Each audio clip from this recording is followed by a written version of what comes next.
welcome to yet another post-game session with Tears of the Kingdom. We left off in a previous stream having finally completed the entirety of the map. About 400 hours into the game and well into post-game at this point, where after our initial clearing of the game with no paraglider, we've continued since, and we've closed in on, as you can see, almost 75%. Currently still sitting at 150 shrines, with, I think, just one that's undiscovered, and I suspect we're going to be working towards it.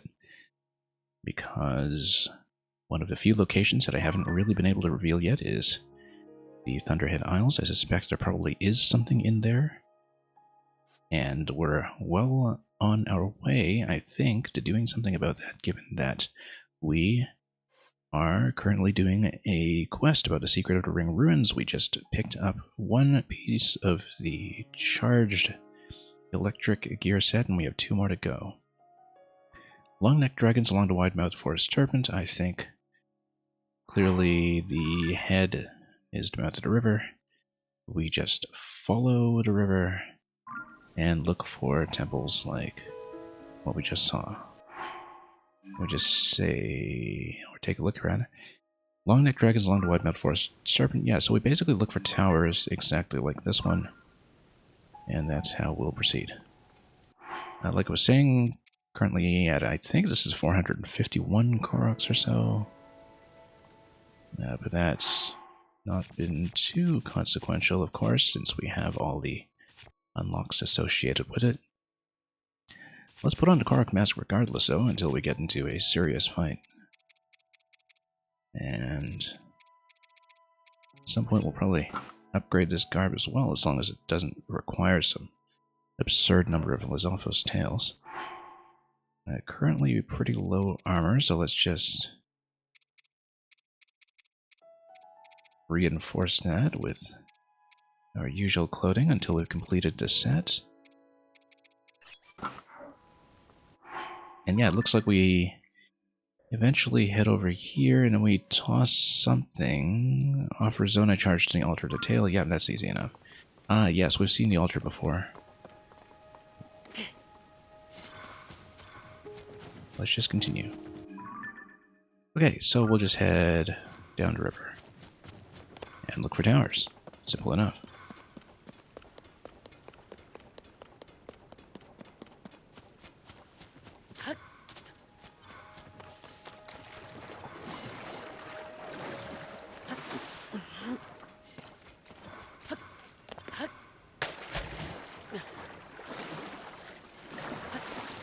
Probably will be some electric Lizalfos or something to fight along the way. You can see one swimming right now.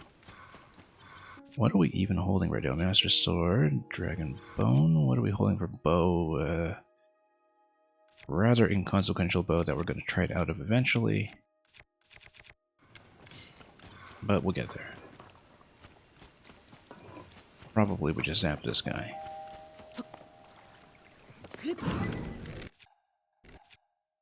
With something. Not going to be a whole lot of damage here.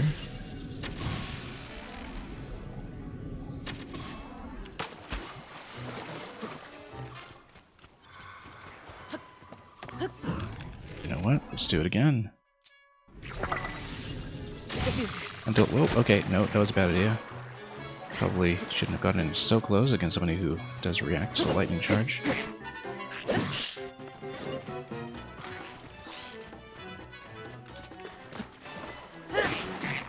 And then, what are we doing here? Good. Get out.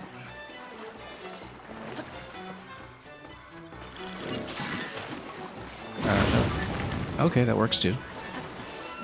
We'll take it. Hey, look at that. We actually have...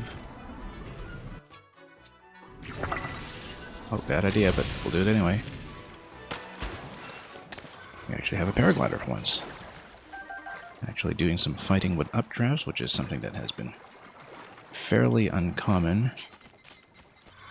Something that only came up recently within the last few sessions in this marathon of hundreds of hours that we've been playing since this game released back in May. And And sure, we'll let our companions do a bit of work here. Oh, not enough of a jump here to do anything consequential. We still haven't seen the next long-necked dragon, for that matter, but we'll just follow the course of the river. I see a little temple off to the side, actually, or a little alcove. It's almost certainly worth checking. And in fact, that is definitely going to be it. Should we bother burning arrows in the sky, or for that matter, this 4 damage Boko bow? Probably not. But, oh, bomb. You know what? Can't Minoru just punch? Or, I'm going to try it. Because Minoru is able to mine ore with the punch, but the problem is actually being able to fit in to this segment here. Probably not then. Okay, guess not. Dismount. In that case, let's go with Yunobo if we really want to be conserving ammunition here, as we tend to do for no reason whatsoever. We do need some more of these, not sticky lizards, I think. We actually are short on sticky frogs, if I recall, for one of the gear sets, but that's okay. We'll be a little sneakier next time. And let's collect the second part of the charge set. Our trousers. And yeah, we'll dress for the occasion afterwards. Whoa. Missing my jump here for some reason. Missing my jump shot. Too late now. Alright, we'll just slap him. He's in the water, though. Should have just picked up a longer weapon, I suppose. One like claymores or something. This is actually not even one of the electric ones. You can tell by the headpiece. It's just good old Lizalfos. Good old-fashioned Lizalfos. Let's ride Minoru. And, oh, no, I guess not. Anyone want to come and fight? Come on. There we go. I step in the water and do some water combat. Yes, I can. In shallow water, this is actually not a bad option. Oh, bad idea. No, that's okay. We're absorbing quite a few hits here, but still too much fun to play this way, and I guess the metal will take care of that. Alright. Don't really have a lot with Minoru and muscle memory just yet, just given that we're, I think, only 2.5 sessions into playing with her at all.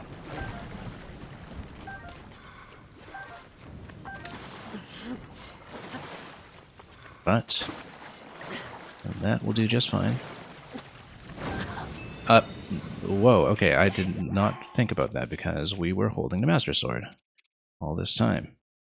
And that is the first fairy I've burned in a long time, actually, because we've been pretty diligent otherwise about staying relatively topped up. Still 2 fairies to go. Haven't actually refreshed them in a while. Oh, Thunderwing Butterfly. Oh, whoops, didn't mean to accidentally activate there. I was just trying to pick it up with the A button. That's what happens when you only have so many buttons to go around, and they are certainly doing double duty, triple duty in some cases, in so many ways in this game. So let's see what we have that's not an electric weapon. I guess there is this one here, but we haven't decorated it with anything yet. There is, of course, the hammer over here. I don't know if we want to use it now. Well, maybe just sneak behind this guy before he turns around. Oh, you probably would do well to freshen up slightly at this point. I was hoping, too, that we could put in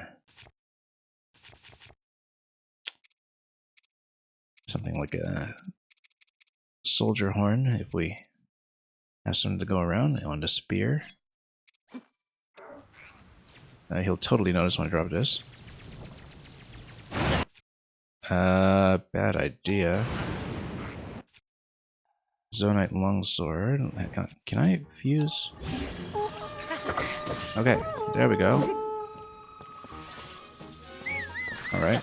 Oh, bad idea as well. You know what? Let's put on the lightning helm. Be a little cheesier about this. Hunting Koroks very successfully anyway. Where was the lightning immunity helm? It wasn't the Vanderboris one. It's this one. There we go. Lightning helm. Then we'll just do anything we like. How convenient.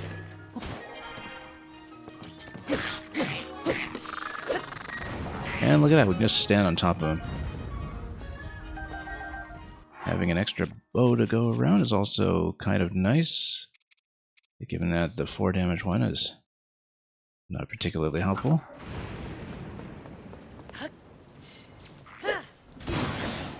Okay, we'll do that too. We can just stand on top of him and just have another zap maybe, and then we'll drop the Boko Bow and pick up the other 25 damage one if we can. There we go. And look at that. Things getting sapped all over the place. Yep, guess we're sticking with the lightning helm. Here's another tower, I believe. It's not the way we came, right? No, it's not. We're going down river. You know what? We're immune to lightning. We can just slap this guy, and everything will be all right.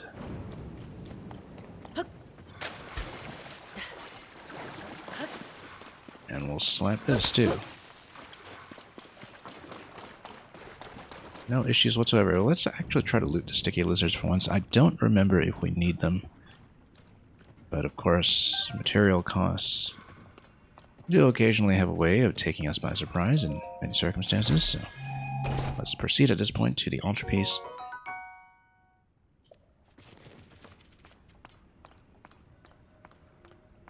Of course, we could also wear all of that and have 3 tiers of charged attacks, but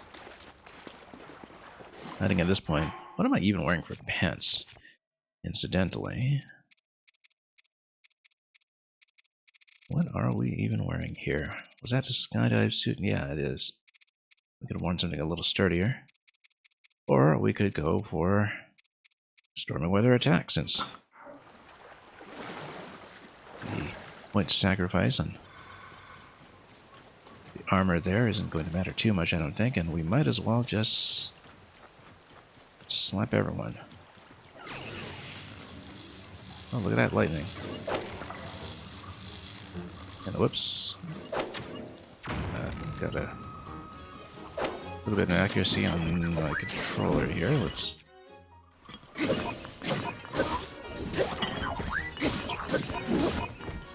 Probably burn out the Master Sword in no time at all. Would have been nice if we could go lightning again.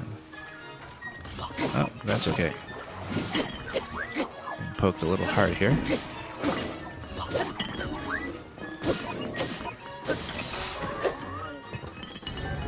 Loot, loot, loot.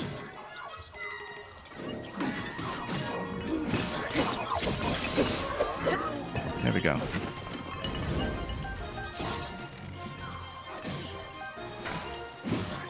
A lot of sturdy sticks here, all conspicuously not metallic weapons.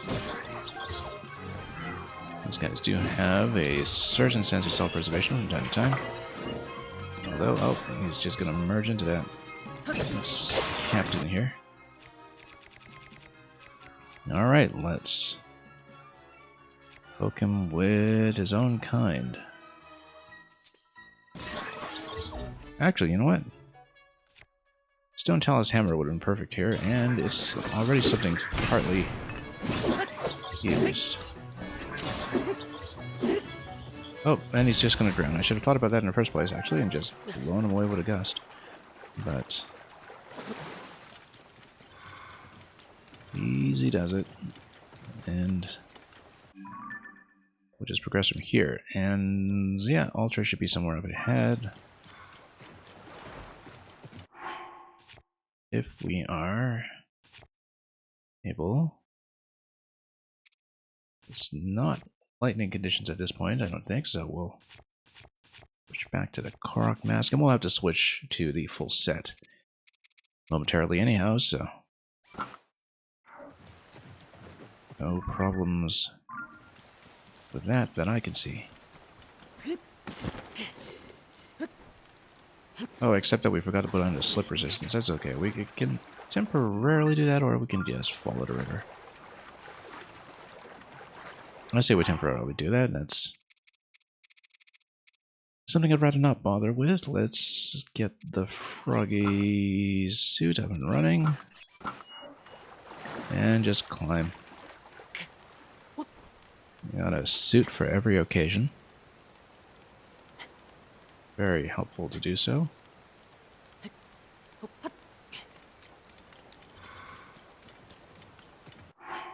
And then let's go back to... Oh, you know what? We'll just keep it for the time being. Or maybe... Yeah, the Korok hat. There we go. And let's just follow this to the source. All the way in. I believe I had passed through somewhere at the vicinity of the altar before. There's the Korok point right there. You can see it. I'll just take a quick dive.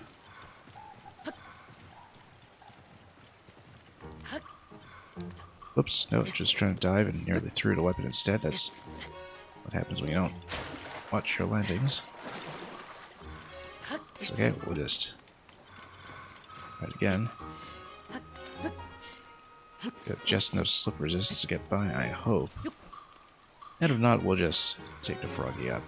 Or ascend, for that matter. There's a good place to do it. And you know what? Let's just take a dive in here. Easy enough.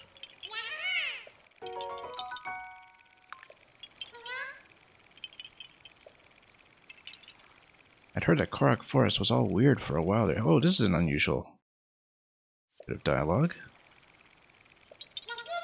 But I guess now it's back to normal. That makes me happy. Yay. And that's interesting. I don't think anybody had actually said that to me.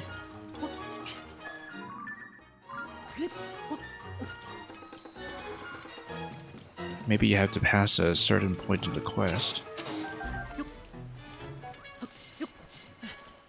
But normally he talks to you. I mean, it's an easy one to find, but maybe you get to this point without having obtained the Master Sword. That is usually a different snippet of dialogue.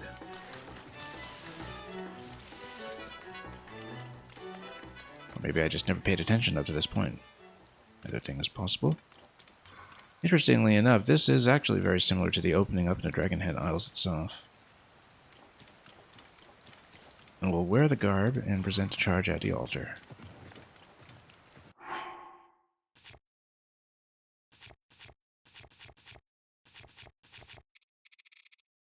Just have to do the full suit. Let's sort this set too while we're at it and totally lose our place. Look at that, we totally look like a sage now. Yeah, because I guess at this stage you're not expected to have Minoru either.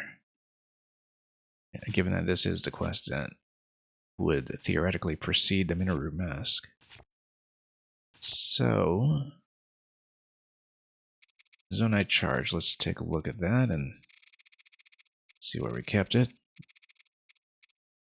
Good thing we still have some of these small ones without having dumped all of them in the orbs.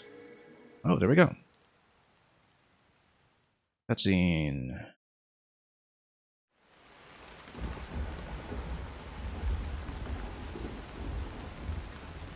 And look at that, the secret shop is... Monster shop, rather, is up there as well.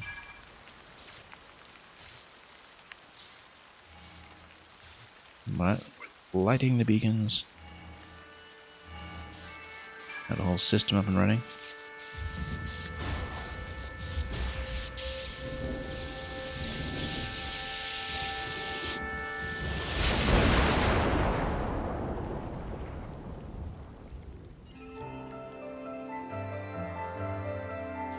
long last, we've got some clarity. Now I'm hoping there is one last shrine there left to discover, because if there isn't, well, our next recourse will probably be to finally get the Shrine Raider from the Hatino Village Laboratory. Is someone in those ruins?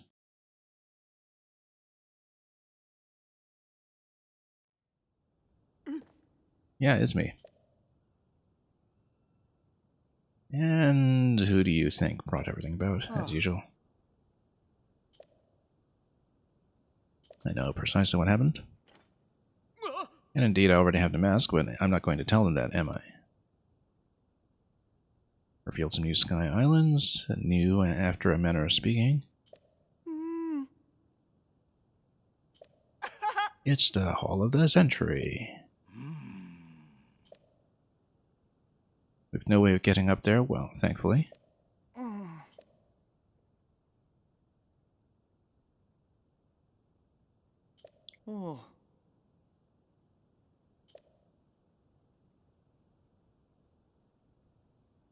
Right up recent events around a floating ring ruin, and...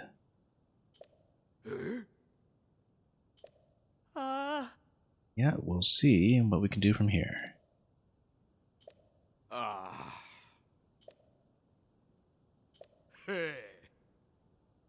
His ambition remains unbounded.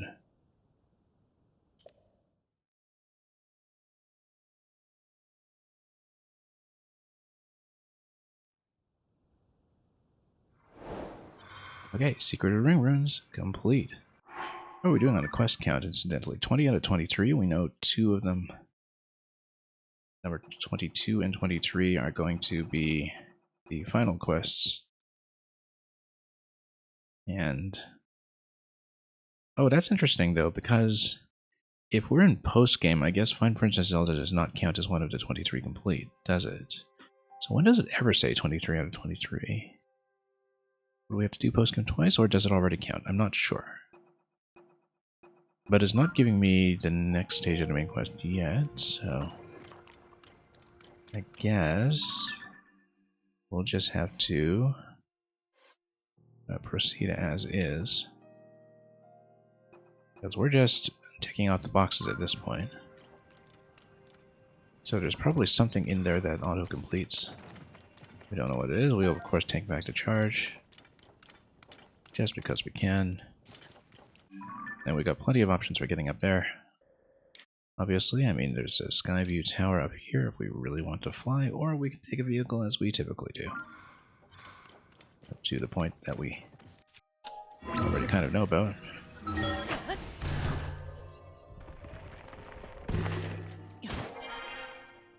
Let's switch out of the garb back into something more practical. Although we'll probably check for upgrades on it eventually. It's a whole new set that we put together in very short order. Just an absurd amount of gear in this game.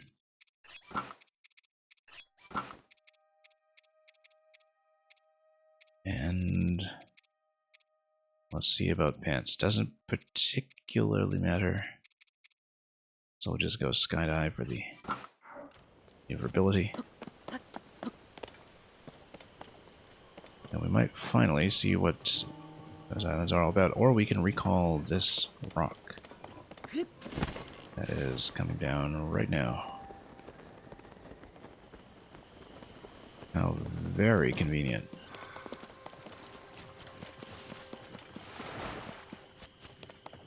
Exactly within my line of sight.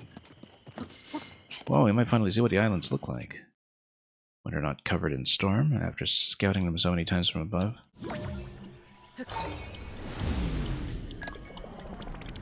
Let's take a look. I kind of wonder if powers like the recall are upgradable once we go to Hatino Village for powering up the Pura pad. No, that's an arm power, though. It's not really a Pura pad thing. It would necessarily... oh, whoops. Okay, we didn't get that far. Oh, we totally could have Just hit that island over there, though. Anyway, we finally revealed on a map. This is important because we can see what we perhaps haven't touched. We know that this is where we fought the construct. We know that there was this underwater interior area in one of the towers, probably this one here. There's a lot that we never really saw, so we might as well just do the entire chain from the beginning, probably. And we know that this is kind of the debarkation point. Get there in the first place.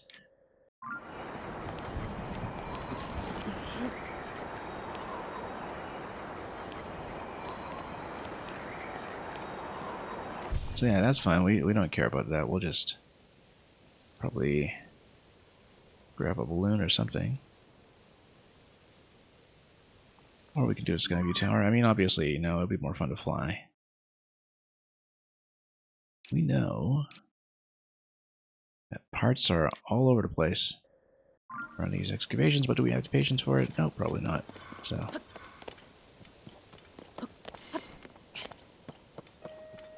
I think what we'll do is just fly up however we like. Yeah, that probably did reach something, given that it was just handed to me so conveniently. But we don't care. Let's take a look at what I've got in terms of materials.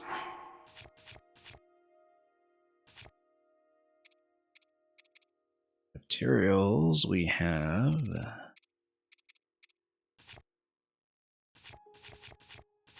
rather Zonite devices. Yeah, something like rocket balloon was the sensible thing. If we really want to do it, I guess it would be cheapest, so we don't have to burn some fins.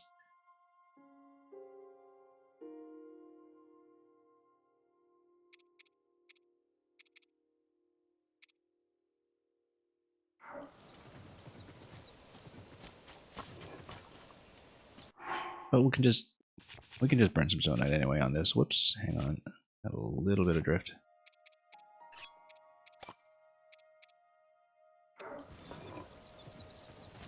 We got a steering stick. We'll do auto build. We'll do the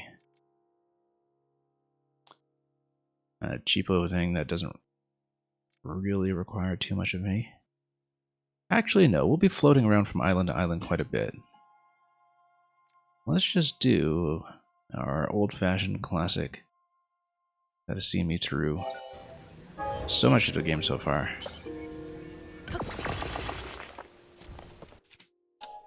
This was my bread and butter for so long once we figured it out.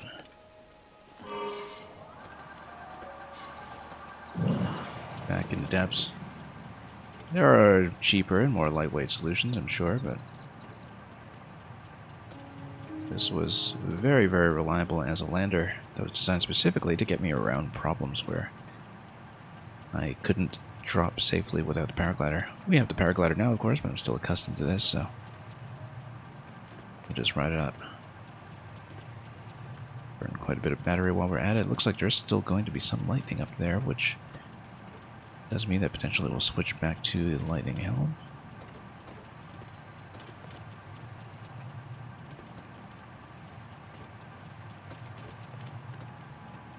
But we'll get there in good time.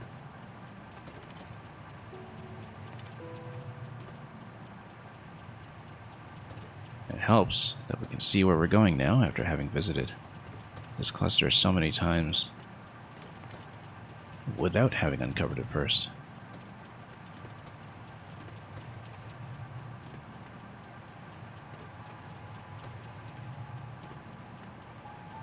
Actually going to get through a fair bit of battery to do it, though, which I didn't think about. We should have put on some battery conservation, just to be absolutely clear about this, since it's not like we're approaching Koroks in midair. I still wonder if this Zonite helm is actually part of a full set, given that it seems like the battery conversation properly, it does go to 3 full tiers. I would think so. But we've been mistaken before. I'm going to have to burn a large charge here.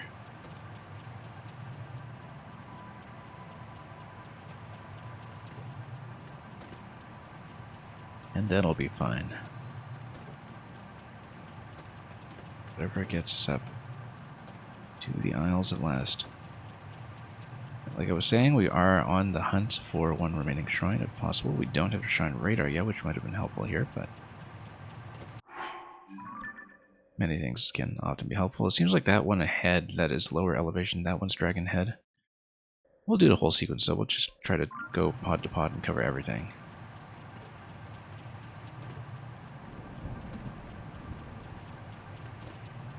Look at that, so close and yet so far. Do we burn a large charge? I think we must. We can do it now, it's not a big deal. These are easy to come by at this stage in the game. So close to where we needed to go, too. But we do want to keep the vehicle as much as possible so we can just island hop instead of doing anything properly. The fact that lightning is an issue at this point means I should put on the helm.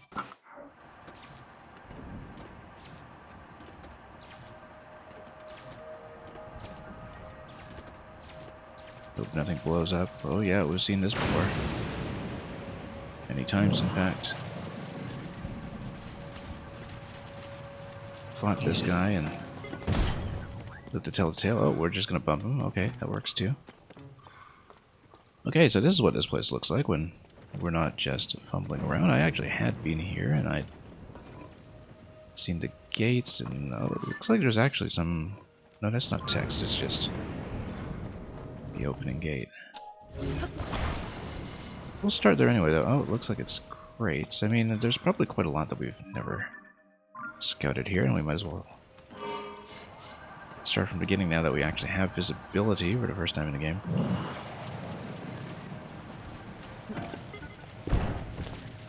Electric Darner, we could have used that. Yeah, because I guess the sequence here, how you're supposed to play it, I guess, is to take a lot of these metal blocks and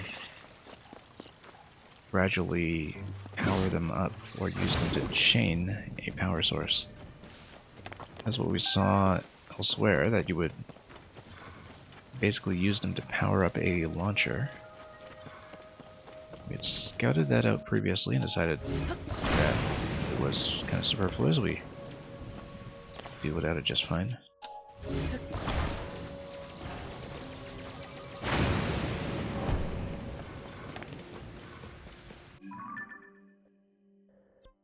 But yeah, we have this whole sequence here. It started because it was the presumptive starting point. No shrine, though, which is what we're principally interested in. Unfortunately, with the lightning helm, I can't really use the Korok mask simultaneously. We could have just done the sensible thing and taken off metal weapons, of course, but let's do that.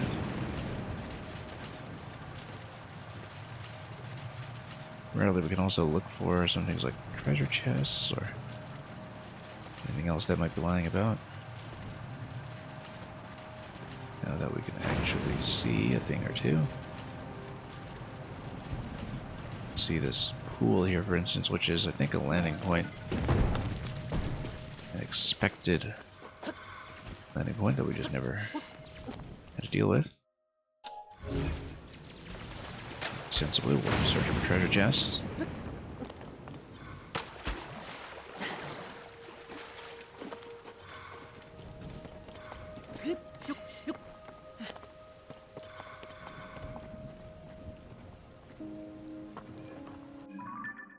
And, yep, more islands over there. I think we had previously visited that one already for the album, but we can, of course, check that based on location. West Necluda Sky. East Necluda.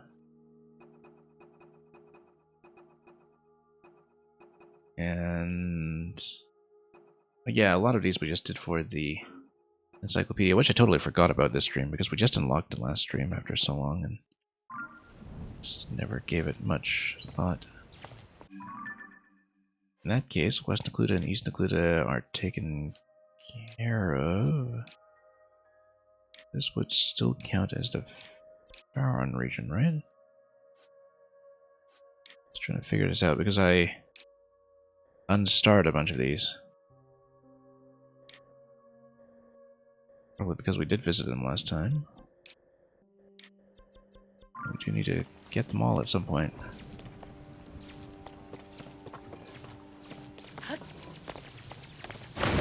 That's okay, anything we're not sure about, we'll just go back and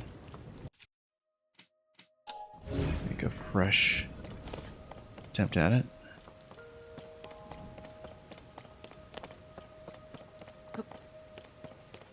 I wonder incidentally if Zonai parts are recorded in the camera. They are not. They are not. Which is too bad. But I suppose it's one less thing to collect.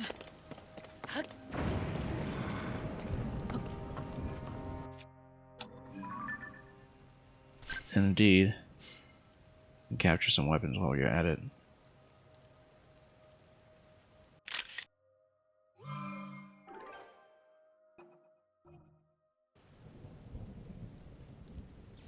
Capture that claymore.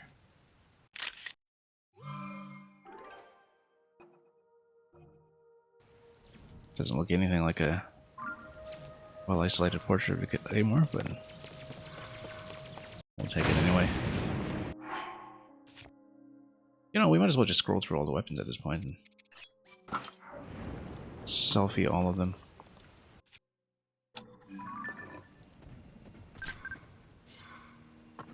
Master Sword, have an image. Not that I can see. Oh yeah, it should. I mean, you can never drop the Master Sword, so presumably... Oh, you can see all of your companions' weapons, though. That's important. Ah, let's mess with this later. You have to focus on the Isles for now, just so we can...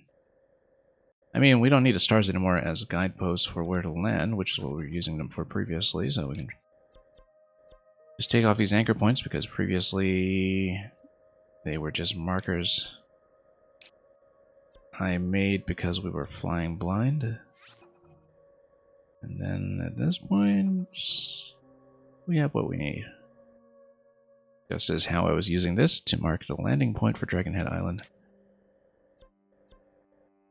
Yeah, lots of fans potentially from this location. We'll try to grab that. Treasure chest locations I'd seen previously. Alright, let's just proceed. And let's just do this our way.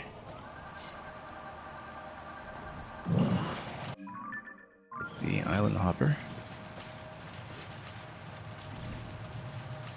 Again, mainly interested in seeing if we can find one additional shrine buried somewhere in here.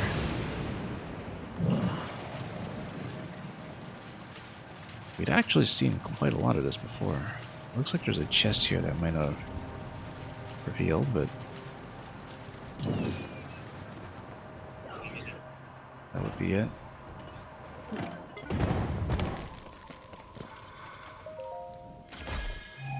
Who knows if it's a map or something else. So Knight Spear, okay. Oh, we can drop something inconsequential. I think I'd rather keep some of this sapphire, though. Yeah, the Boulder Hammer, kind of a utility weapon for breaking things at this point. I think we'll just keep it. Or rather, keep it in the chest and not deal with it. Depending on whether we're serious about breaking the Sapphire Tarry Town, I suppose. But yeah, we're fine when it comes to attack power at this point in the game, so.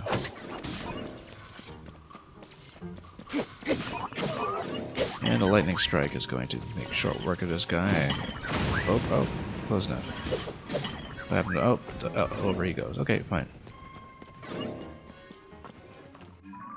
So much for that one.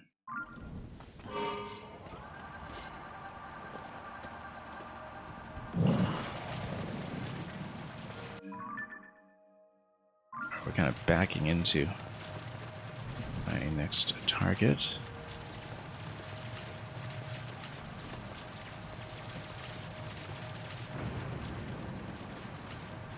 And we'll finally see what this looks like. I think we had found all of this before, in fact.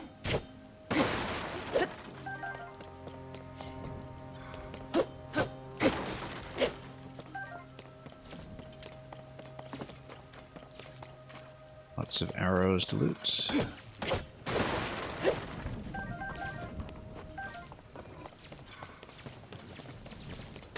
And yeah, we'd seen this. This is just something you can activate, generate some electricity, and then the idea is that it just punches you to the next platform. We'll do the same thing we did before when we had no visibility, which is that we'll just fly.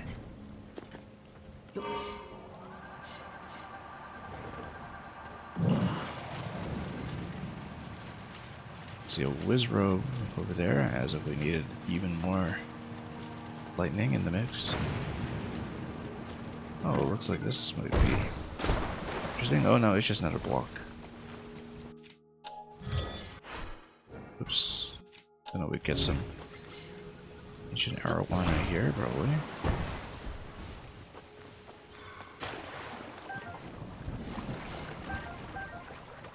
Okay, very fishy. We'll take it.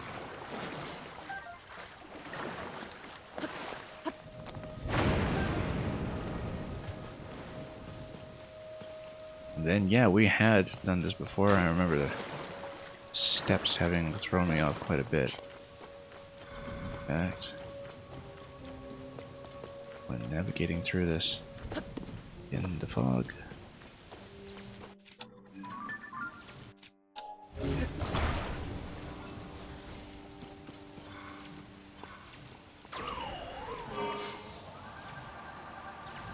Anyway, let's just proceed. It's time to just skip over that swoop. Oh, didn't realize it did that. If you struck it, knock you off the vehicle. I hadn't thought about that. I didn't think it had happened before. We just survived it just fine. That's okay. We'll watch out anyway. Anyway, Riz Robe over here. We can test it out, in fact, see you another time. Yeah, it sinks the vehicle slightly, but no, you're okay. I think I just maybe inadvertently let go of the wheel. Okay, here's something. Yeah, we had seen those activation points previously. I don't think I'd seen what to do with the rail here, though. For some vehicle parts. It looks a bit more fans. Wanted to do a partial replacement on our current vehicle, which I don't think we need to. Yeah, we had found this, disactivated something. Oh, almost lost it here. Oh yeah, it activates access down below. We'd seen all this though. I don't think there's anything here that we don't already know about.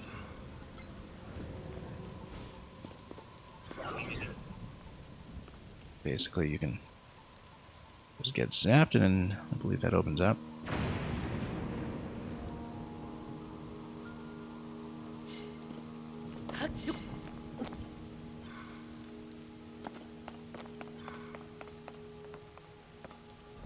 And I don't know if it really gets you anything else up to below.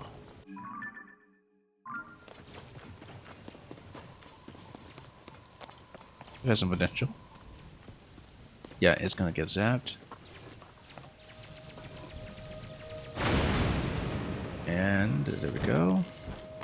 We have been here. And we had looted the chest already long ago. So nothing new to see here. As far as I can tell. Are we still close enough to the vehicle, or did we just spawn it?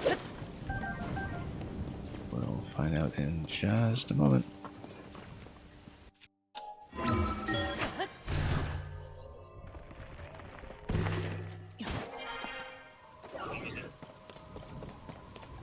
I don't know where it went. We might have been out of range. Oh, look at that. That actually counted as a sneak strike. Oh, very stealthy.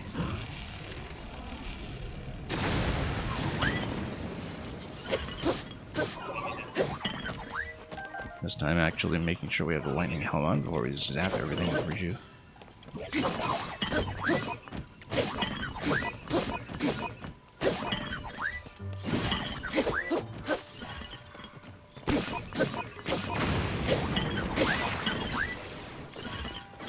Oh.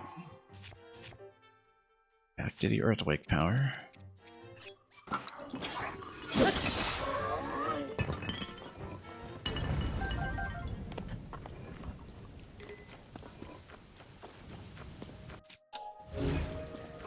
Okay, where's my ride? If I still have it somewhere. Might not have it.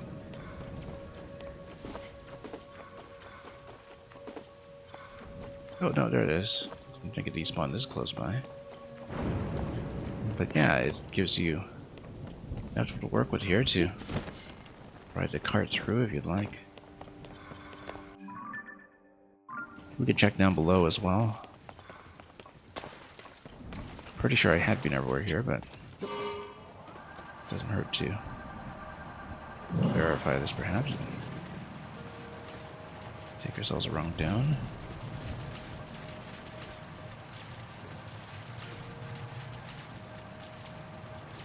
Can't descend very rapidly with this, but get close, and also dragon heading into the chasm over there.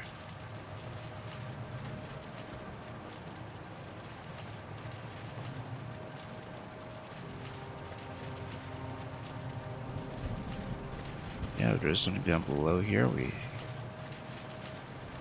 have not been able to locate it. But we might as well scout as much as we can by ear. By air, rather, here. Okay, so you do hold on to it with difficulty. And then we'll scan the next area. Again. There's quite a lot in this cluster. Look at how many dragons we can see in the sky as well. This vantage.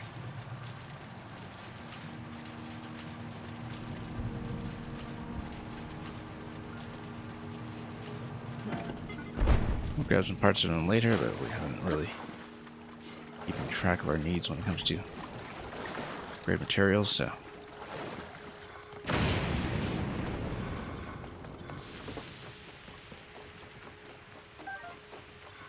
Let's just proceed.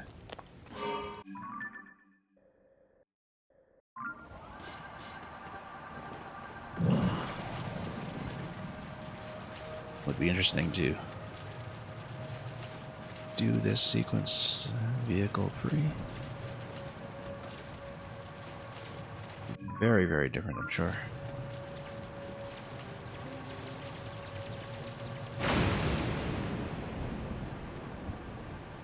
Regardless, we kind of need to know what's here.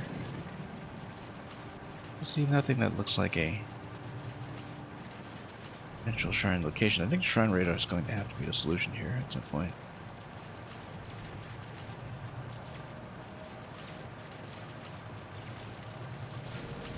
Unless perhaps the ascension here puts you somewhere in the middle. Not quite where we expect. Oh, fancy seeing you here.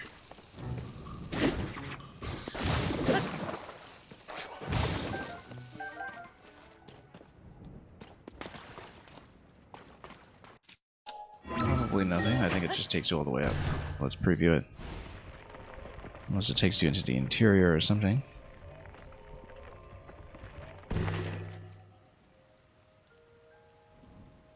Nope, takes you to the vehicle point up top by the rail, so it's not going to be it. Are we within range? To keep the vehicle? Yes. Yeah, we'll see most of this. We'll just follow the course and see what else has been revealed. We've actually achieved nothing coming here that we didn't already achieve doing this the hard way.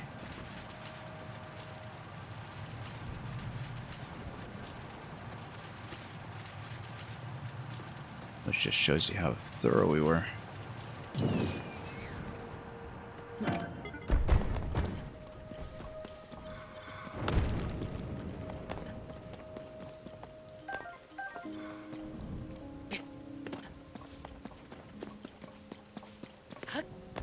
But we'll look around as always.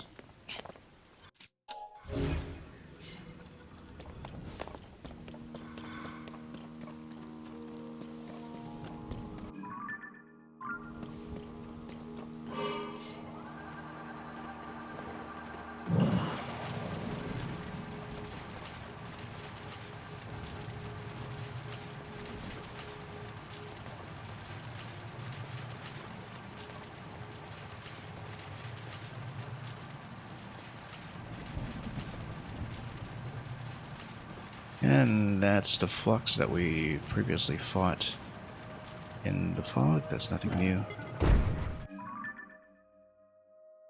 And that's exactly where I expected, indeed. I was kind of surprised that it didn't give me anything special. Because when I first fought it, I thought maybe defeating the flux in the fog would be the thing that dispels the lack of visibility around here, but that was clearly not the case.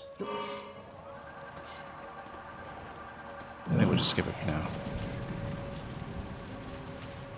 Feels wrong to beat him up with easy mode. Ah, shrine. There it is. There it is. And it looks like you kind of need to ascend through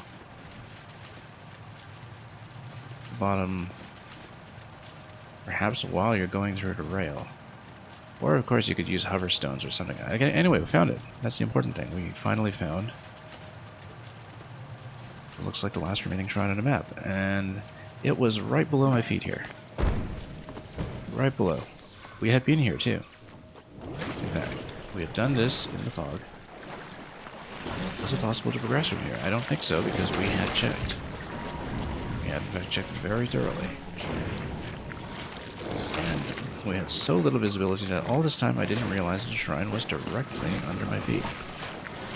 So, the last place we looked in, it was where I suspected all along. In fact, exactly where I suspected.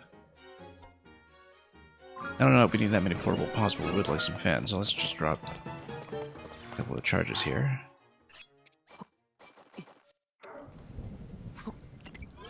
Right under my feet.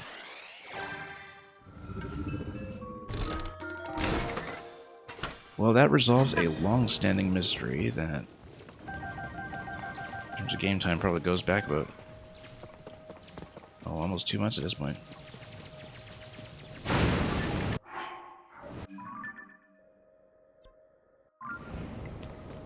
Alright, let's go down below then. We do have to ascend from below. And of course there was no way I could have seen that in the fog unless we had taken a rail, and even so we wouldn't have seen the ascension point. Alright, let's see what we can do. I think you are supposed to ascend from a rail from below, but let's see if there's a more convenient location, first of all, and secondly,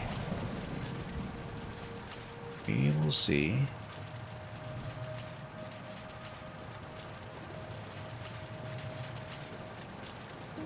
if maybe there's a way to do it more simply with our huge stash of unused hover stones. Just as one idea, one example. Looks like it is pretty approachable from below here, actually. It does look promising.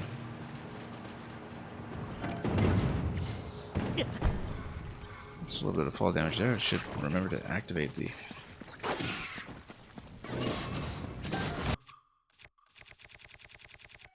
Oh, no Master Sword yet. I should remember to activate the... Power Glider from time to time. That's still not really a habit.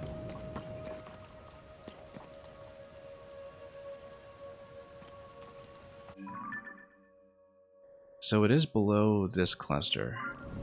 So behind me here, just try to find an appropriate way to fly it. See if we can find an approach from below.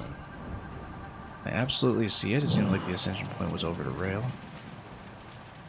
Oh, we're gonna get stuck if we do this.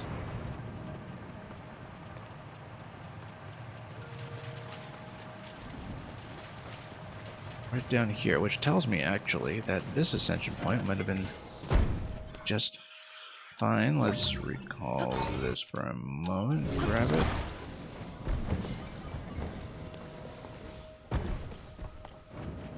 So was this really all I needed to do? Ascend through this point here and see if it takes us to the interior? No, not quite. This is still outside. I think it has to be from the cart track. Right dead center here.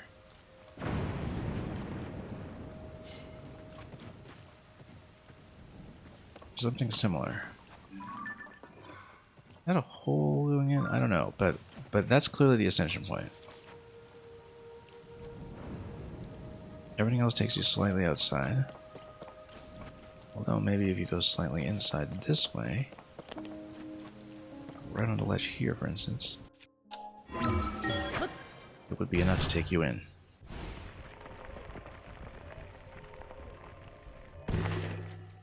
It is not. It overshoots. No, it's got to be from the center.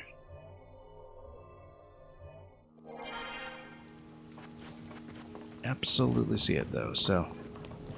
Hover stones it is, I think. Unless... Oh, it's gotta be.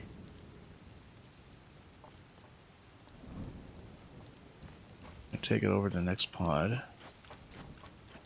Try to see what it looks like from the other side, but we'll definitely hoverstone it, I think. It is meant to be done on the cart track, but we're not that precise. I'd rather not do it with a method that is timed. It's entirely possible that it's maybe just this one here.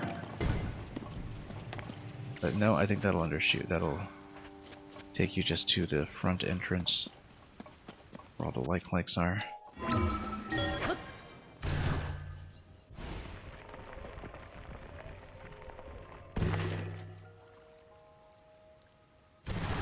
Yeah, we want to be inside the box. Not mistaken. Okay then, hoverstones, where are you?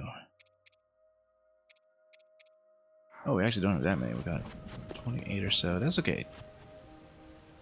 We only really need 2. We can use it to trade back and forth, assuming we're careful.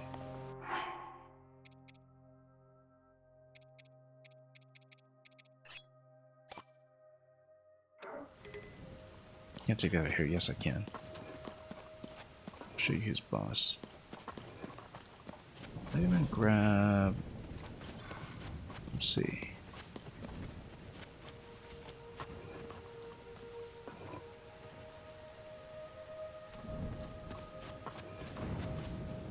I mean, or we could just take the cart and recall and stop it, perhaps. I mean, it is a straight track. It should be able to just stop the fan. Let's do it with the provided materials. Provided materials are right there.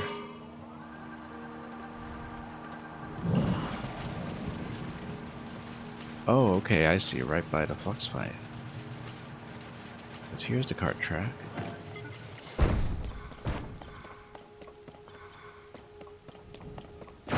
And I think the idea is that unless we see a cart, we have to use the platforms.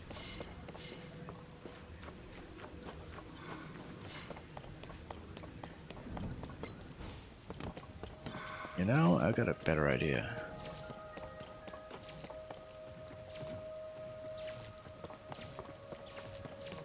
What if... Hang on. Don't zap me yet. Yeah, it's this area right here under the cart track.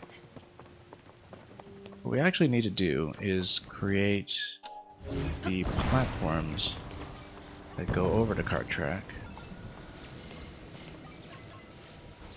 If we want to do it the intended way, the idea is that you create a platform that rides the cart track for you. You use a fan, and of course, we're just going to lose the platforms from a lot of zapping, but that's okay.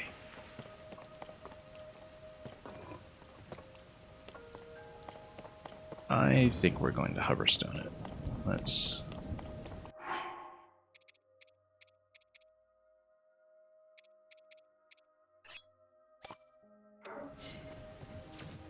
Hoverstone 1.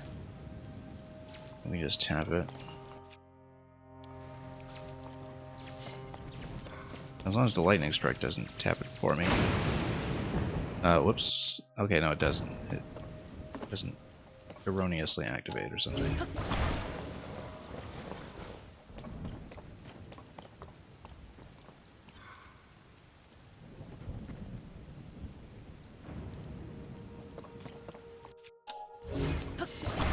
Let's take off the lightning weapons for a second, because we're going to use this to extend a platform.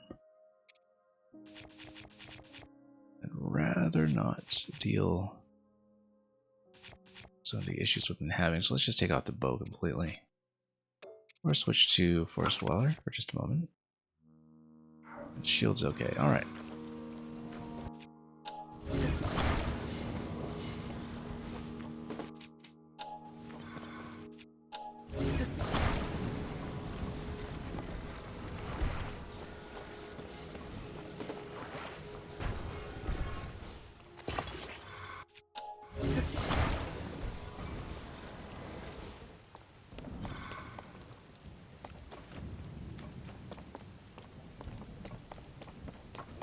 That's what we want. Yeah, the problem is that when you have the hoverstone kind of on the same power state as a fan, you get into a little bit of trouble because you activate the fan until it rides and then you just miss, right? What you could do... However, if this is heavy enough... A second hover.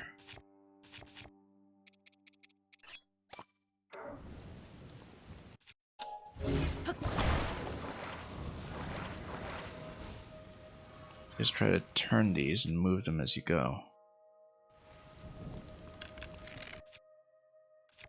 I'm going to use a Forest Dweller bow against that, though.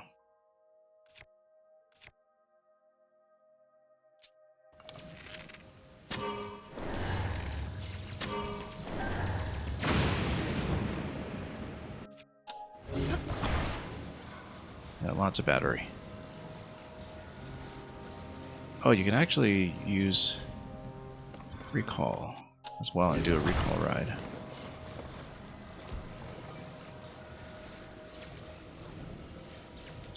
Punch it through this way. Send it back. What happens when I haven't played this game in a long time? That these simple things. And it started to elude me slightly.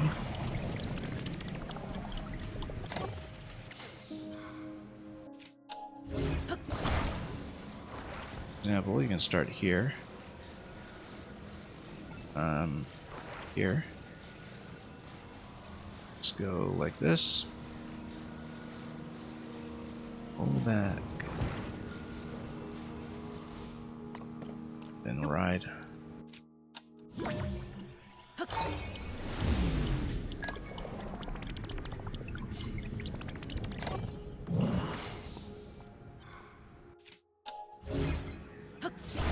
course, be a terrible time for Joy-Con drift, but I think we'll be fine. To go right underneath. Very poor depth perception here. Hang on.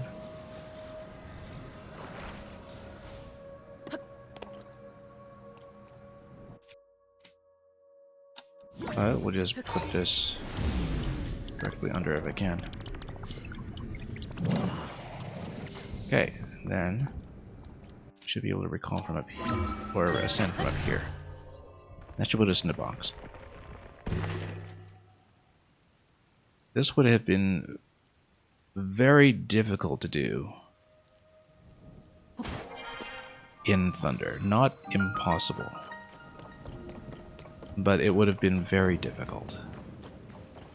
I feel like this one might potentially be a freebie. Yeah, because you would have had to know that it is in the box, and then we were able to see platforms for ascension at least, but it was very difficult to see that this was even here because I would have needed to fly very precisely and below a platform that was definitely a location of interest. Regardless, we found it. Well, I found it. It took me so long, but I did it. Last one on the map, I think. Probably, unless there's a multiple of 4 or more, which I really doubt at this point. Let's see if it's a freebie.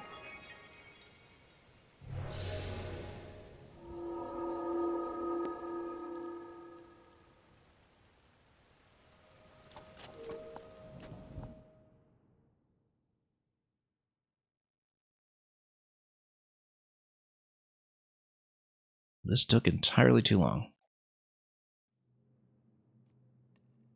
Ah, okay, it's actually going to be a combat one.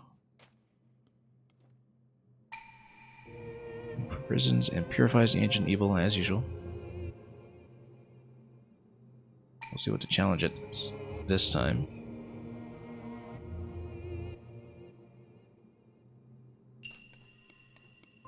Short circuit, okay. Let's electrify. And let's see, we'll need some attachments. We don't have any bows, but I think you just need to poke them one at a time and proceed. Oh, there is something electric over there. What is that? Shock emitter. We'll just stealth our way over there probably and grab the shock emitter and go. Because this is essentially a stealth challenge, so you don't activate them all and the mob you. Oh, well, okay, we activated them all. They're gonna mob us. That's fine. We'll skip. Now, it'll be fun to see if I can do this without the paraglider, of course, the way that I did everything else in the game, except for one shrine that was not completable without it. So we're not going to be too picky about this. Which weapon are we using? Wooden stick or long stick? For a shock emitter, actually long stick. It's easier to aim the spear, I think. So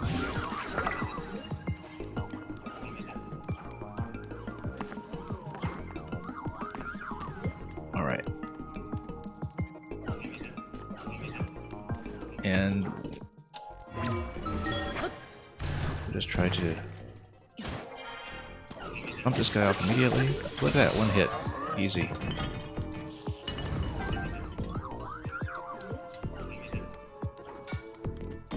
Okay, let's take out the other one first and then we'll have some more bows going.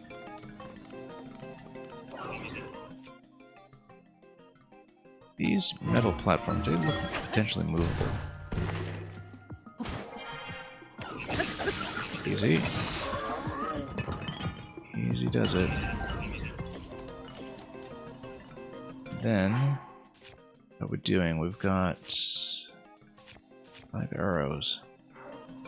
And do we have something usable here? Soldier horns.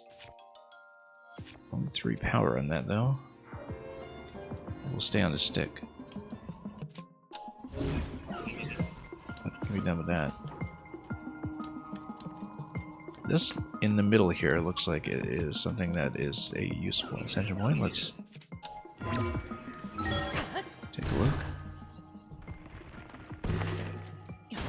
Oh yeah, because then you can make a lightning rod basically using topaz. We should have just actually probably left it until afterwards so you can just loot topaz as topaz, but that's okay. I'd rather have some fun. Oh, topaz stick. So it's not actually a rod? Like rod? We'll see.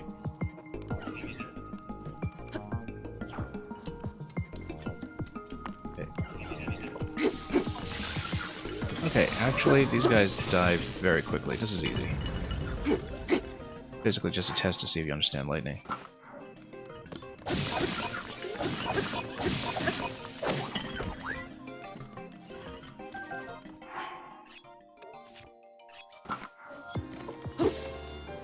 Zap.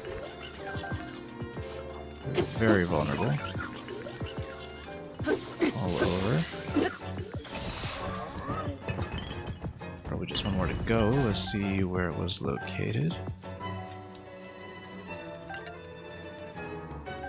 And we're pretty loaded at this point. Oh yeah, that's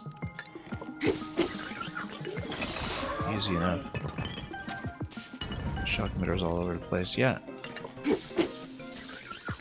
Okay, good. And we did it without the glider, which is what I wanted to maintain just for purity.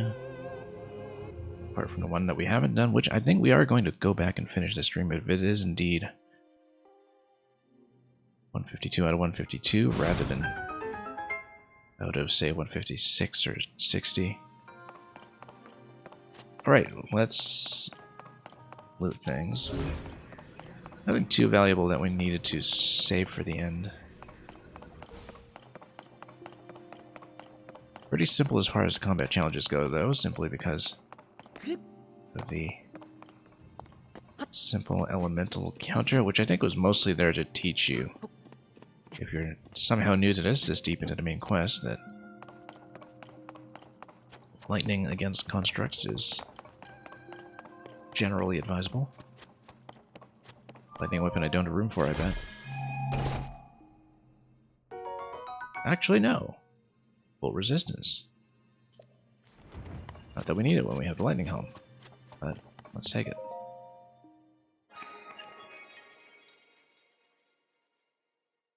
Well, at long last, after a very, very long time, we finally have one additional shrine. We've been sitting at 150 since before we landed our first defeat of Ganondorf way back in June, I think. Unless my sense of time is completely off.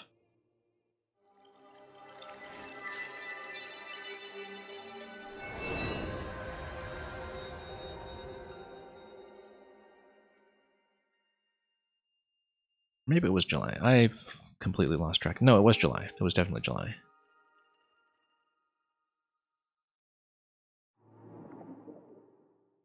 Anyway, we're not going to skip this. We're just going to watch it. We're only going to see these animations so many more times before we've seen our last of them.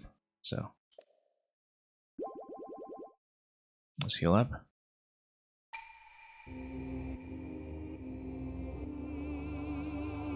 We're right next to the construct. We might as well just find it. The Flux, rather. The Flux 3, I think. We had previously beaten in the mist. Only if we feel like farming it for something. I mean, we've got such an extreme surplus of materials at this point. Except, of course, for some critical upgrades that we need. I bet this ascension point here pops you directly back out to all the likes that are in the water pool at the top. If we can find it. I bet that's what it is. It's going to get you into a world of trouble.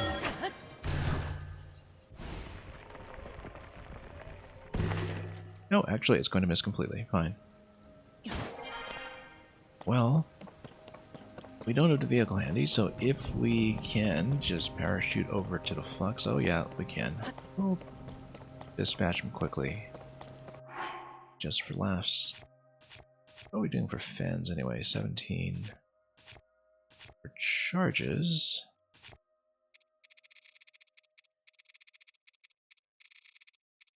take a look here. 21. Yeah. Sure, we might as well grab a few more. Fans are the bottleneck. Now, at this point, I think the main thing we're missing locationally is 2 remaining Sage's Vows. Sage's Wills, rather. Sage's Wills are only going to be found in the sky, so I think it is worthwhile to continue scanning this area. Actually, the Sage's Will, I believe, was found in this pool here that we had just bypassed. It may be worth it to continue scouting out the rest of these islands, just in case we have missed something like major treasure chest, instead of just diving off immediately. Speaking of diving off immediately, though, let's loot some flux capacitors, so to speak. Beating up one of these guys with his own kind as usual and having nothing to mount the weapon onto afterwards. Where did he go? Not on this side.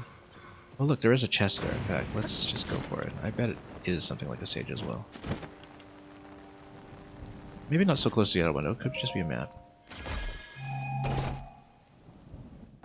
Shock emitter, okay, that's fine.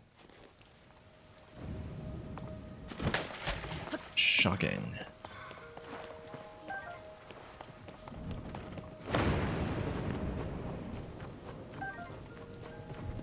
And we'll just ultimate accordingly. So we have a glider for once.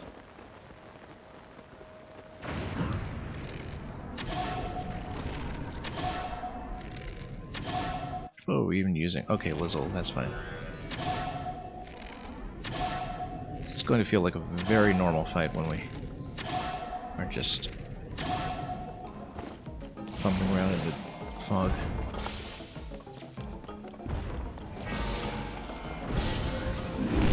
Oh, ran out of stamina here. As you can tell, I'm really out of practice. Let's make sure we have the hand ready for the grab. It's only missing.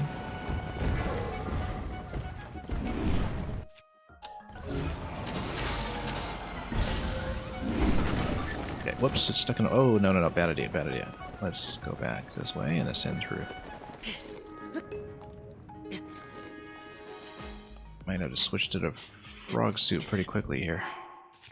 Let's do it, in fact, just to simplify this ever so slightly, although we might get hit by lightning in just a moment. How is it we're having a harder time with this fight now that we can actually see? That was just a slight mistake. Electro dude, welcome. Been a long time. Mostly because I haven't been around very much. And okay, let's take a look over here.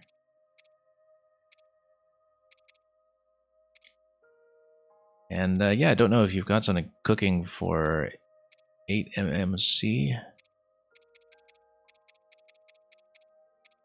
but that's certainly something that I'm very aware is happening.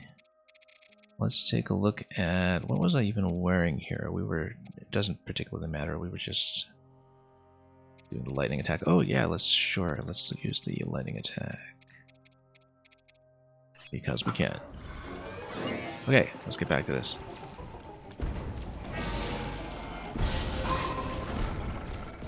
Oh, you know what? Okay, one of our companions actually smoked him.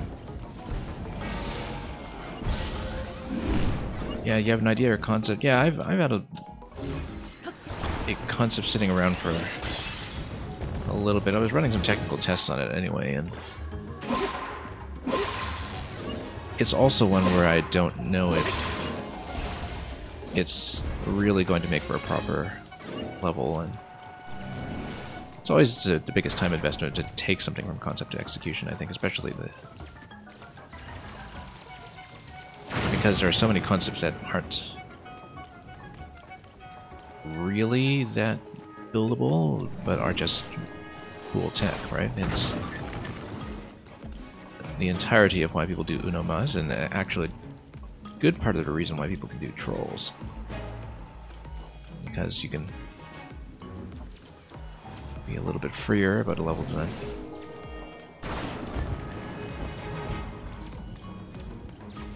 But yeah, I've fallen well behind. Oh no, I have to recall into this phase. I'm not paying attention here. I haven't played this game in too long. Okay, let's recall into this.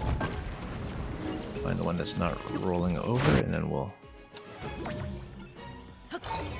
strike like this. Go. You've been playing a lot of Minecraft? Persona 5 Royal, yeah. I remember when Persona 5 Royal came out on Switch last year, and I basically thought, okay, I have heard this is 200 hours, so I don't have that time. It looks great. I've been interested in the game for a very long time, but no time. I still have to do the Future Redeemed campaign, in fact. I have had that sort of sitting in backlog for months, basically.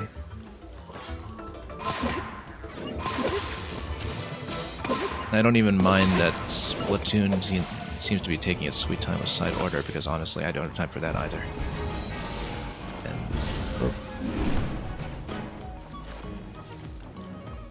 because, yeah, I still have Pikmin up and running. I've been doing post-game content in Pikmin, but because I was gone for so long. I also noticed how, oh, the photo mode actually... Oh, sure, we'll take this picture. Good enough. Keep forgetting that we should do the photo collection because I went several hundred hours without it. Whoops. God. Should actually run away from that for once. Okay, we had a much smoother fight playing this blind. Which says something, maybe. That's okay, we took him down again. More akin to 100 hours for a Persona? Yeah. I guess it depends on how you play. Oh, Blood Moon's coming up too. We can stand here and fight him again if we really wanted. I'm going to put it onto Gloom's Spear because we can. Gloom Pulverizer. Not that we'll use that anytime soon. Might just be a museum piece. And let's get out of here before Blood Moon kicks in because that was a very sloppy fight on my part. And we're mostly just going to scan for treasure chests here. I finally found a shrine location that I've been looking for weeks and weeks and weeks. A game you gave me like is getting a really big update in October. Wonder what that could be.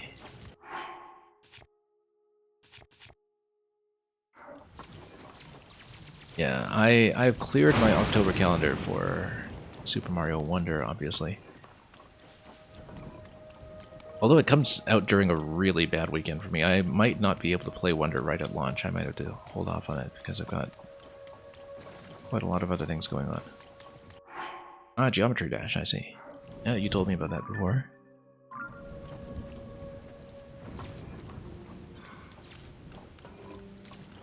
Okay, let's see. Yeah, okay, so we want to proceed along this way. That's fine, we can do it. We probably don't even need a vehicle yet. We can just traverse this the old-fashioned way now that we can see where we're going.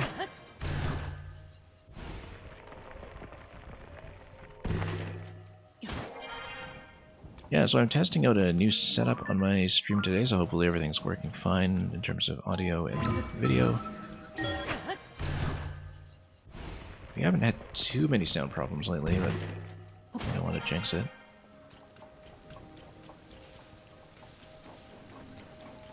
But yeah, on a new network, new monitor, new setup in general, new office actually. Have a much more comfortable microphone placement and monitor placement now, so hopefully this will be good news for streaming. Anyway, Blood Moon's gonna come up, and we will just take it. And then...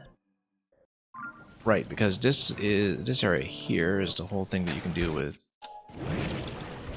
Oops, not in the water, you can't. This area here, let me get my froggy on.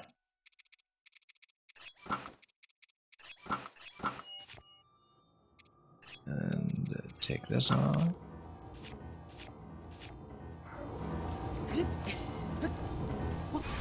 Is where you can activate the lightning charge to launch you to the next platform. We've discovered that long ago.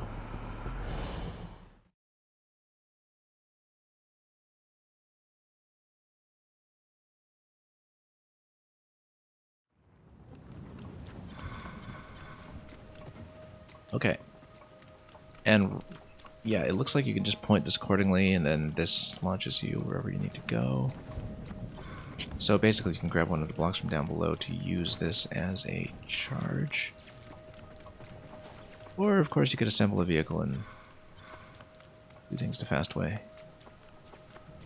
Right, because I'd previously fought the lifelines, built a little tower, and actually no, the lightning is just going to launch you anyway, so we'll do whatever we'd like. I think I had scanned most of this, in fact. Let's just grab the vehicle so we can check things accordingly. Now that we have a few more parts to work with.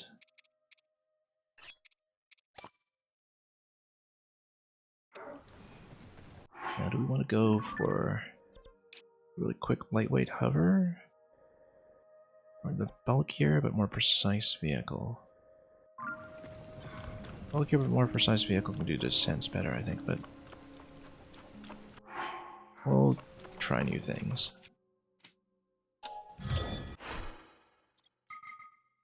Still stashing fans for now, so let's try this. Minor zonite optimizations. Since we are not at risk of being struck by lightning, let's put on the Korok hats. Where am I? Here we are.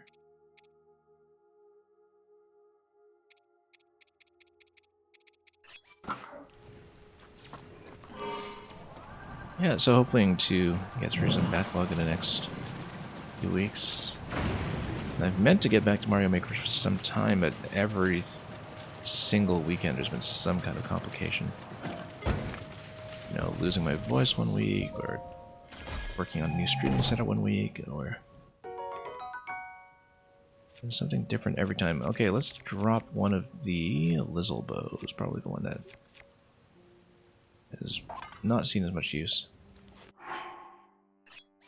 We'll switch to Zonite bow as the main one for the moment.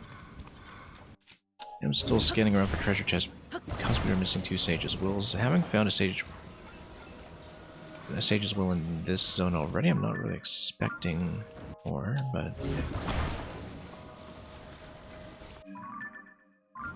we'll see, because those, I believe, can only be located in the sky, and we know we're missing precisely 2.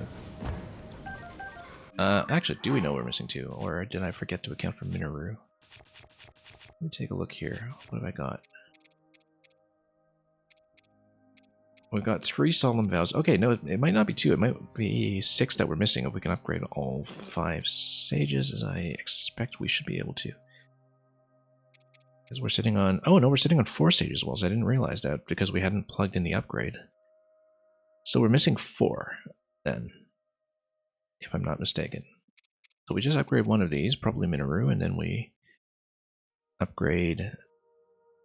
Yeah, Sidon last because the shield isn't that useful, I don't think. We haven't been using it that much. Did I see the C video? I saw the link to it. And actually, Steve has been posting on 2 channels lately. Apparently, the long-form content about things other than Mario Maker, that is what he really wants to make videos about, does so poorly with the YouTube algorithm that he just spun off a separate channel where he's been talking about Zelda and Hollow Knight. which I haven't totally caught up on because I was staying spoiler-free for Zelda. And yeah.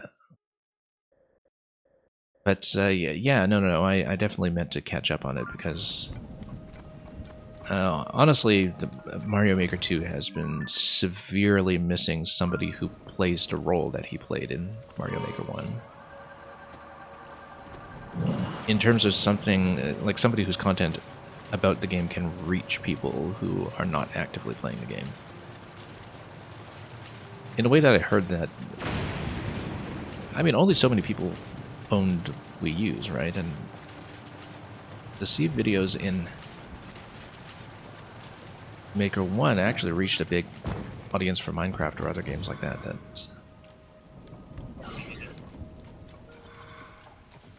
had very engineering-minded scenes. In fact, I believe that Notch, creator of Minecraft, has said at one point that Steve was his favorite YouTuber, and that was actually not that surprising, but, you know, definitely more exposure than Mario Maker typically gets. So, yeah, oh, no, guess we don't get to loot him. Okay, fine. Alright. So much for durability.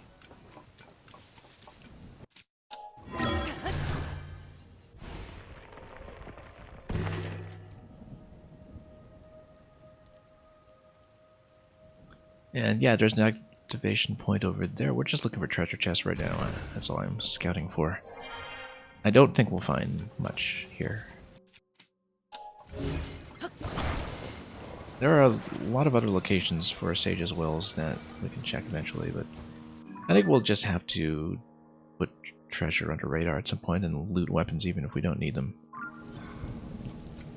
I think I had marked this because I had seen that it was an activation point from the top. However, it looks like it is possible to maybe drop into one of these cages and do something with it. This is a very suspicious location, actually, now that I see it. Not that I see any chests, but just go up and down and remember that we have a glider from time to time.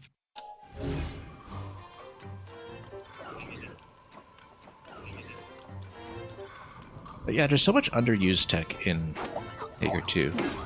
Partly because Nintendo deletes so much. I mean, that's a big part of it, but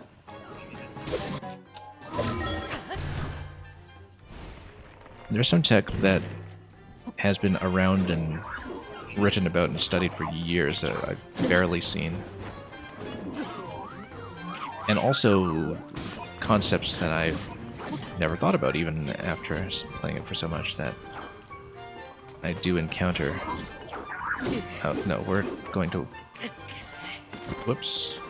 Probably remove this guy with knockback too. Let's put on a froggy suit. Let's not be silly here.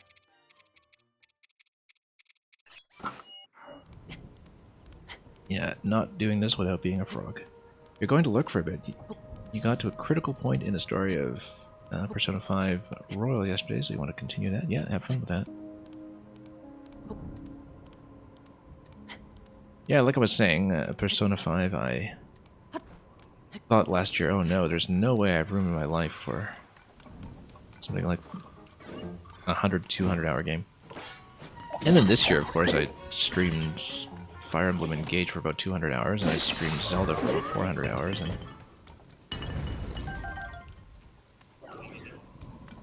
I guess you really do have to pick your battles.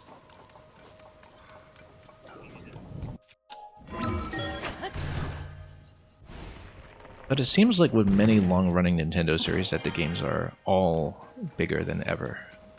Every series has just been absolutely huge.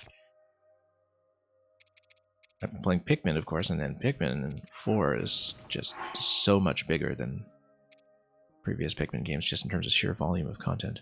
Do we want to bother with Wooden Shield plus Flame Emitter? Nah.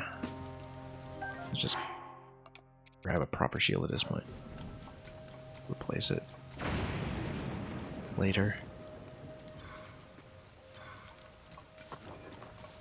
I don't know where I put the bike. At this point, I think it's just gone.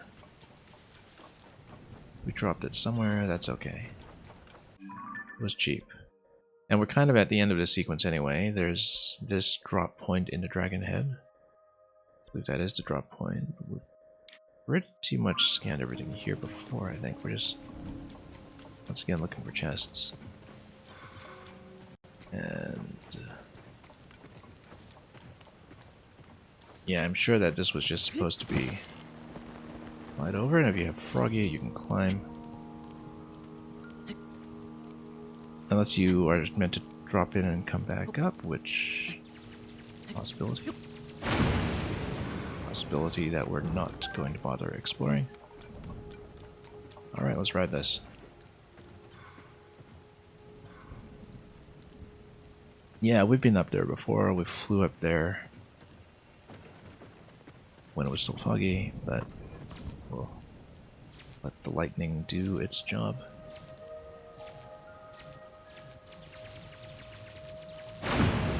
Ride it out. Didn't even need to glider for that. We had opened a chest here. Yeah, we've been here before. I'd seen all this. It was, I think, a wing track or something somewhere here. Ah, no, just a dive point. Why is there a dive point? Oh, right, because this is what's supposed to get you into Dragon Head. If you follow the prompt for the jump, which we didn't do because we just dropped in. Yeah, because this is the sequence that's supposed to get you to the mask.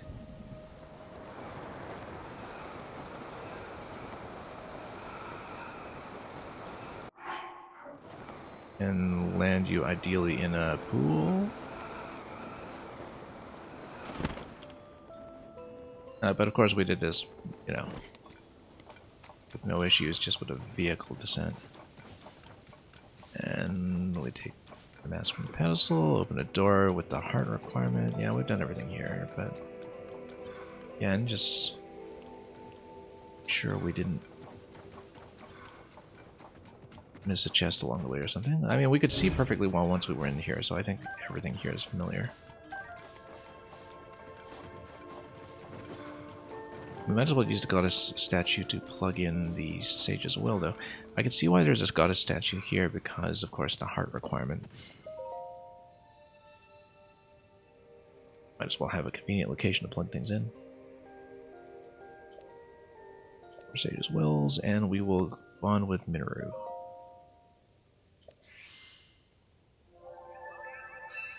I didn't even realize I was sitting on 4. Yeah, we power up the mech. And yeah, we're definitely missing 4 for sign on. Again, that's something that I don't know unnecessarily stream. I have streamed all of my playthrough of Tears of the Kingdom so far, but the further we get and closer we are to things like material grinds or upgrades, and finishing up things like the bubble frogs, the caves, etc., the more I'm inclined to say that we are pretty close to probably finishing up with streaming this game. Even if we're not quite 100% yet. I mean, big quest content I'd like to do on stream, of course. But one of the major accomplishments would be to get 100% shrines, and I think we're close. We're at exactly 75%. Look at that, 75.00. And if I'm not mistaken, this shrine that we could not do without the paraglider should be the last one on the map, unless I'm missing 4 or 8 or some ridiculous number. With that in mind, I think it should be possible at this point to slowly make our way back over there and do it. And see if it confirms that I completed everything, and whether, like in the first game, it gives me something special. Like how the first game gave you the wild set with the gear. However, since we're currently all the way in this location, it makes sense to go to Hitino Village first for the tech lab to upgrade what we can. Not that we need a shrine sensor anymore, I hope. But we can definitely get the sensor unlocked as well as anything that we need to power up.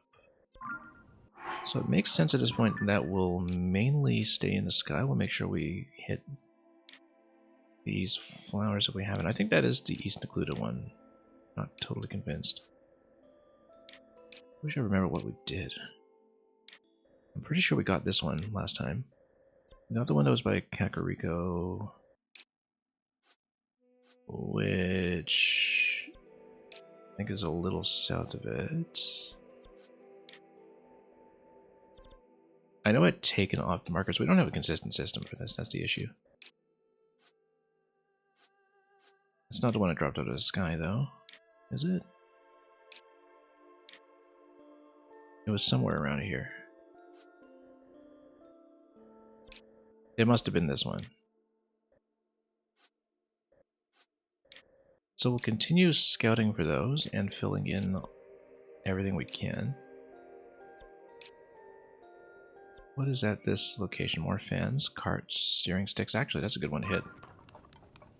Even though we're so low in charges at this point. That's okay. I mean, what else are we going to use them for? Other than gear upgrades, which might be an issue, but we can trade Zonite for them down below if we need. I'm probably overspending these, but I do want to stock up on fans again, so.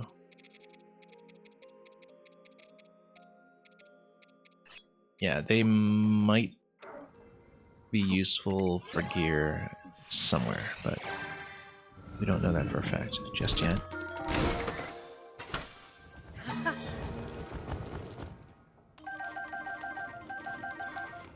So, everything there is useful. This is one of the best dispensers in the game.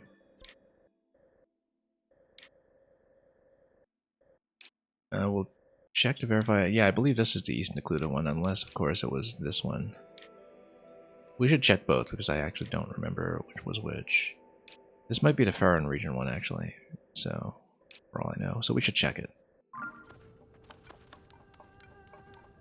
And by check it, I mean... we don't want the wing because the wing will expire. We'll go with hoverback again, probably. This time we'll actually have some fans we can use.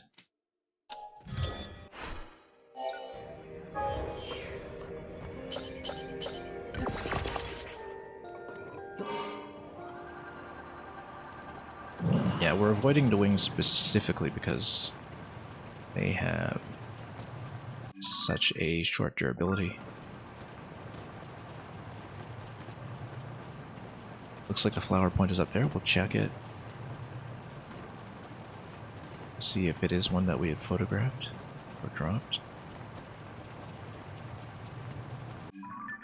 In fact, we should see if we have marked them with stars. Yeah, this one I can see that I marked it with a star, probably because we have not visited it yet. I think this one we had cleared previously, so... one easy way to check is to take a photo in the same location and see if it counts as East Necluda.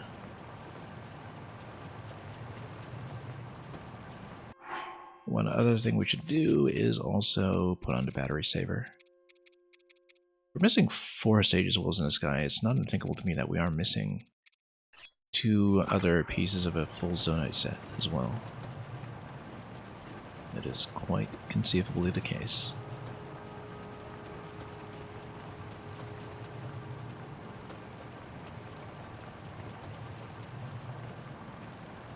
One thing though is that if we hit something like all of the remaining segments of the main quest, if there are any left,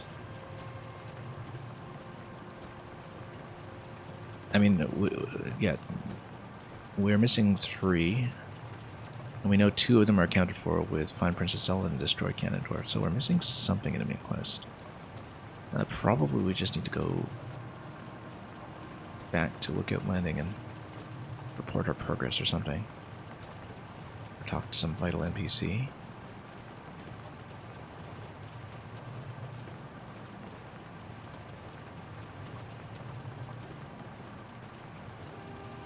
But we finish that and we finish all shrines, then I'm probably going to, at that point, see the finale yet again once we feel ready for it. It will be somewhat different, I'm sure, because last time we went in without having cleared the Spirit Temple.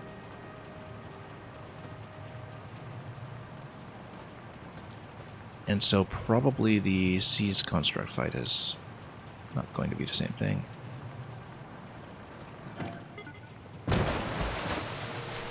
Might as well grab some arrow. Oh, you know what? We should have taken some pictures here. I didn't even think about this. Because we never really think about the camera. Probably. Oh, it's a frog. Okay. And Lotus, for that matter. Sure. We'll take that. What else is there? That's arowana. Oh, this is a snail. Let's do some of this while we remember it, which is not often. Oh, come on.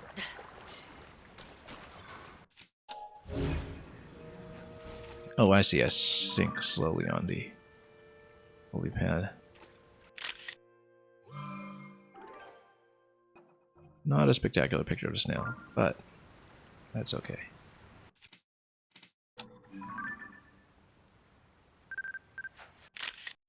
Brings back memories of Wind Waker trying to take a picture of a seagull. In Wind Waker, I think I had a particular location that worked really well for that, but the seagull was one of the most elusive ones for the figurine gallery.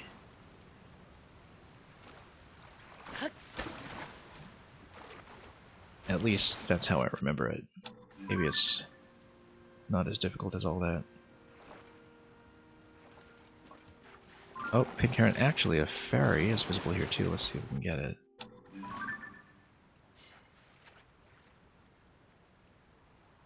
Not close enough, I'm afraid. Let's sneak in a little closer. We'll want to loot that fairy anyway, so...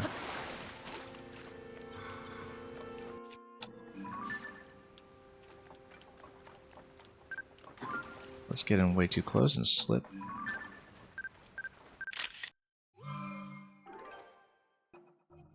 Good enough.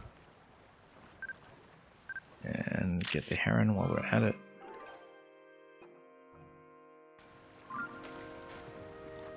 Alright, let's sneak over.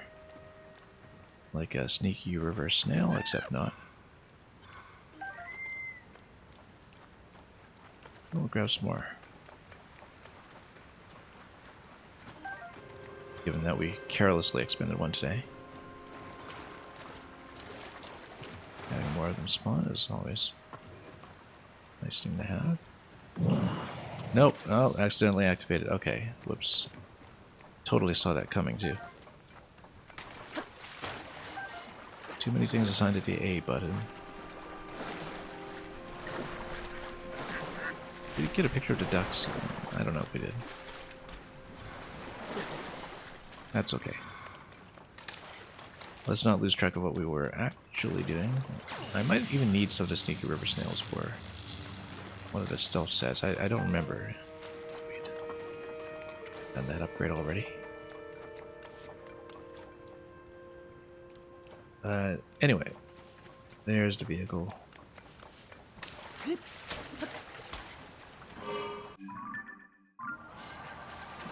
I'm going to check this next location over here. There we go. I think I have dropped this one. But there were, of course, some that I had dropped earlier in the game before we had a camera that I don't really follow up on. So, one easy thing to check is recent photos that we took. Blue Sky Archipelago. I think this is probably going to count as east. We could just drop it and see, but yeah, we are in East Necluda. I think that counts.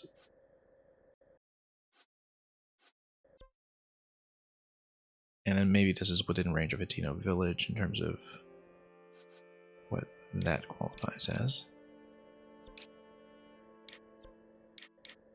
Yeah, so we'll basically sweep the map and try to find all of those.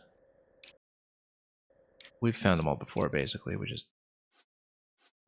didn't necessarily do more with that since we haven't seen the camera yet.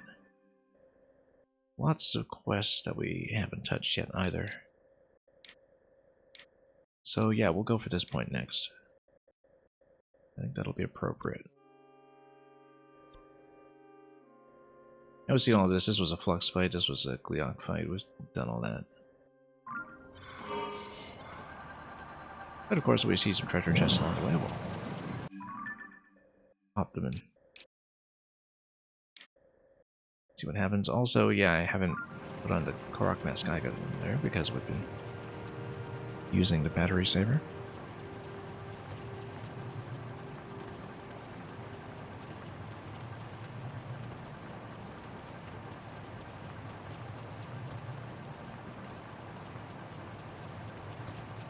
So let's just proceed here and see.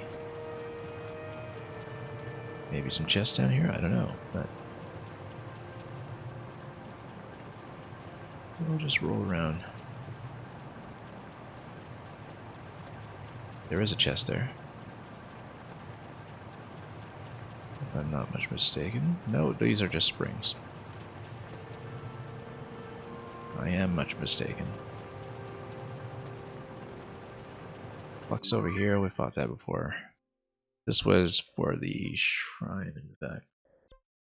Where was blessing? Yeah, this was a defeat and loot. Stop here momentarily to recharge the battery, of course, but we'll...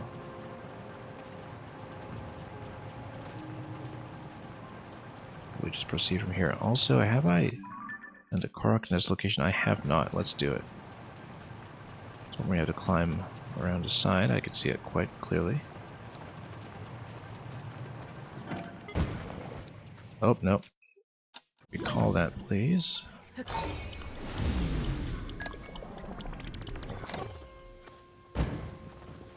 Okay. And those climb down. Easy enough to see this once you know what to look for at each of these islands of this style. Yahaha.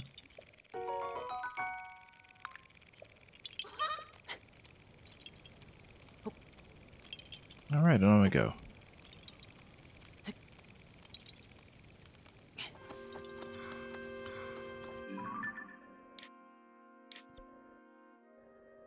And yes, as before. Lots of those to locate. We'll drop into Hateno Village after that.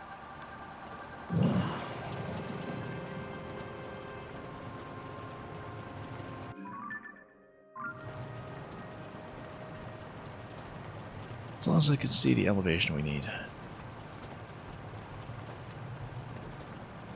I think it is going to be in that cluster, though. More or less.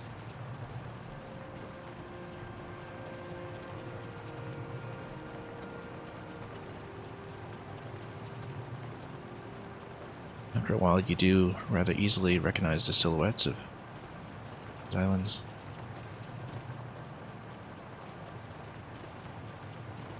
And if we do need to drop in, we'll drop with the vehicle, hopefully. So we can just fly out of there to the next location that we want, which is likely just to be the village itself. Or we can buy up some milk again for horse-related recipes.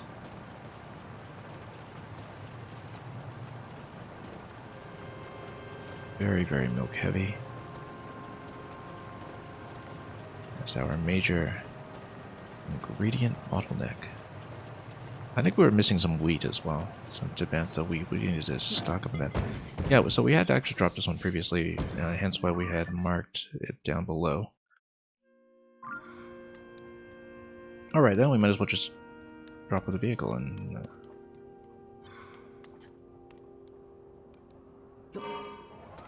fly on down.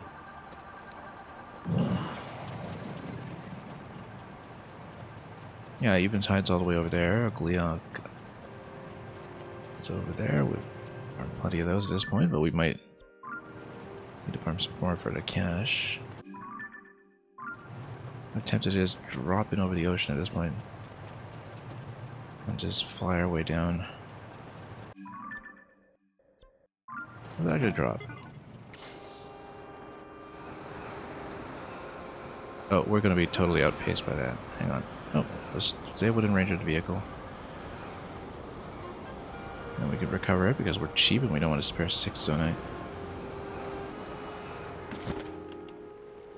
And we will not have a hard landing on the beach, which is actually something I had done before.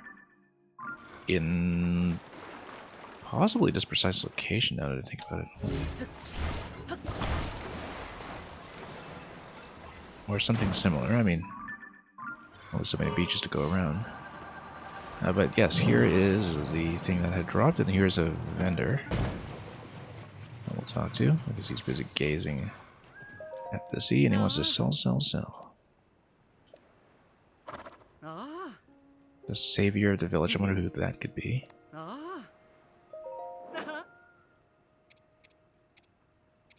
We might actually buy some of these, again, in case we need them for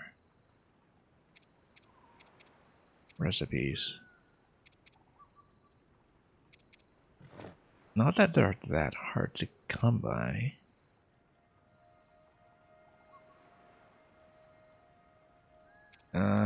You know what? No. We'll wait until we get to the actual market. We know there's a fish market there. Or at Zara's domain.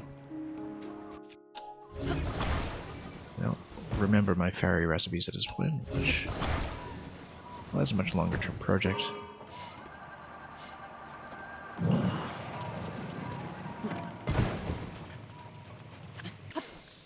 I never did get 100% in Breath of the Wild, and I feel like if we went for it here, that's a very long-term effort on the order of years. Is there anything to photograph on this tablet? I don't see any writing. Oh no, you can see it, it's just somewhat faded. Right, let's take a look.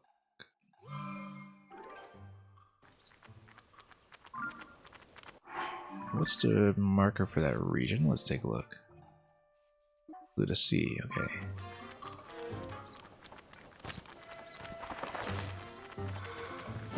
Anyone want to do the honors?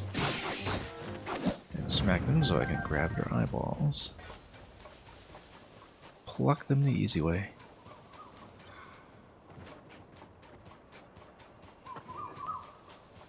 Alright. All kinds of flotsam and jetsam over here, including the steering sticks and fans, in case we would just want to build one afresh. That's why it's nice to have a cheap recipe. Blue-winged heron, might as well snap it.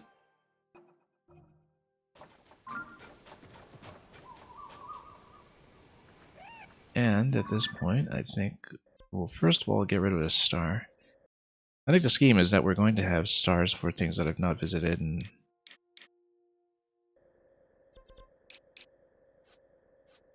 yeah, because we can tell, for instance, that this one I've probably not visited unless I got to unmark it. No, I think I hadn't. In terms of taking the picture, anyway. We better mark some of this stuff preemptively then, because we've seen a lot of the locations previously, we just hadn't. Yeah, so that's start already, which means we dropped it. We should rotate around the map and make sure we see all of the ones that remain. And star will be the symbol that we want. I don't know if we dropped this one, and I think we should check, so...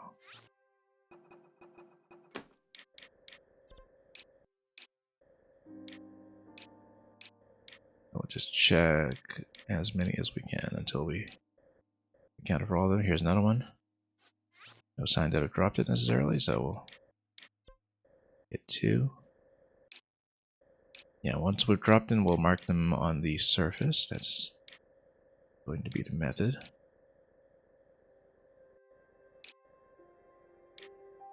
Usually the silhouette is pretty visible if we can Just see what's surrounding Death Mountain here. Nothing here. Ah, yeah, this one. This is over a chasm. I wonder if it means that you drop it all the way into the depths. I suspect you do, unless, of course, you can just photograph it from up top. It might be one that you drop all the way into the depths. I would not be surprised. Makes sense to have at least one like that. Just as something special. And yeah, we'd mark this one.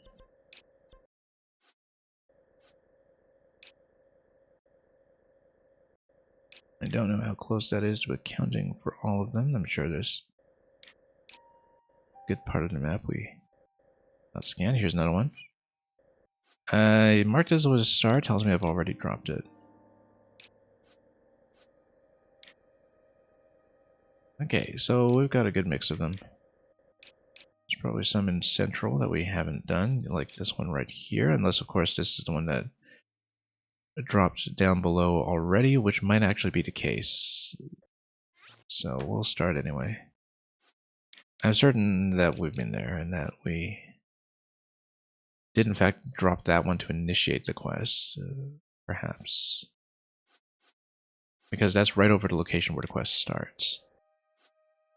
But we'll check it anyway. I mean, it was the only island in the sky over there. I'm sure we must have seen it. In our desperation to search for that final shrine. And that one looks like it's been dropped. Anything around the Korok Forest? No. Yeah, some of the more subtle locations are the ones that look attached to other clusters. We'll just have to be aware of that. Okay.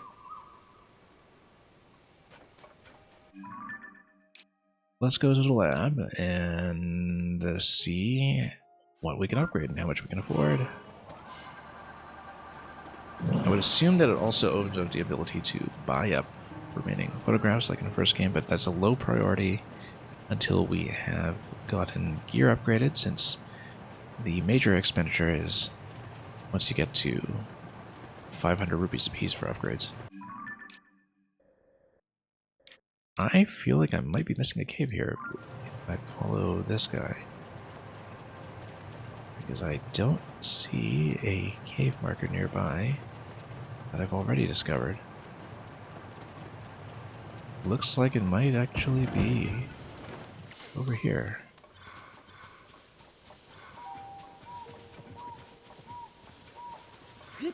Is this new? It might be.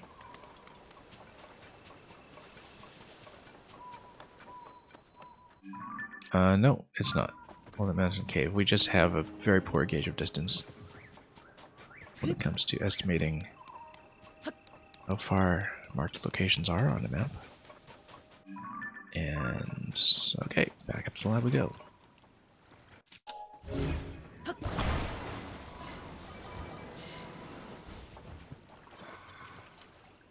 And let's make this actually rideable by slanting it a bit.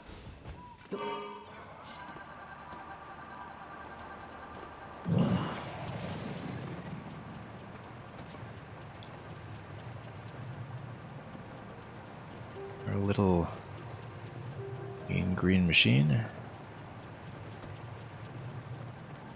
Anyway, we should finally be able to access this far into the game. And yeah, this is a fast travel point. We don't care about that because we don't use that. Oh, that's interesting because we've been sitting on this medallion, the travel medallion, the whole time. And of course it hasn't been activated because we have not been to the lab. And so one of the things that we'll unlock and not use is the travel medallion. And hopefully it doesn't force me to use it to fill a quest or something. But if it does, I'm sure that doesn't really count as compromising on fast travel. But hopefully we don't actually have to use it. We did find him. We did find him. So what's the issue? Was there something I was supposed to do for him first? I don't even remember.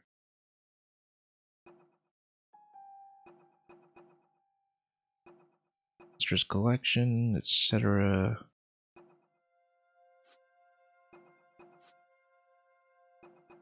wonder. Because we should have opened it by now. We did talk to him, and I thought we were supposed to come here to unlock. What is it? Huh, okay, that's curious. Unless I'm supposed to just bust my way in. As is, which we could have done long ago if so.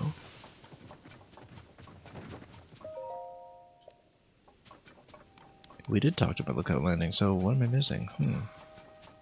Well, we'll just have to go back. Yeah, maybe I just forgot something that he asked me to do first, or...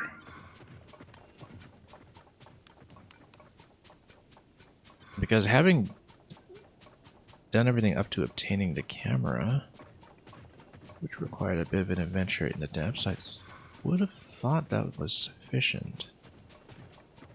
Apparently not, so... That's okay. We'll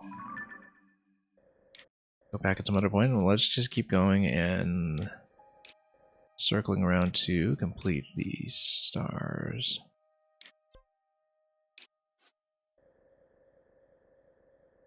Next one we'll approach is going to be to the northwest, then. Unless there was something here, I don't think so. We'll look around, of course, to see if there are chests along the way, but I think we've checked most things pretty thoroughly by this point. Not thoroughly enough, but we're missing 4 sages' wills, of course. We'll head on up. And we'll see what we need. Oh, you know what? The village is right here. We should actually get some milk first. Yeah, I'd forgotten that we also need to stock up wheat. But that's something we can do when we go back northwest again to Penta for the Rito Shrine, which we'll be doing soon enough, I'm sure.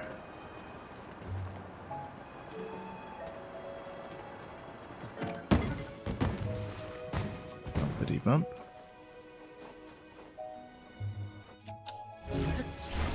We're supposed to not rob the garden. Like a good citizen.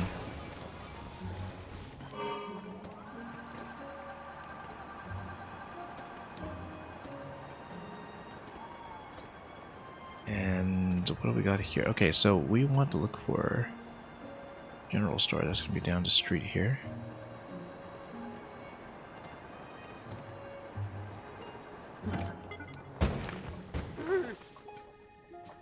We could do more CC clothing assessment if we really wanted, but now I'll just shop. More milk, the merrier.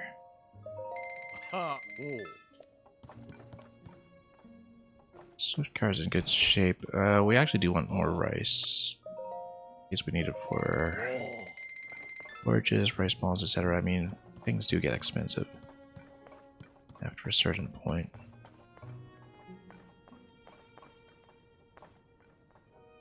Yeah, some pumpkins are fine. We don't need them yet. This is the only place to get them, though, so... And I don't believe we needed a cheese for the horse recipes, necessarily. We might want more carrot.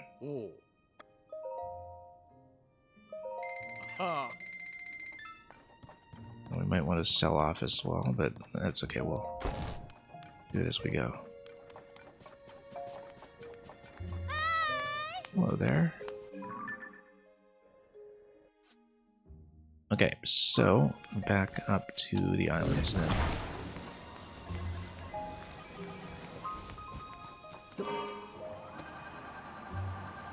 What part do we even need off Nadera? We needed a lot, actually. There was one particular upgrade that needed a ton of parts, and I just can't remember which one, whether it's the claw or the horn or something. What were we working on? Let's take a look at my materials here. We'll start by attack power, since that's the easiest way to find the dragon parts. We have 2 horns.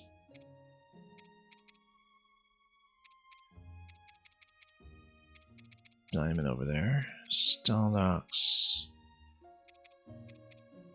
Where are the other dragon parts then? General's Claw. We had spent Nature's Claw then. And we had some scales. We probably want the Fang at some point. I don't know if it's the one we need next, because I just recall us spending a lot of these parts on upgrades, but a little poker in the mouth and gotta grab a Fang.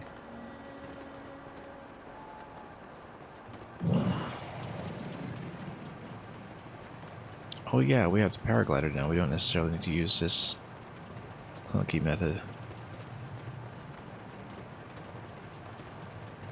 But who are we kidding? We're going to use this clunky method. Look out. Clunk. Then, let's see where that dropped. And yeah, we've got a bit of cold here. That's okay. We don't care too much. Oh, except, can I recall that? Oh, it's too far.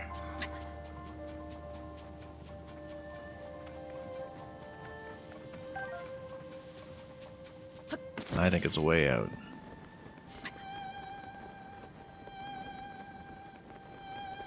I think it's long gone.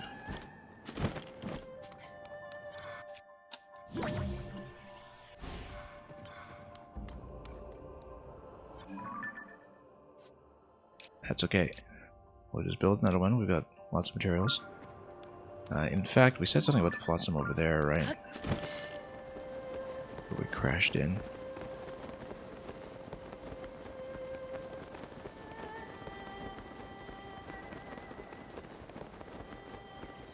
Probably around this beach. Right, because this is where we had taken the previous picture.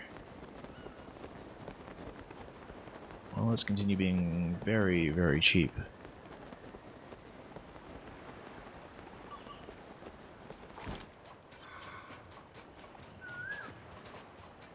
And grab some fruit.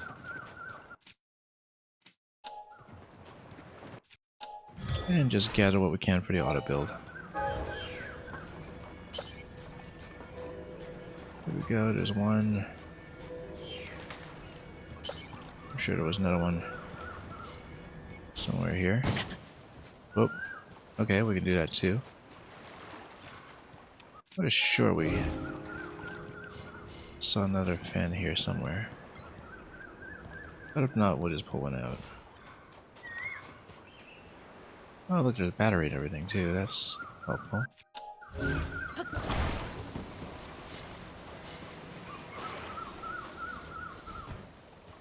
Might have just confused a fan with a barrel, for all I know.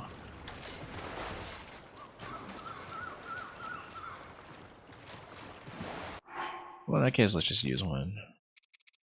Or just build one zonite, but then that'll look asymmetrical and ugly, so we won't do that. We want everything to be nice and clean. And in this case, fully reusable. We don't really even have room to plug in the battery. I don't think we'll need it. Unless we want to plug it onto a weapon or shield or something just to carry it. Until we feel like detaching it or something. Nah, no point really.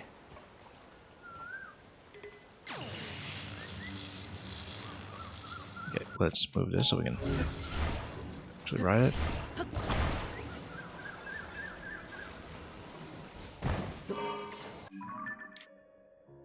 And once again, back to northwest towards, well, pretty much towards the mountain and past it. Okay, we can do that. We just got sidetracked by the dragon, so we'll head back over ever so steadily.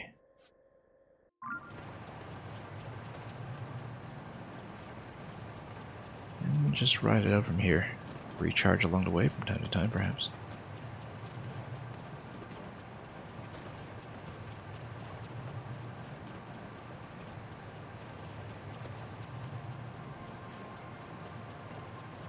Yeah, too bad about the lab. We'll just have to come back here again at some point once I know what the requirement is.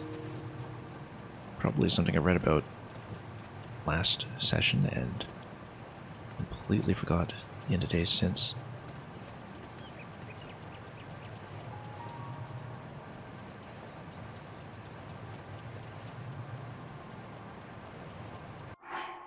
Battery isn't too critical at this point. We really should have gotten with the Korok suit, although we are going to be in cold weather in just a moment, so let's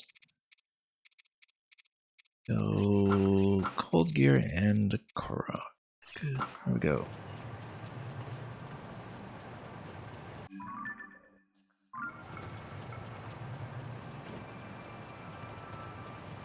And we'll slowly make our way over.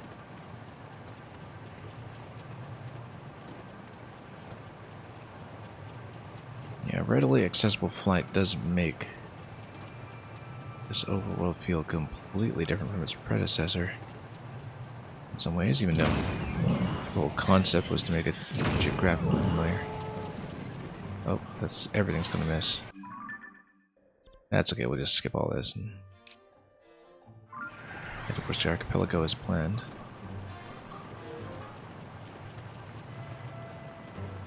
Could just fly using the tower too, but who wants to do that?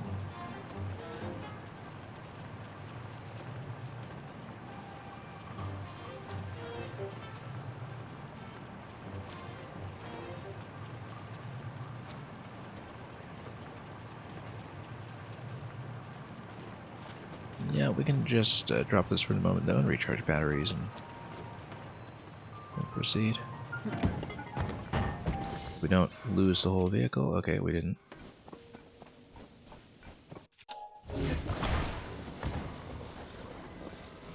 Just have to be really quick and snappy to recall sometimes if you do see that mistake coming imminently.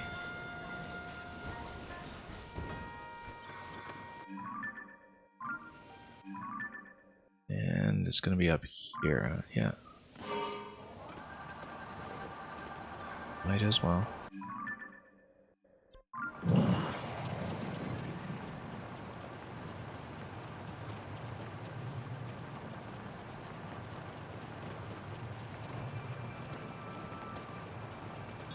And we'll just keep on going.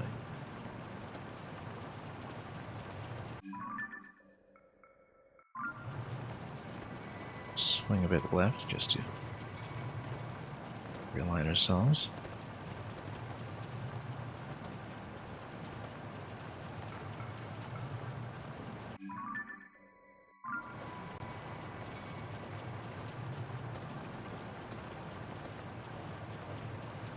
And we'll be there fairly soon, I'm sure.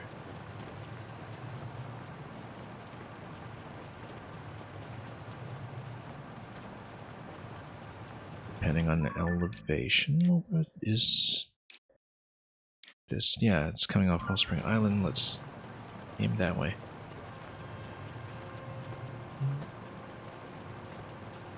I think I see the target.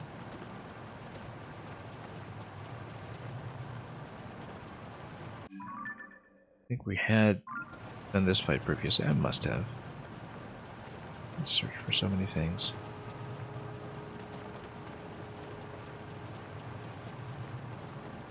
But of course, occasionally, a few things will take me by surprise. Did we see the Korok on? It looks like this island here.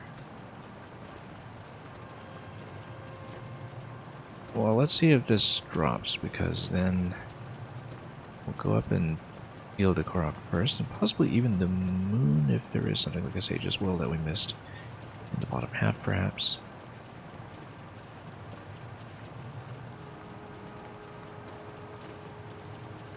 I don't recall, because we have done quite a bit there before.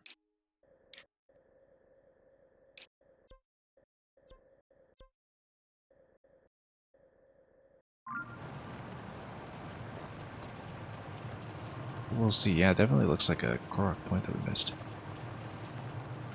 That location. Right here.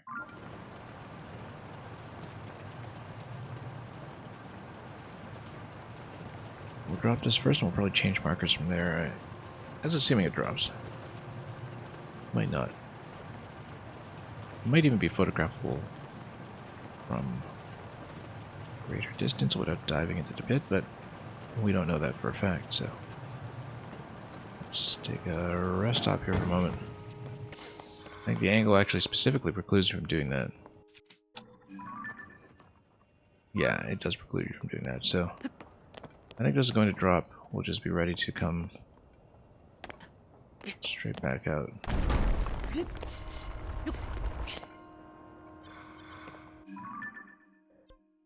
Okay, delete, and then mark.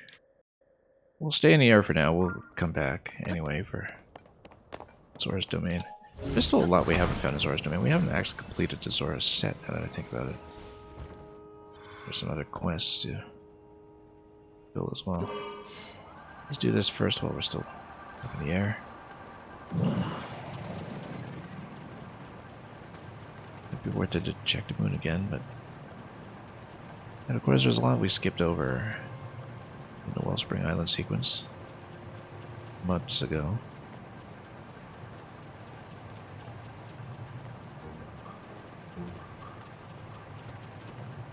Yeah, it should definitely be a Korok point with the miniature island here. That's typically the case.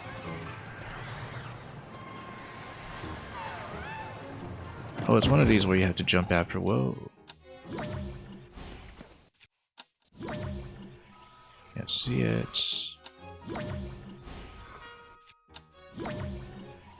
Oh, it's gone. No, it's not. I can see it almost, except a tree is in the way.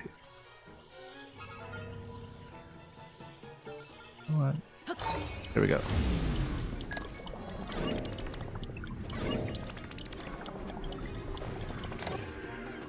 And then... Nope, again. Nope. Oh, I missed. Missed to recall that tone. No, we can still kind of see it.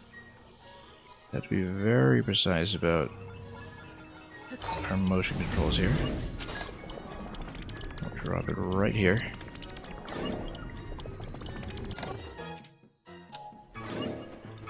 Nope, come on. Freeze it for a moment. There we go. See? Loss mitigation, very important. And we're just going to lose it anyway because this requires me to fly. Totally requires me to dive, in fact. Well, depending on where the next one is, over here. Let's just go for it. Say, yeah, because there's no other way to do it. We'll just need to dive for it. Oh, except I overshot it. Or did I? Okay, you actually do need to catch it in midair. So, if I'd known that, that was doable without the glider as well, as long as you have a safe landing with either the glide suit or with a water landing. But anyway, since we're down, let's go straight for that. Try to see where the drop point is. If you look at it, it's going to be a little further.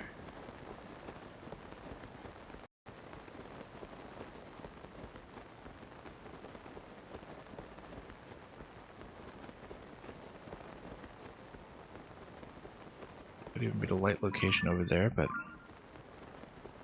that might just be a bunny that takes you to a cave again. Ah, no, there it is. I see the platform.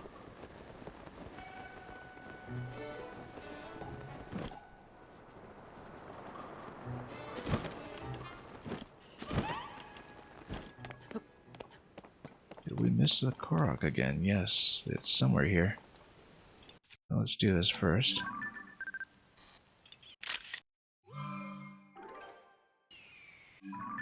And then unmark this from the map.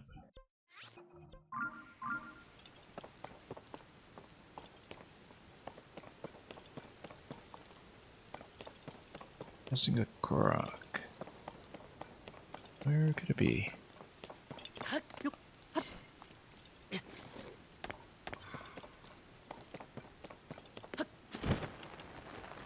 Well, there's this very conspicuous looking tree.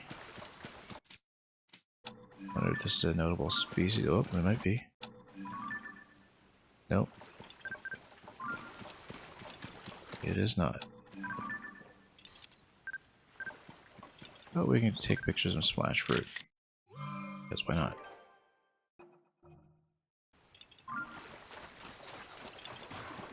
Might be this tree, actually. Might be something to climb. Although, this game doesn't really do so much of that when it comes to rock locations. And even when it does, it typically gives you something like an arrow. But it is a notable high point, and so it might be worth checking. Froggy suit it is, I guess.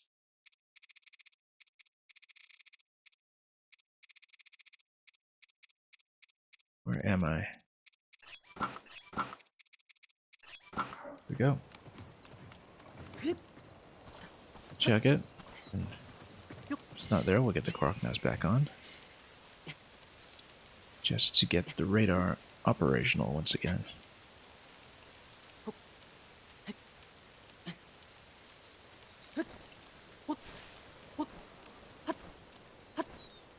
But yeah, not much in the way of the climb to high point Koroks, as I was saying, in this game, so.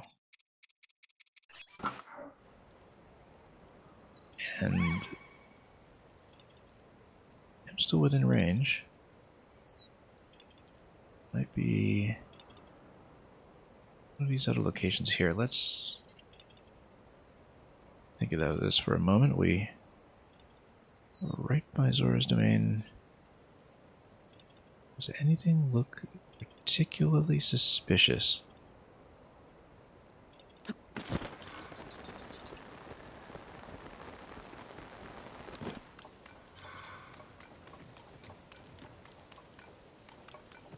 Well, let's head on up here.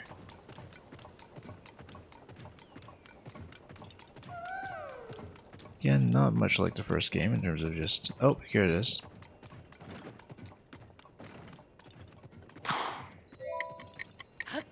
Is this glider base? It might be.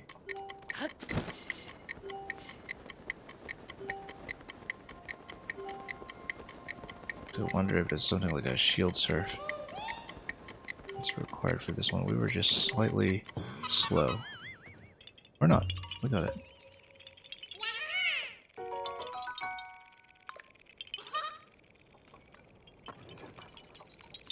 Yeah, shield surf might have done that as well if you were to do it without glider assistance. We've been to all these caves before. We've scouted them very thoroughly, in fact.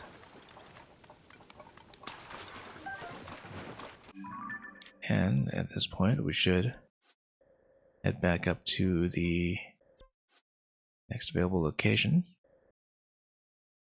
This is already quite close to Tarrytown. I didn't realize we'd gotten that far.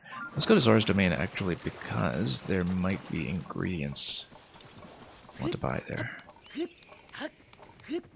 Keep forgetting what a good shop there is there. Might even get you some things like wheats. Or the hearty fish. For some of the gear upgrades that we needed it for.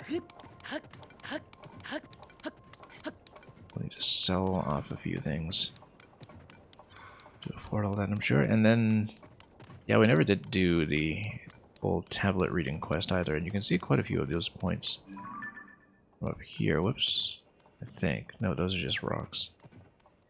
Well, you can see one of those points from here. Close enough, I suppose, but you'd have to follow the path to really see that a little more thoroughly. So anyway, let's head down.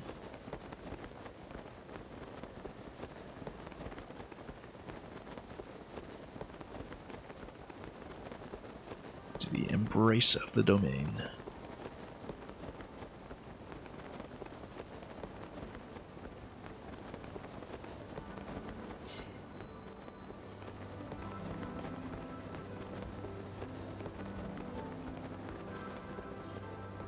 And now that we've arrived, we'll shop.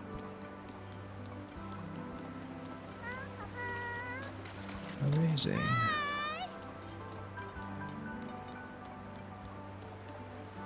Crab trader. Mighty carp, hearty salmon. Yeah, we did need some of those. And swift violet, I think we needed a ton of those as well. We're very, very short. As far as I... yeah. Oh. Oh. Oh. We're not going to do crab trade. We've done it before, I think, to fill the quest, and I think it wasn't actually worthwhile. So are there meals we can sell? Well, I mean, we can steal some of these eventually, but for now, actually, let's see if we are very full up on meals. Whether we have the full 12 rows, because then we can fill this in. No, we're only at 9 rows, actually. We've got tons of room. Oh. Oh. Grab whatever you like. Yeah, I think we will. We need a lot more coarser bee honey, too, I think. Recall. Now, we're keeping gems because we do need them. But I think I had started to sell off Gleok parts because we know how to farm them at this point rather easily. We definitely don't need this many Bright Bloom seeds because we barely play in the depths at this point, and we did light up the whole thing, so might as well just sell a nice generous amount of that. There's some enemy parts that I think we're done with as well, but we don't want to make too many assumptions about what we do or do not require. Like the guts, for instance. I think we'd mostly spend what we needed to use when it comes to materials, but again, I don't remember precisely. We definitely still need a Moduga parts. Gleok parts, I don't imagine that we need this many. You know, we want to keep the guts. It was useful for something, but if we can just get rid of some of the other enemy parts. Blue Boko horns, we don't need nearly that many, I don't think. We started spending some of these on upgrades, but it's toenails. Lionel parts we want to keep because they are not easy to come by.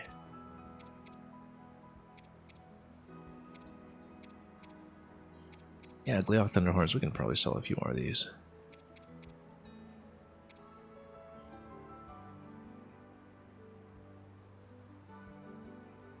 And regret it later, but we know how to beat them easily, we know how to find them easily.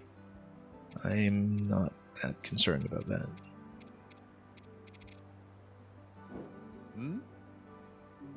Oh. In that case, let's grab some fish. Oh. And he only has one at a time. We are saving those for something, I just don't remember what. Oh. Swift violets, yes. Yeah, rice I think will be fine for now. But we could always be wrong, and we also have a Korok coming. Close by, in fact. Also, let's take a picture of some of these bows, I bet. Oh no. Okay, they don't count. Too bad. So ceremonial and everything.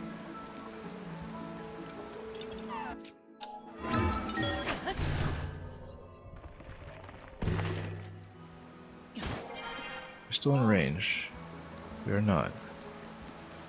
Might have been down below.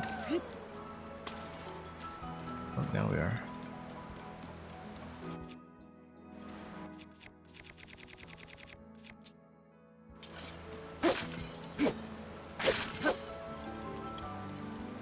Use the Master Sword for its intended purpose.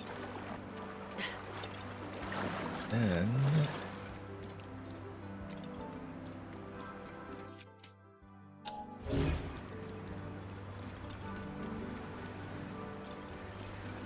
oh, a whole lot of nothing. So far, anyway. Very hard to say what we're missing.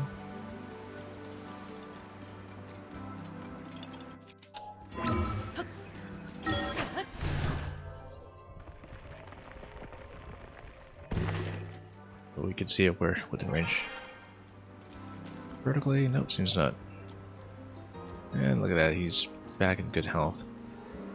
Ruling, or rather, retiring. We found lots about Princess Zelda. What? A Demon King was masquerading as Zelda? Well, that explains a thing or two.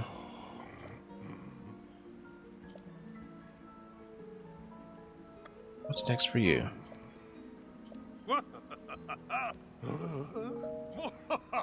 And we've got plenty of the King's Scale. We don't really know what to use that with.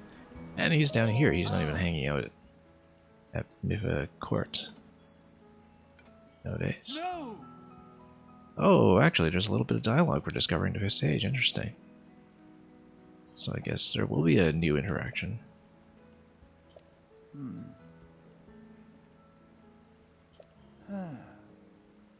Yeah, the fifth stage is Minoru.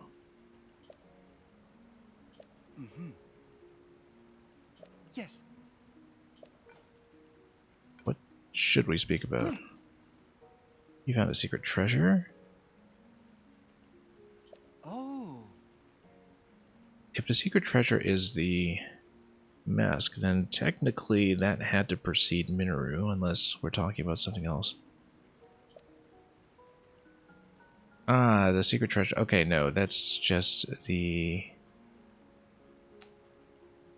What is it? The Varuta helm.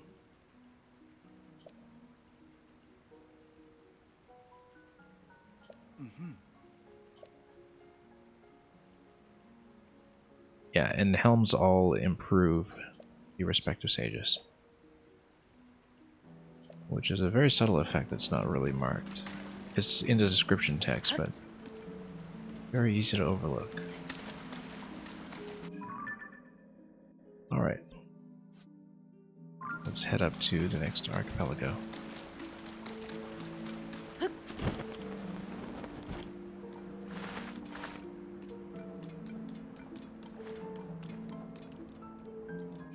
Anything else we need over here? Not really. At the moment.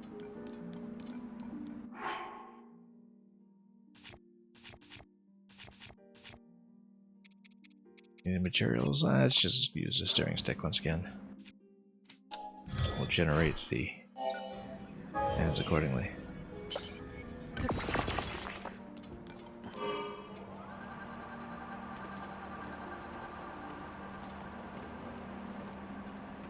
And we'll green goblin our way up once again.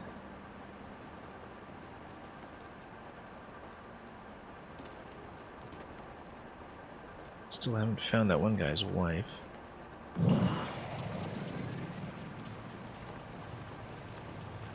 Wonder if it will take years like the equivalent quest in the first game.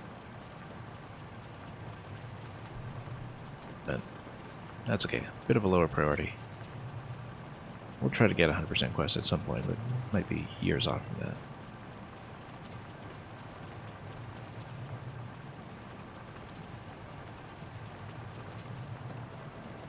Anyway, back up to, whoops. That's unfortunate. Hang on. Whoops.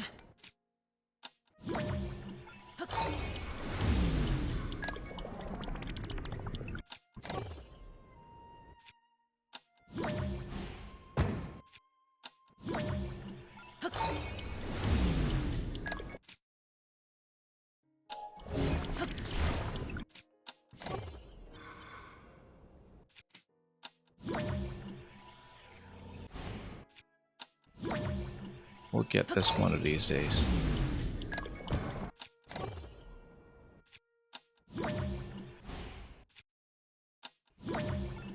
There we go, and then we grab right now. There we go. Took a few attempts, but we've had practice.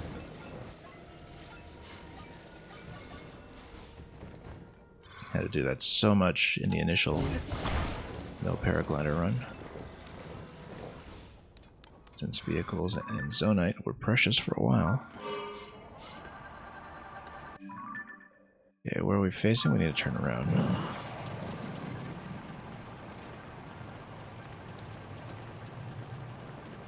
And drop the next platform.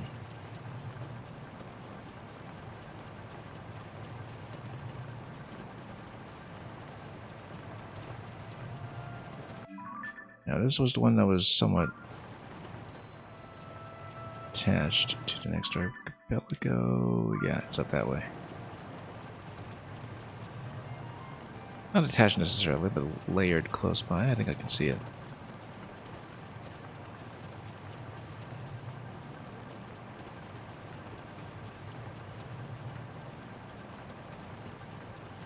Once again, we'll also keep our eyes peeled for chests.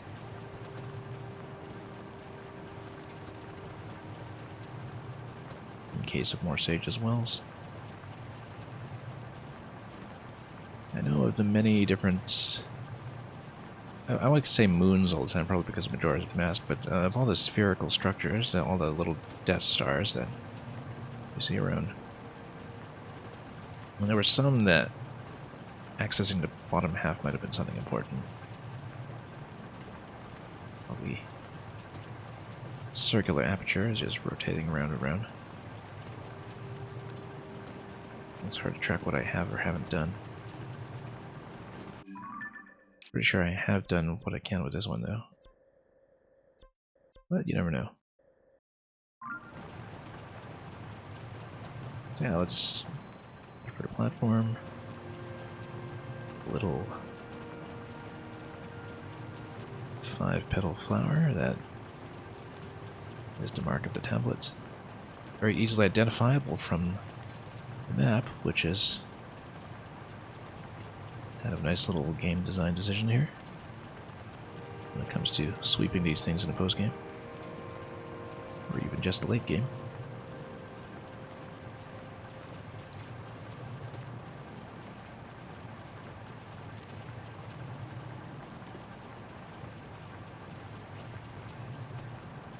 We'll slowly make our way upstairs.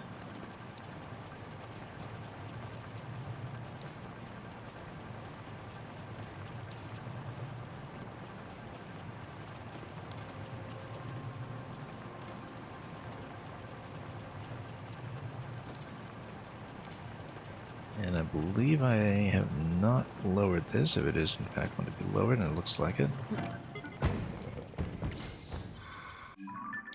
Well, the next one I think is not for a while. The next one has already been dropped, in fact, so we might as well just drop this one with me. Oh, it's not dropping. Okay, that's fine. One of these then.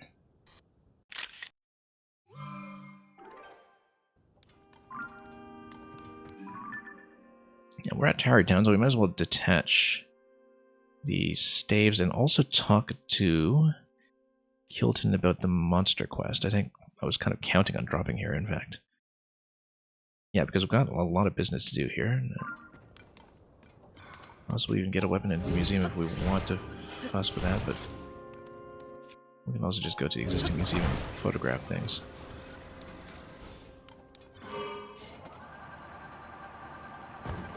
And by museum, of course, I refer to what I did with my player housing. Ran out of galleries, in fact, because we spent too much of the budget on our makeshift Triforce.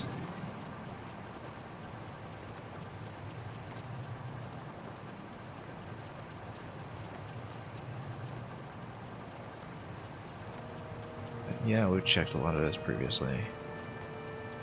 Tarry Town's way down there, we'll drop in somehow.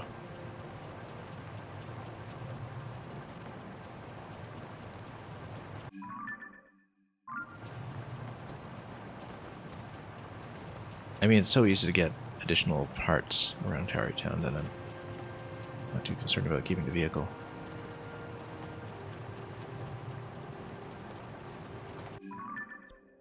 We'll likely be rebuilding anyway.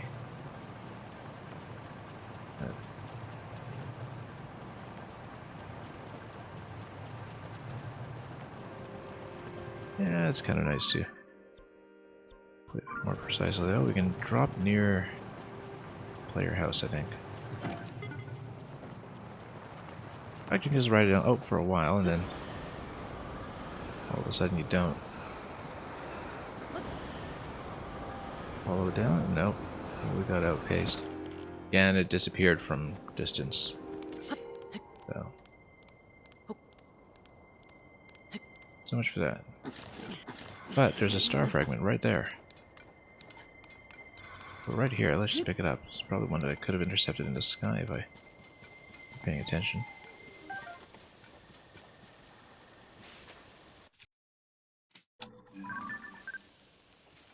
Oh yeah, might as well get the armor around here.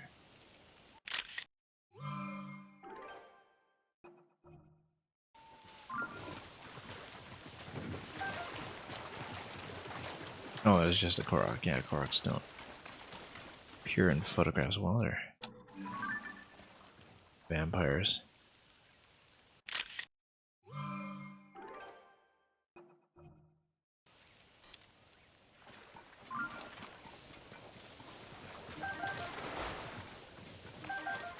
Lots of silent princess to go around.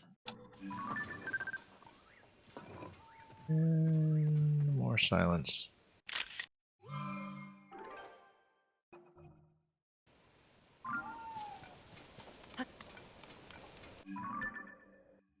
Anyway, we're here right by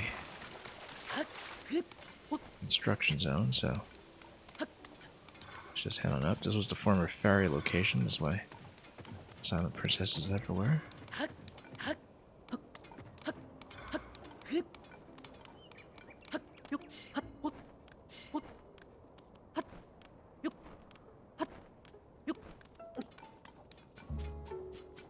don't know if we'll be doing much micromanagement with the weapons, but we'll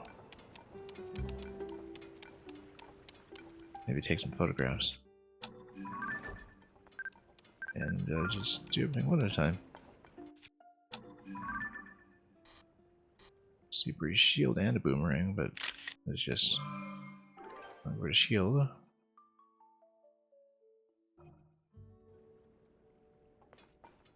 Oh, from a certain angle you can get a boomerang.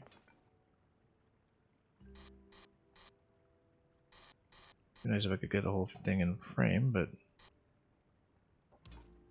you do kind of need to center it over the boomerang instead. Or the shield winds up taking precedence. Get a nice shot of it here.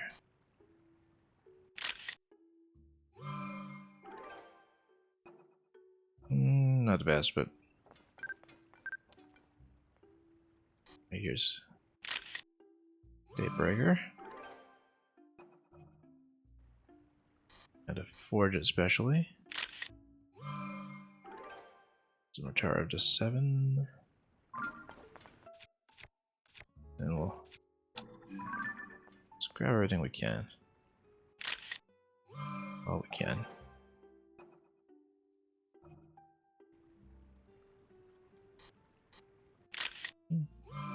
I did get 100% in Breath of the Wild on the compendium, but only with paid assistance. As in just buying up most of the gallery deep into postgame.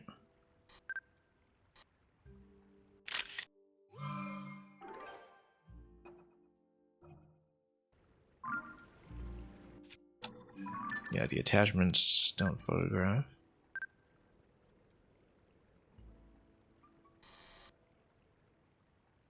Yeah.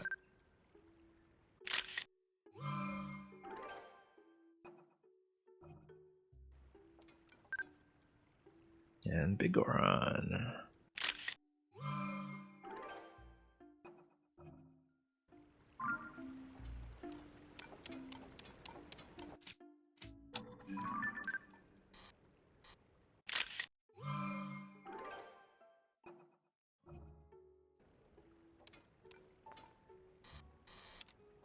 A lot of special weapons all over this game. Demon King's bow. You actually had to zoom in somewhat.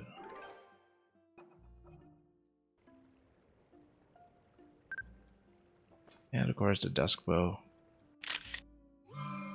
Zelda's old favorite from Twilight Princess.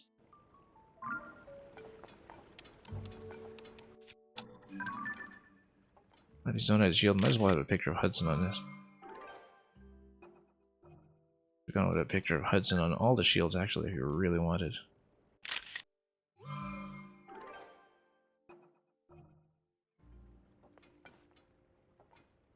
Can we focus on a weapon? Sort of hero? Yeah, it's going to be a dreadful close-up.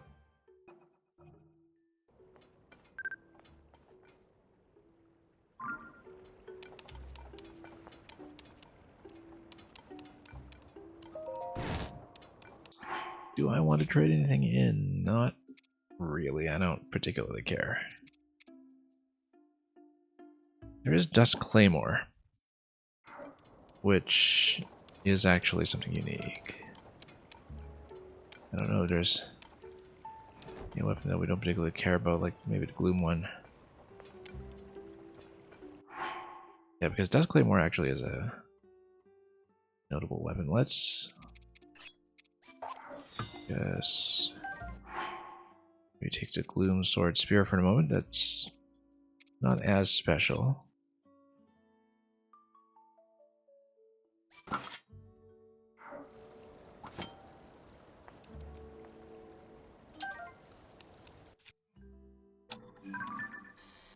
Yeah, got the Dusk Claymore. There we are.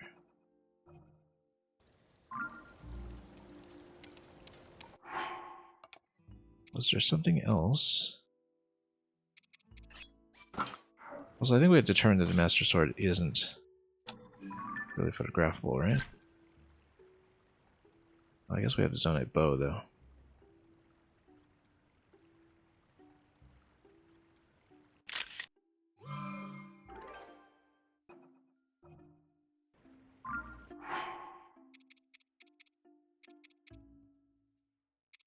Yeah, just a lot of the Gloom weapons. In terms of the base weapons, it's not like we have something deeply irreplaceable. I kind of wonder if the special depths classes of weapons have unique entries. I think they do, actually, which is interesting.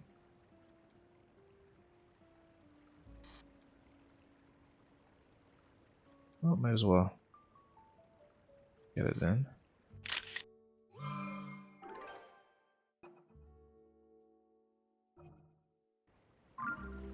If we're ever in the depths, we'll rethink some of this.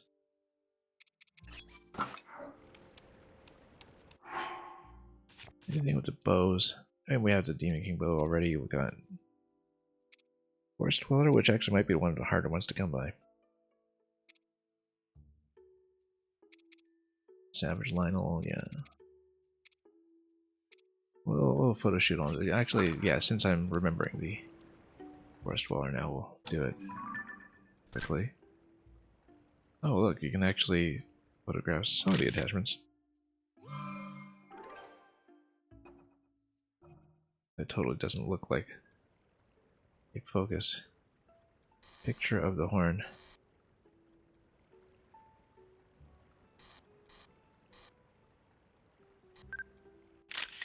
Nope.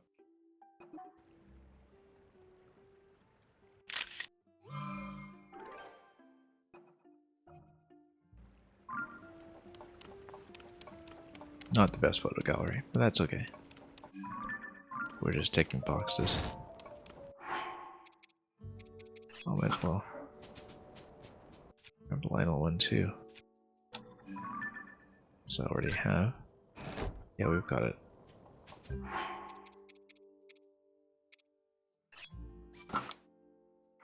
That's right. We don't care that much. Anyway, let's fill in the first monster quest. I just asked for the goblins. I don't know if you'll also have pictures of goblins or Lizalvos that you can turn in. or further stages of that. But we shall see. Because this is a significant enough quest to be marked as a side adventure. There could be something to it.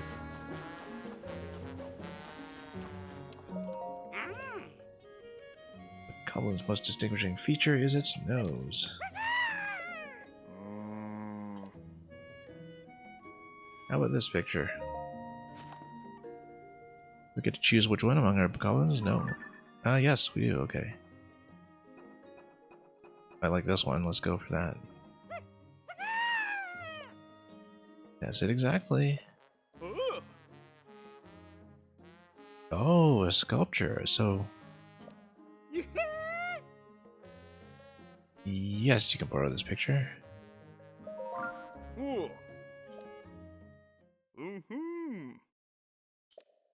So there is a bit of a figurine quest here. Although I guess it's just by enemy class. I wonder if it will be specific to a silver goblin. Yes. Okay, very good.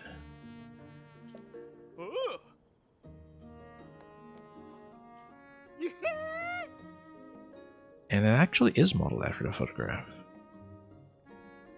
which is very interesting.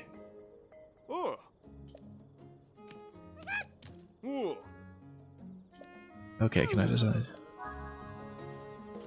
Alright, that's really interesting that it actually matches the photo pose. So that's an incentive to take good shots of whatever it is you pick up.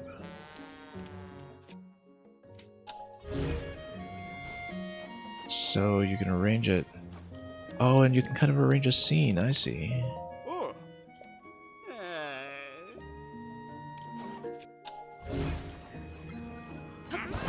So you can have it come out of the cave or something, or just climb up on top. We'll have it come out of the cave.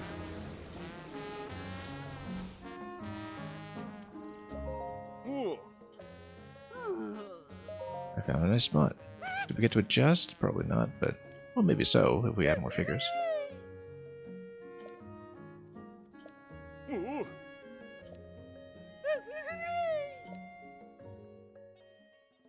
Very neat.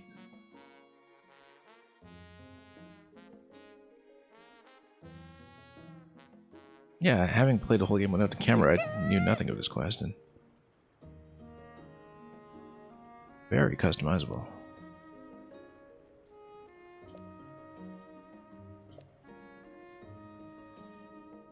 Ma. It is rather cute.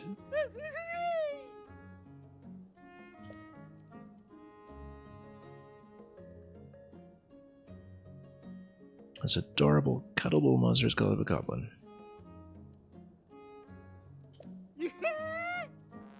Floopy ears, gloofy snuggies.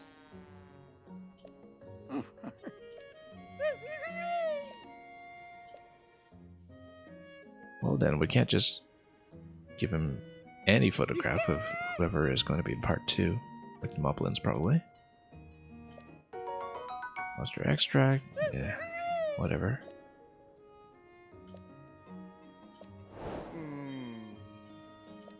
Let's make more. Horriblin, okay. That's right, we'll just find a cavern. We'll try to get a nice one, like the silver.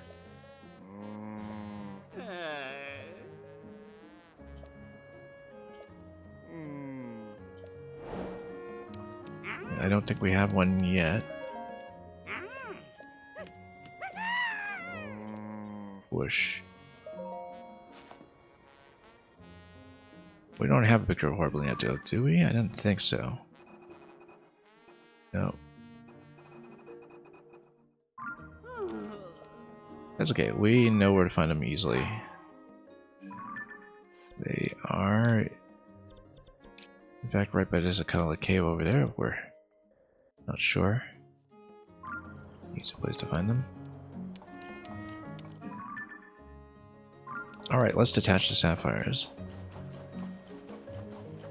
since we're here. Break it down. What is this again? Dazzle fruit. Oh, we got tons.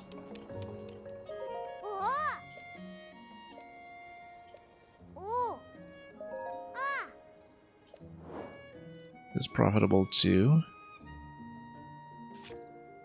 break down both of the rods, so we'll do that.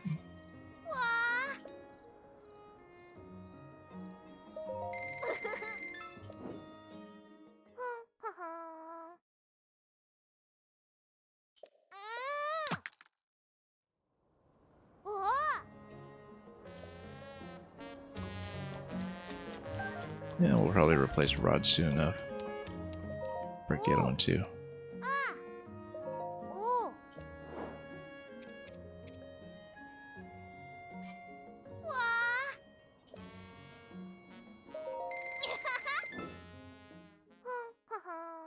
And then we can actually replace the weapon bases soon enough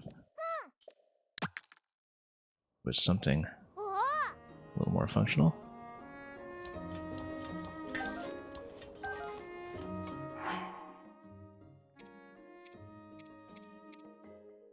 Yeah, everything else for now, I think we'll keep it as is.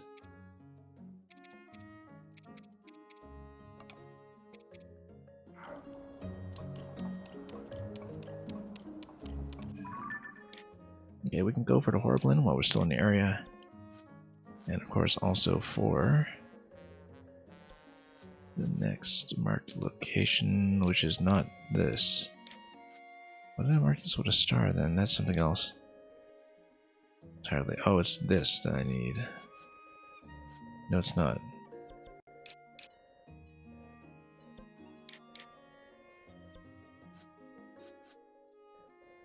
This is what happens when I'm just terribly inconsistent. Did we actually take a photo of this one? Yes, we did.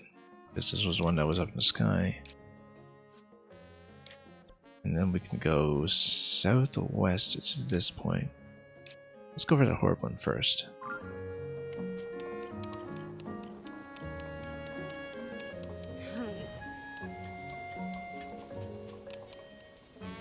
Do that. In fact, we'll go down to where all the spare parts are. On the west side of Tarrytown.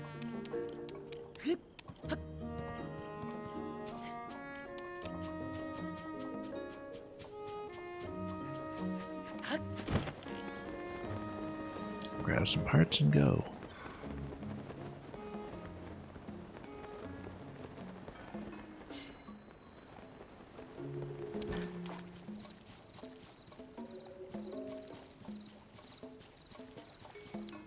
Yep, lots of parts to go.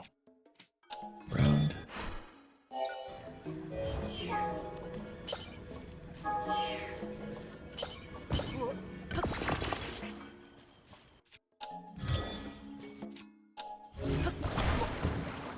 And there's also a horse god nearby too, if we want to get some of the cooking done along the way. We'll be on the way to Horriblins. Let's do that then. Not that I remember the recipes that we need, but we've got lots of milk this time. Decent amount of rice. Wheat will be the bottleneck.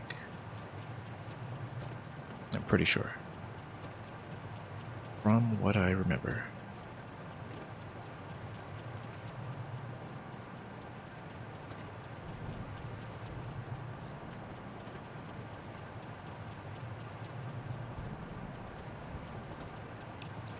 So we'll just head on over and fill in what we can.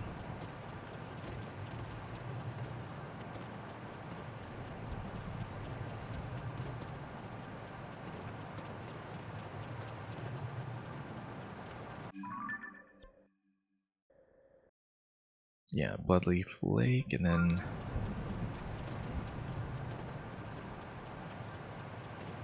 cave in the corner, assuming that we'll get Horriblin of the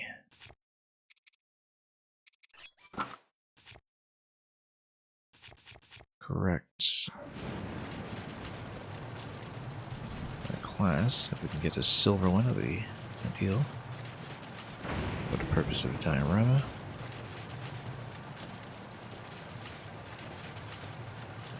Also, reading like crazy might actually impact my ability to cook something, but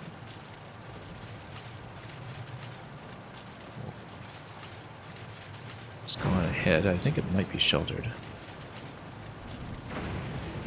In which case we'll do just fine.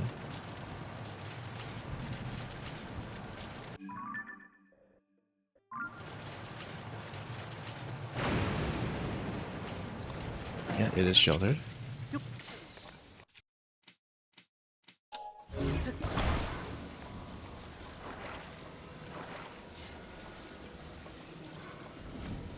Let's see what we need. Again, I remember that milk was the major issue. Oh yeah, we need to check the recipes first. Let's go ahead and take a look. Might not be perfectly cost efficient here, but we'll make do.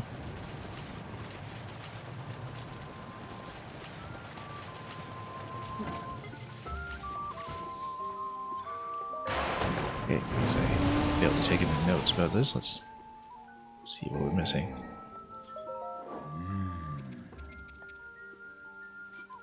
Okay, we've got 3 upgrades to do. 2 omelets, 3 cream soup. Oh, we never figured out cream soup, did we? As opposed to cream of vegetable soup. Yeah, actually we still don't have that. I don't think we understood it. Probably some kind of proportion that we need to fix up for that. Okay, then we'll do 1 cream of vegetable soup, 2 carrot stew, 2 risotto. Yeah, but until we figure out the veggie cream soup, we're a little bit stuck.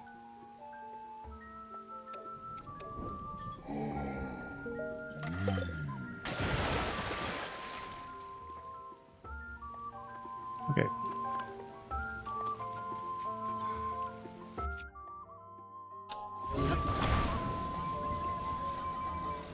That's good, we can at least get 1 upgrade done.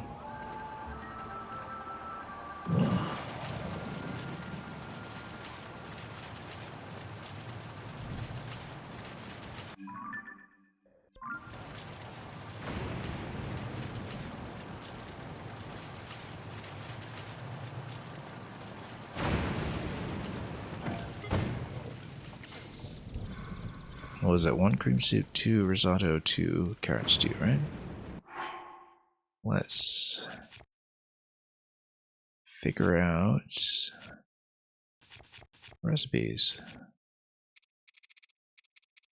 Rice, first of all.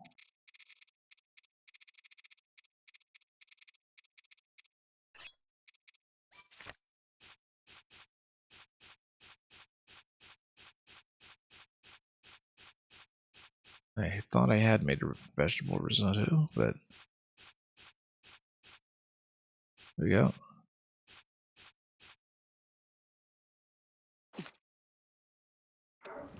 Old ingredients.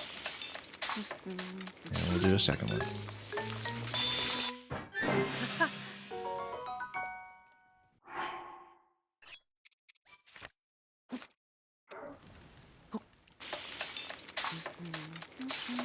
It's going to be cream of vegetable soup, not veggie cream soup.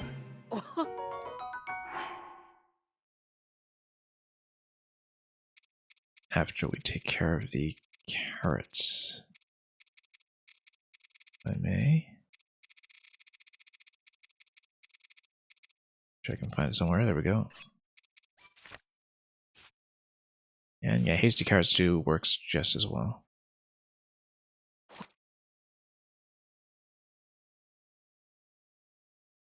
And how are we doing for wheat? We have just enough wheat, unless we need the wheat for the cream soup. Ooh, we might actually.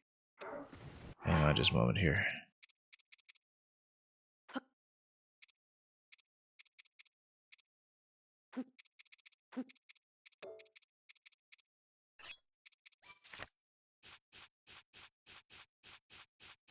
It's It's not part of the veggie cream soup, is it? No, it's not. Or cream vegetable soup, rather. It'll be something with the milk. Veggie porridge. Sneaky cream of vegetable soup. Yeah, that'll likely be what we do.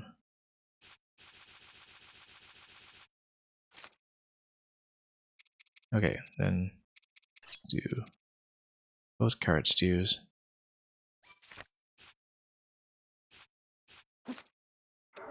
Exhaust the wheat supply.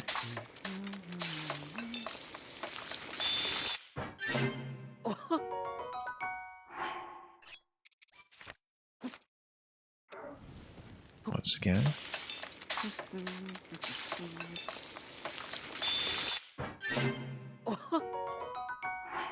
One cream of vegetable soup.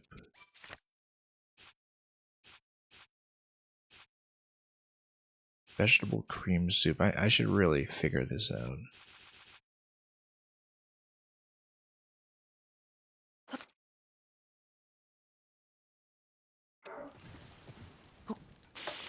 It's a fine distinction, too.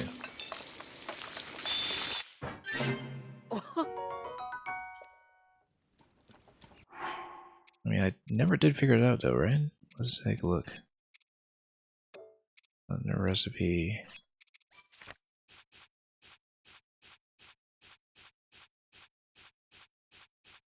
Veggie cream soup.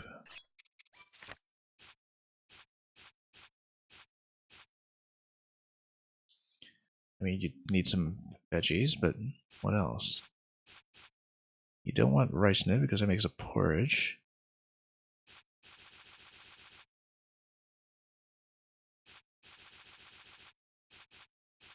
It'll take some experimentation, I think.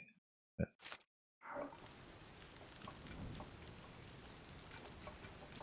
for now.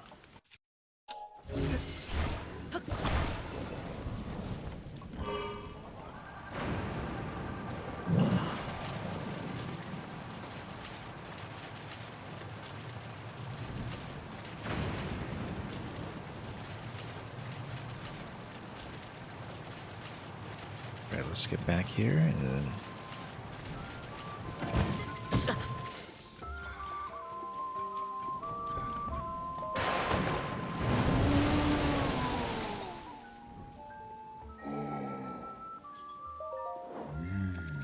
Okay, we'll just make one upgrade here. Yeah, veggie cream soup is not done at all. But in order to allocate resources, perhaps we should complete... Oh, actually, we can't even complete this carrot stew because, again, we need lots more wheat. But we can get 2 apple pies and 2 omelets out of the way, and then that'll fill in some inventory, but at the same time, we'll know what we're missing. 3 hot buttered apple after that. 3 carrots too. Yeah, we'll save it for another time. We really do need to figure this one out, though.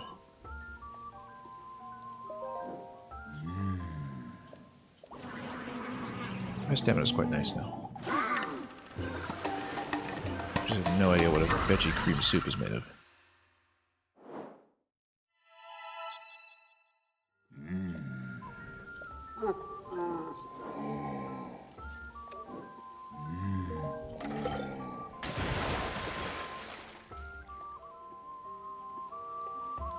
Okay.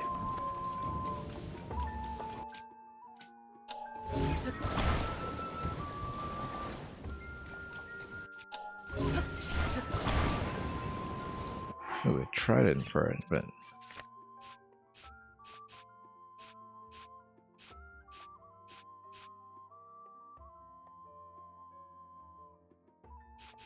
yeah, maybe it does require some wheat content or something.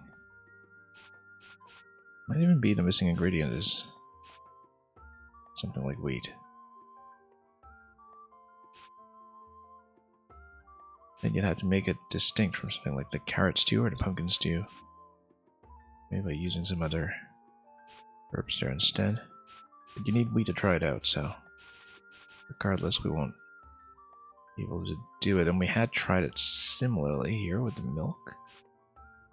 And the tough milk. I think, in fact, that's exactly what I was trying to go for, was something wheat-based that would be analogous to the carrot stew. The tough milk. Maybe we need an additional vegetable in there to make that work. Very difficult to say. Because it's not what we needed here. Anyway. We'll worry about that problem some other time. Let's go to the cave. Grab a hard one while we're very much in the area.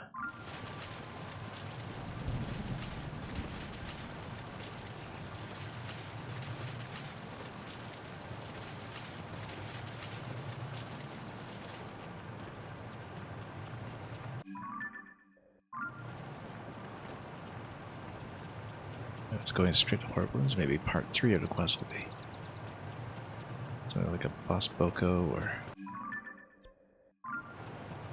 something a little more unusual.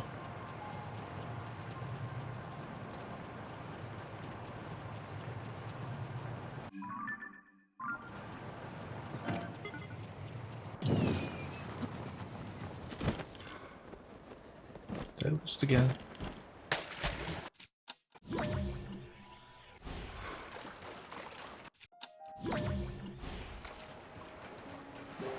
Oh no, here it is. Okay.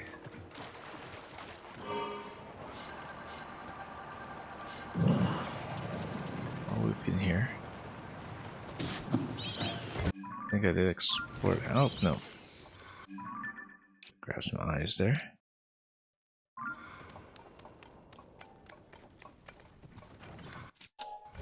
We know Horriblins are in this cave because they're on the way to the ferries on a couple of occasions.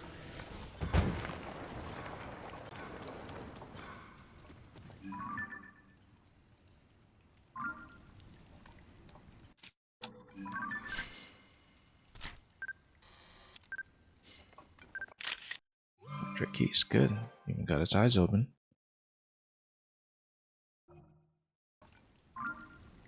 Oh, my album is full, okay. Well, a lot of things are in the compendium already. Let's just nuke some of them.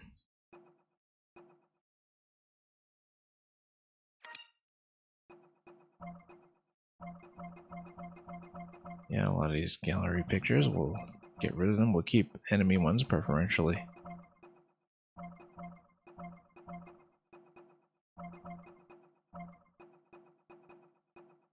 In case they become quest relevant.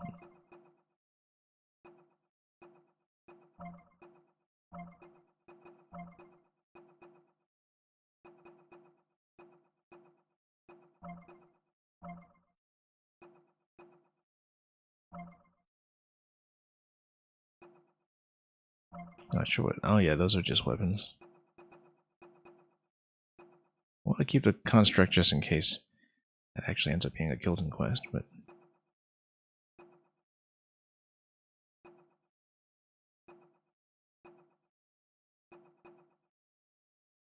Yeah, we'll keep some of those until later. No rush.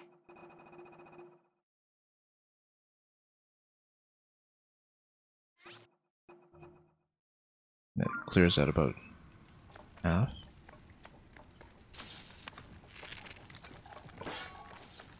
Anyone want to do the honors? Whoop, no, I guess not. My blade then.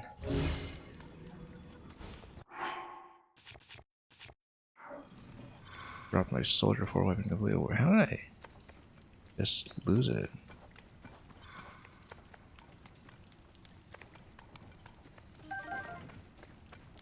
Unless it drops through the world geometry. Oh no, no, here it is. Backed up much faster than I thought.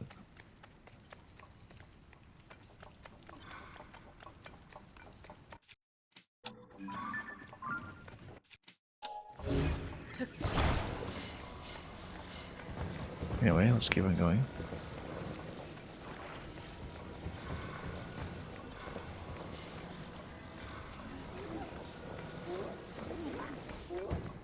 Oh, okay.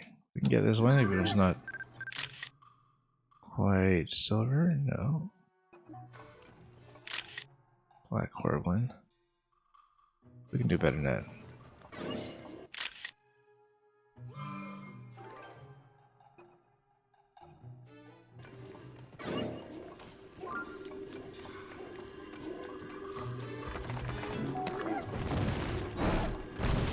Get one mid-fall or something.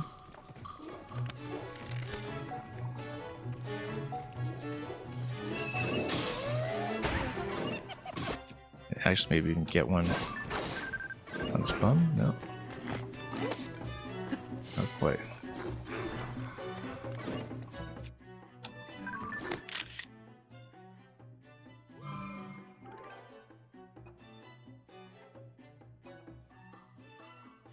Keep it for a companion, but we'll...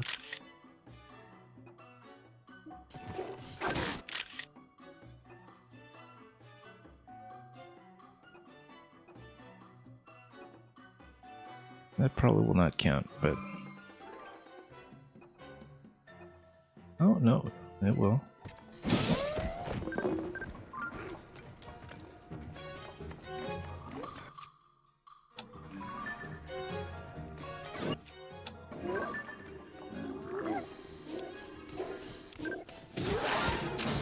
Not quite a silver, but okay, it'll just die. A horrible death.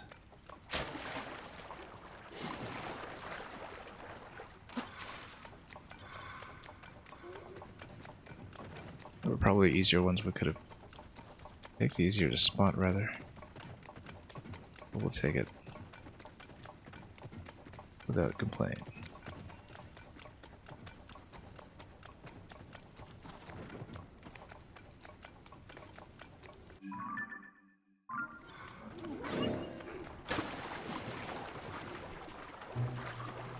Oh, there's a... okay, there's a silver. That's good.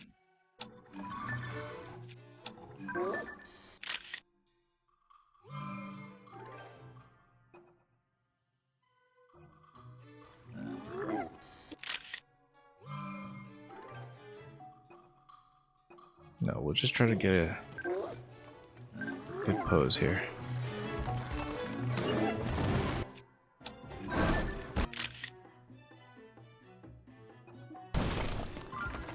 Shoot it down first and get on this bum. Oop.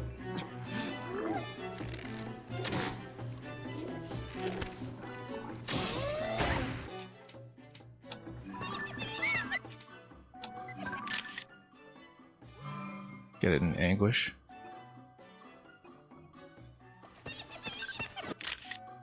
There we go. That's a lot better.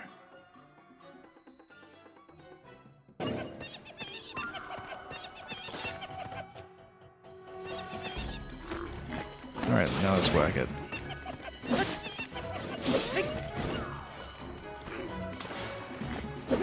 Oh, I was hoping to drown it.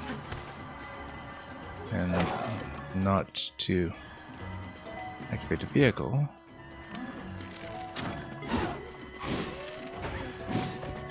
Will drown? No, it will not drown.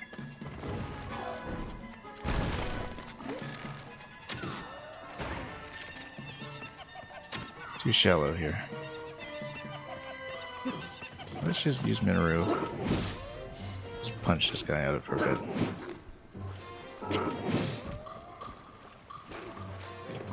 Oh, I guess not.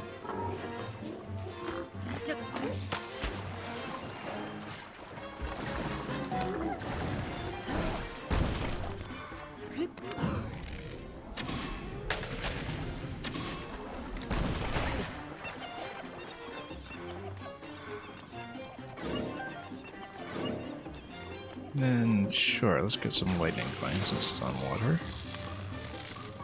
That one.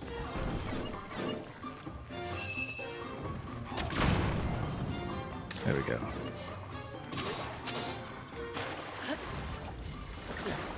Alright, that should be sufficient.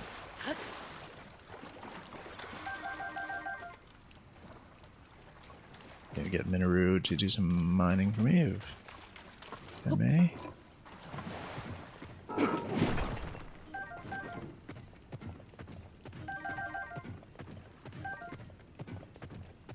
And here as well. Give everything a nice little whip.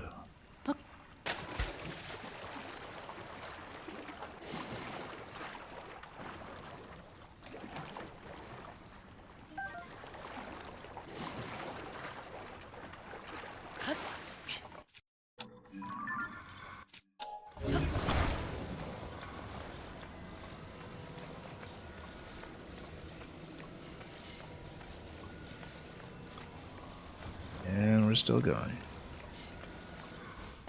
Oh, get Minoru to whip some of this as well. Let's move this safely out of the way.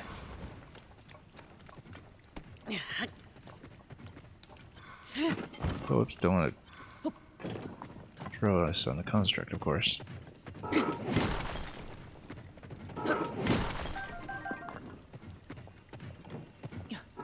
Oh, she acts as her own light source.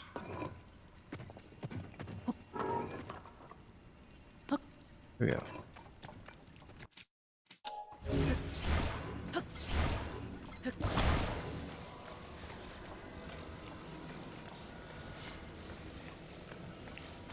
Let's get back out of here. Back to Tower Town. Cash in the picture. Quite a lot of redundancy in the shots, I'm sure. And well, get rid of a bunch of these in good time.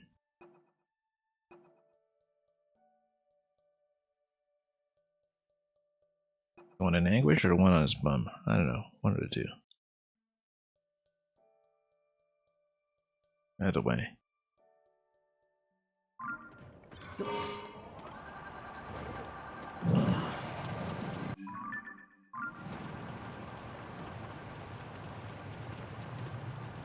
If I'm correct, then it does match your photograph's pose.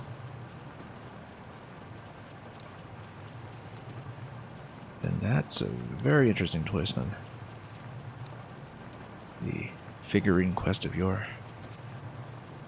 Back in the Wind Waker days.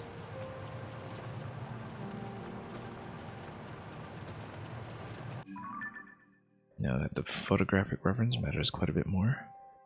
Or so we think.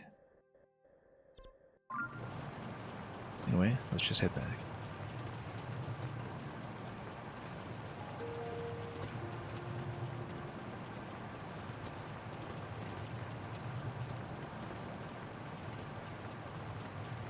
The objective from here is probably just to do the loop around the map, and if we don't get all the photo points, we'll try to make it back to the one shrine that couldn't be done later. Hopefully I'll be able to stay long enough for that, but if not, we'll just save it for the next session.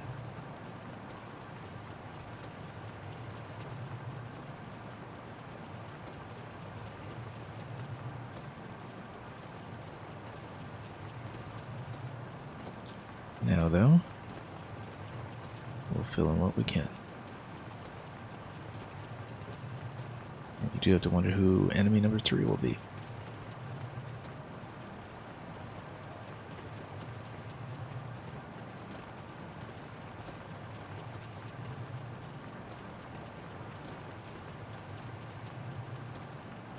If there's a Lionel that's required, I kind of want to go for one of the armored ones in the depths.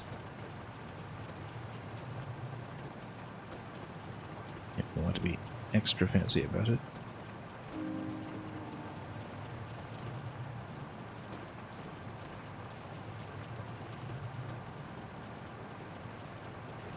Oh, started.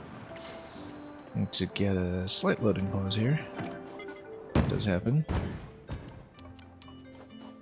Where? Oh, I should have dropped some of the extraneous weapons as well and looted better ones, but that's okay, we'll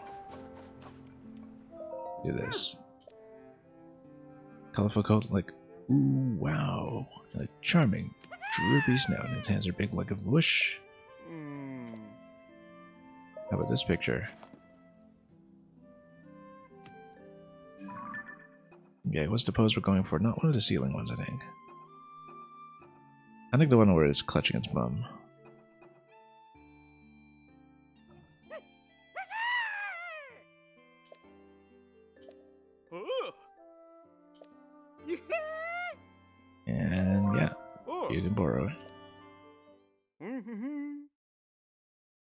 It doesn't let me choose an alternative if I'm dissatisfied, though, does it?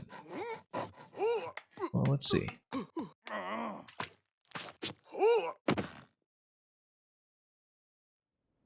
There we go. It totally matches to pose.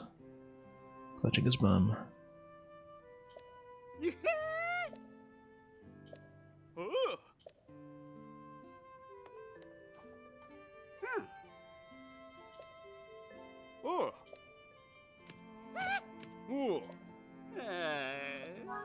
And do I get to move the existing one? I do. That is, in fact, a rather important decision. In fact, you can even rotate it.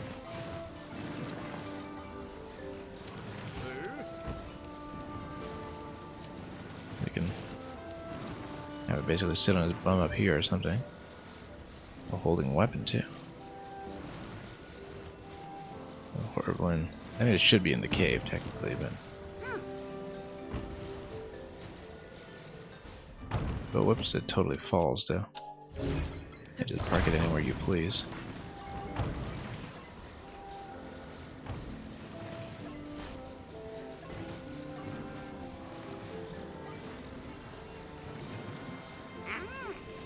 How about here?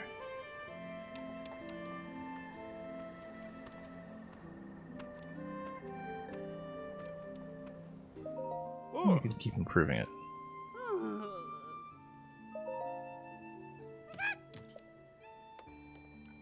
Yeah, this is a lot more flexible than what I expected. From a photo collection quest.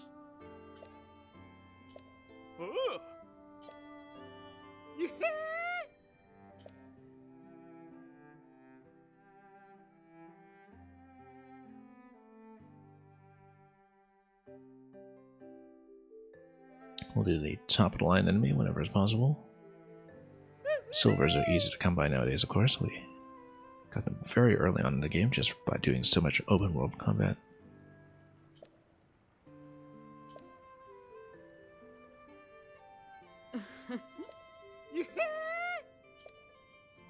The lovable Horriblin. Discovered in caves created by the upheaval. See how its colorful hair sprouts from its tough skin. Rather stylish.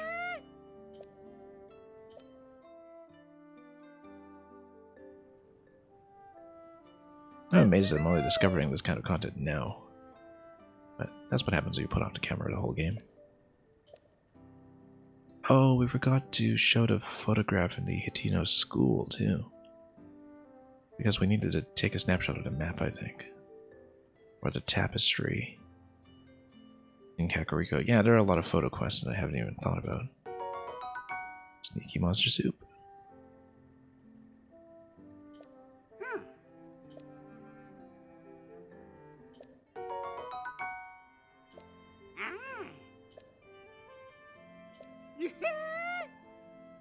Well, if it teaches me how to make veggie cream soup.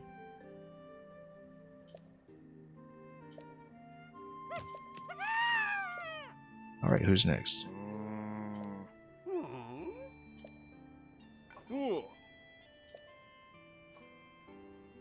Ah, a picture of Madison in Gerudo Town. We can do that.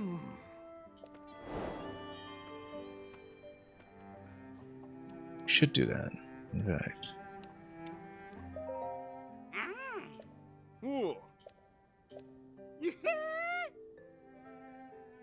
Oh, okay, so we can actually keep making them. Battle Talus, yeah, we can do that. We have one.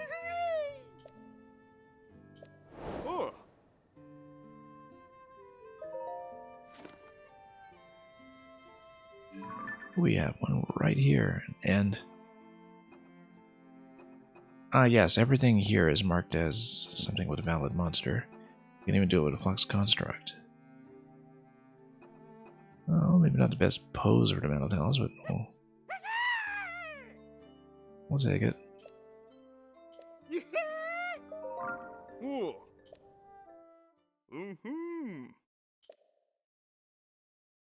Is this marked as part of the quest at this point? I don't think it is, though. It's just filling in requests for rewards. Wow. Absolute beauty, and of course, no goblins on it, but that's okay.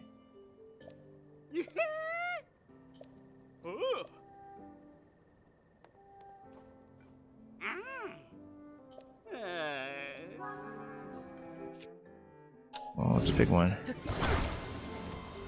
I'm going to run out of space pretty quickly.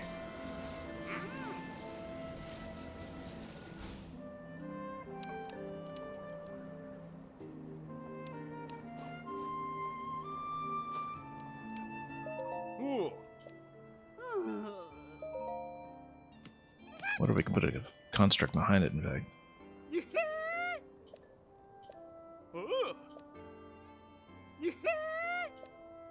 And there's going to be a little blurb about it, I'm sure. Is there going to be a blurb about every possible monster? Probably.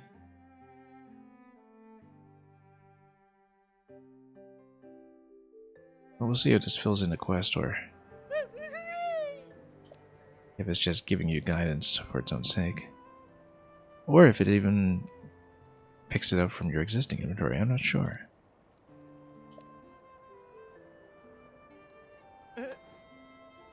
Looks like a pile of rocks it is.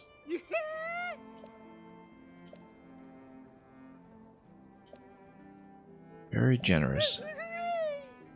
Gildan is a very understanding character. Oh, we've given them hugs galore. Hugs of death.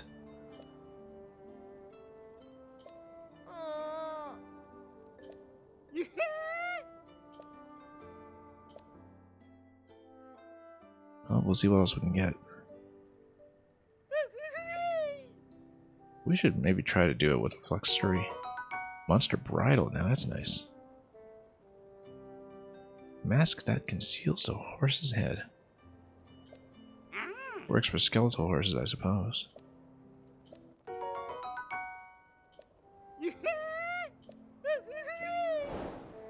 An enormous monster.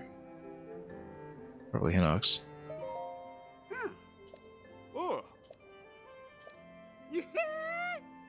Got a monster mine. A Frox. Okay, we have to take a snap of it. And Triscade, welcome. Hope you're doing well. Knoblobity with bumps and lumps. Yeah, we'll try to find the highest grade of it. I think it's either the blue-white. I think it's above the obsidian. And we do need to farm a few of them anyway.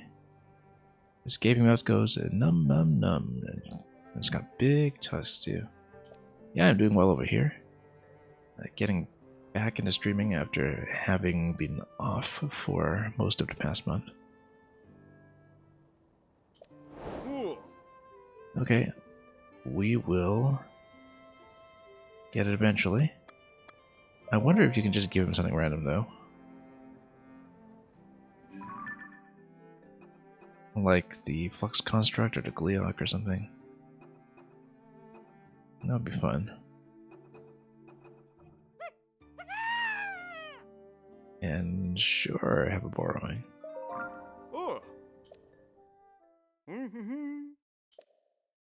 Not part of the quest, but we just want to add to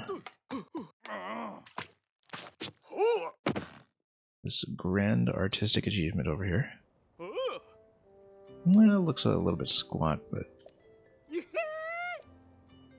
I guess if you remove them from stage, maybe you can just remove them from the scene. And he wants a frogs eventually. Yeah, we're taking up so much space, but that's okay. What are we going to even attach some of these? Look at that, our little action figure set. Ooh, we're running out of space.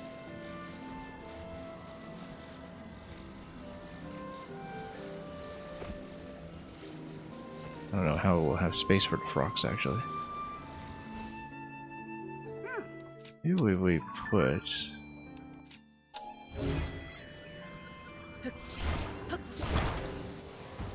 these down.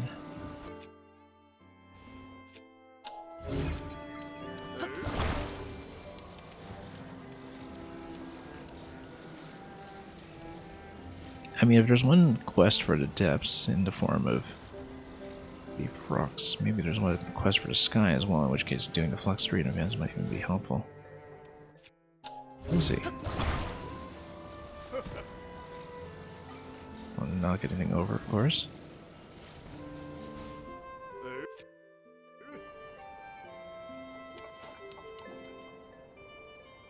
It's just kind of wedged over there. You know what? I think we'll take it. Like it's just kind of bouncing on his weapon.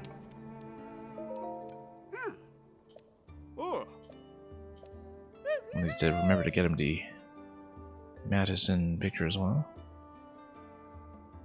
And yeah, he still wants the frogs. Yeah, we'll see all this.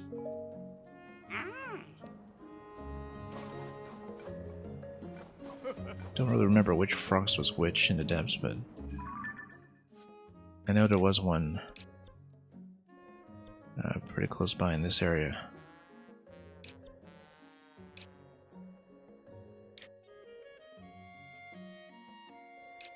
Probably this big flat platform. Actually, I don't remember. This might have been one of the Colosseums. For all I know. Looks like it might be. Yeah. There was some frogs in the open plain somewhere here, so we'll do that at some point. We'll, for the moment, probably, yeah, we'll put this on for a moment. We'll come back here eventually. Right now, the thing I'd like to do is head on west back to the Rito Shrine and get there slowly. We'll see so much along the way that will distract us, I'm sure. So let's simplify some of these. But yeah, this one's already grounded, this one's already grounded. It's actually just one here.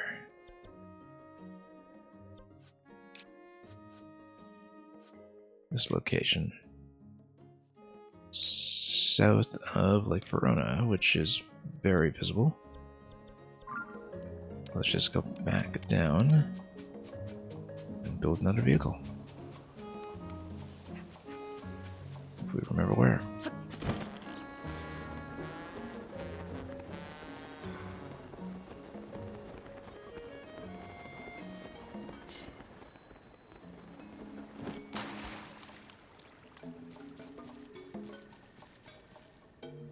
And are those materials already used up from last time? I guess they are.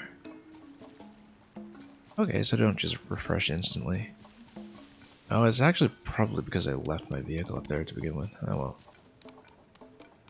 Yeah, that's fine. We'll build something else.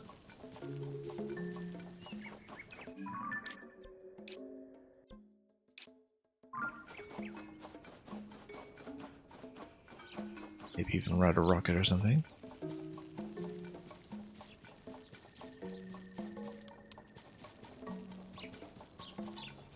No, that's alright.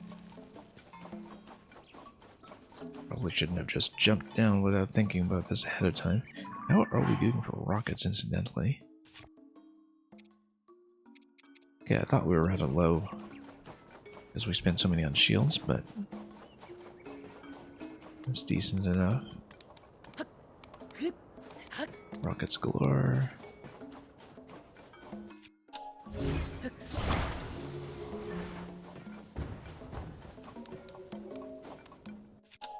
I think we'll just make a makeshift rocket plane quickly and then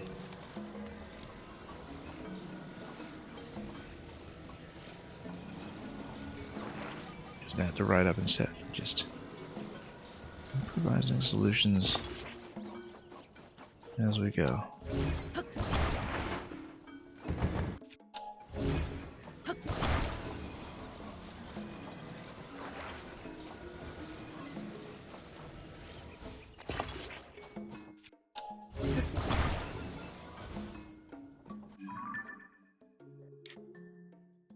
Okay. And drop location was here. Yeah, we'll just tap it. Cheap bow.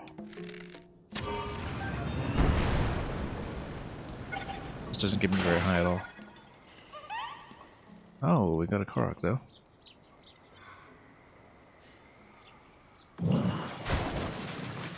Somewhere here.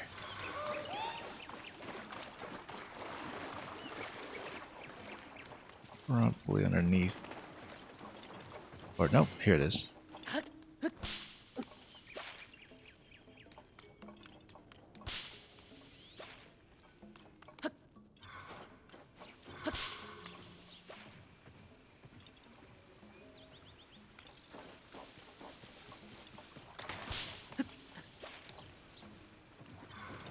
And there we go.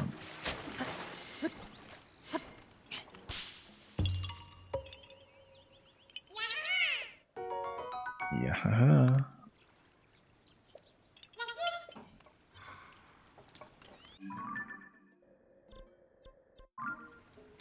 And let's keep on going. Probably can take a photo of the lightning Cleoc while we're here.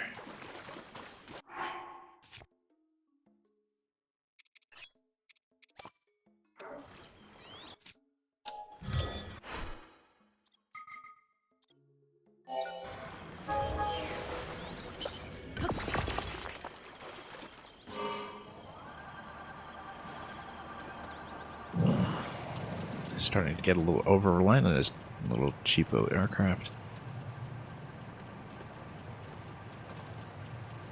Like we had previously with the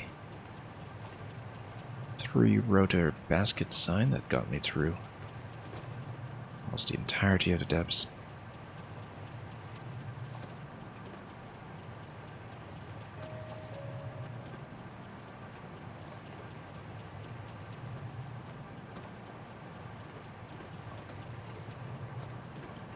Take a quick photo over here.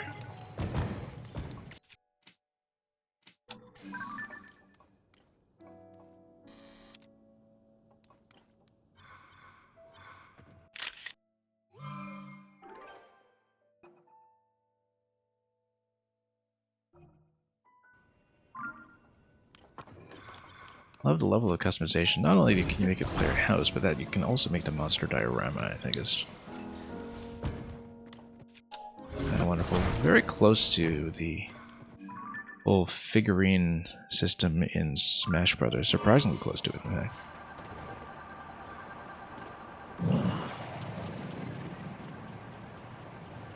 With the incredible flexibility of that photo mode as well. Which I never played with that much. Compared to something like the photo mode of Super Mario Odyssey, which I think was the main thing I took away from that game as an experience.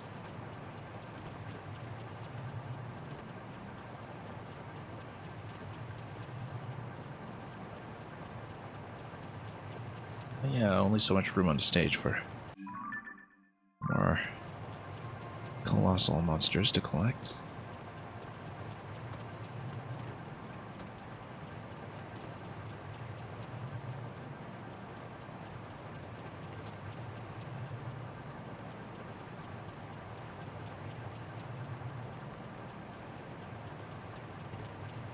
There we go. And we are way off, aren't we? No, not that far off. Should be able to see it soon enough as we make our approach to the hot spring.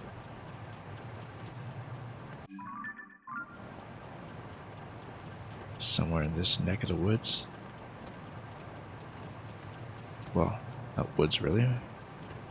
Neck of the mountain.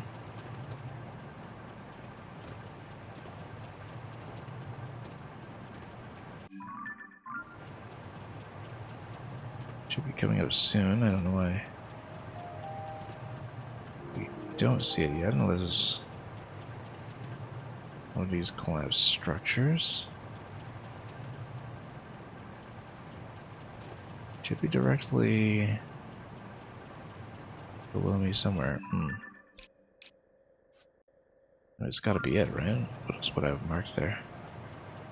Oh, it might just be that little stone there.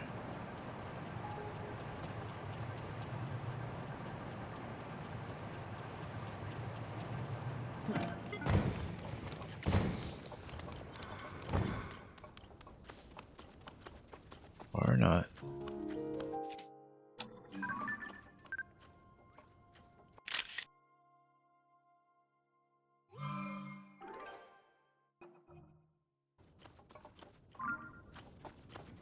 Maybe we do need to go up when you haven't dropped it yet and just still get. I'm not sure about that. I don't know why I would have marked a star here, unless I marked the wrong layer, perhaps. Without having dropped it out first. I remember this being one of the later ones I visited, because it was shortly after we shot that one flame Gleeok out of the sky. Let's check up top.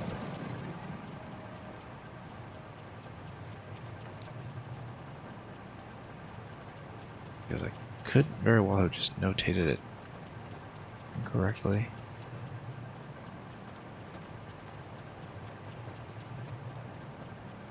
Happens quite a lot between layers of the map.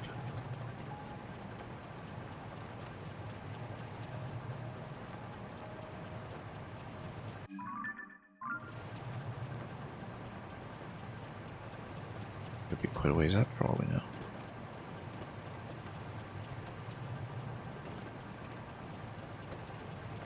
Well, let's get up there first and see how we do.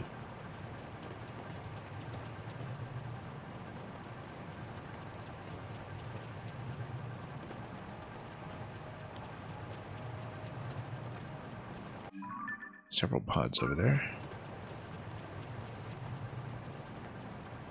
Should be somewhere to my right according to the map, but be much further up.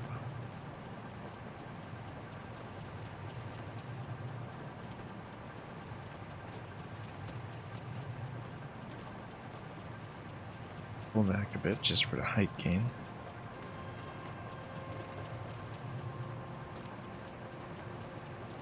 In fact, we can drop onto one of these points here just temporarily to reload the battery for a moment. Maybe even check for some chests. I don't think we'd looted all this.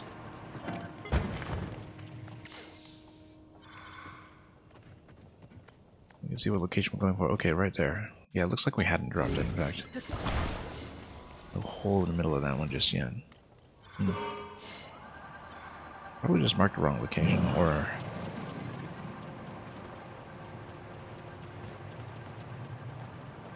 wrong column generally.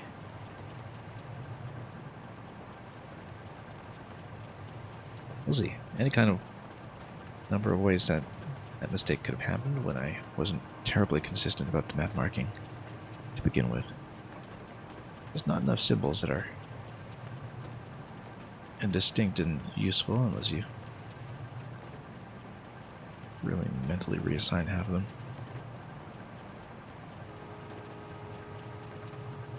Yeah, that was the Gleeok I shot out of the sky. We'll leave it alone for the moment.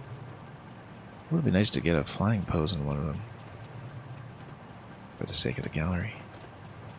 You know, the figurine probably wouldn't just sit up in midair.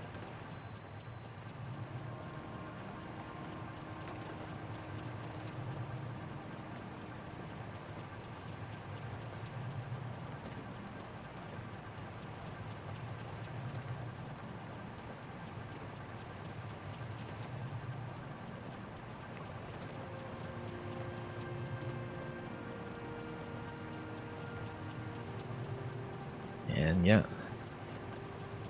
Well, either we can drop the spike or we just sit up on this thing and not lower it at all.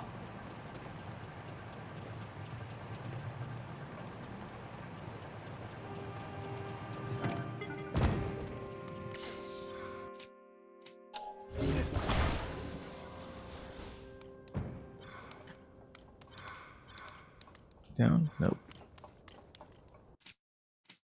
That explains it. Don't know why we start down below then.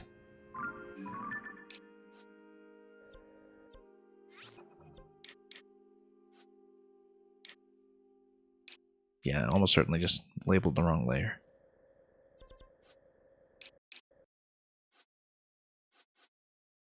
Yeah, let's start over there. That potentially drops something into the depths.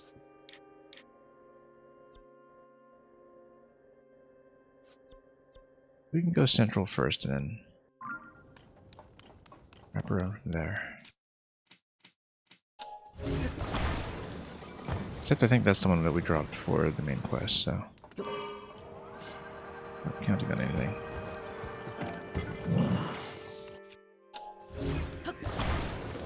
Because everyone had to stare at the fallen column down below in Lookout Landing in the first place. We reached Lookout Landing so late that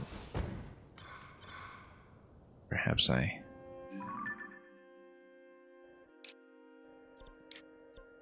was not aware that perhaps the fallen platform was not always just there waiting. We also don't know if Lookout Landing... Well, we need to talk to Robbie as well, and lots to do. Yeah, let's cross over to it.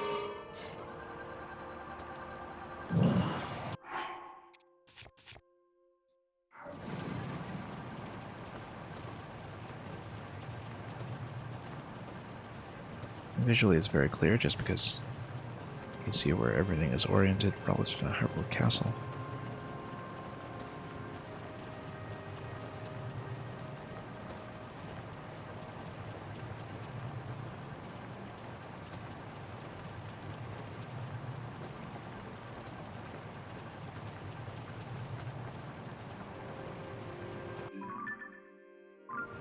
But we'll see where we are. It's probably much lower down.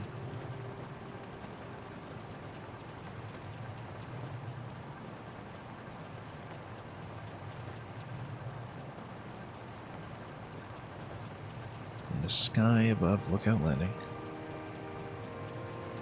The reason I might be thinking about looking at Lookout Landing again is in case there's something you need to check into with the main quest, or for that matter, we still need to get laboratory access. I just don't remember the requirement for that, or never knew it in the first place.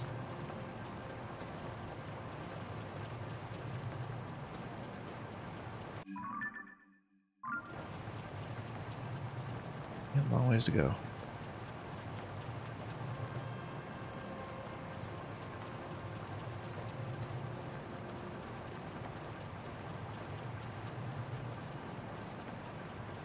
Well, we'll get there, I'm sure.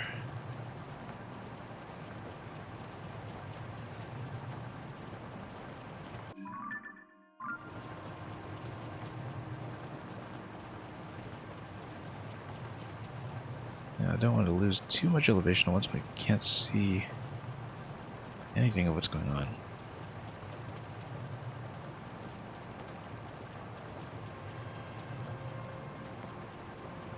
But I do see Goat Landing over there, plus this little tower. We're going to have battery issues relatively soon.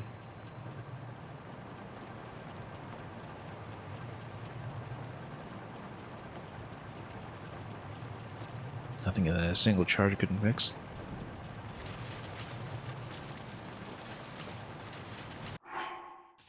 How are we doing for weaponry? Let me just off that bow.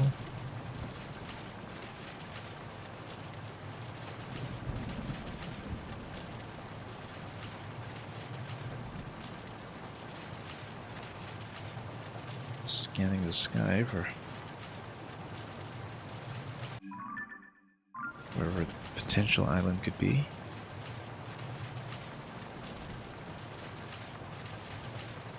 Looks like it is that one.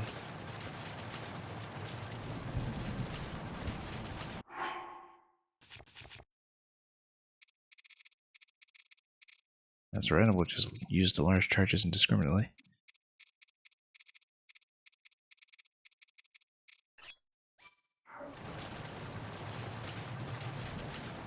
Easy to farm the flux constructs for more. Relatively. Alright, let's see if this has already dropped out, as I suspect it must have. That is the case. We'll change our map markers around a little bit.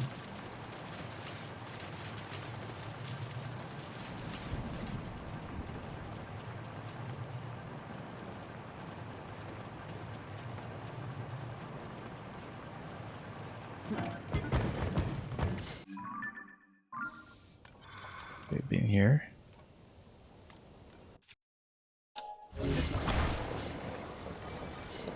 But not the target.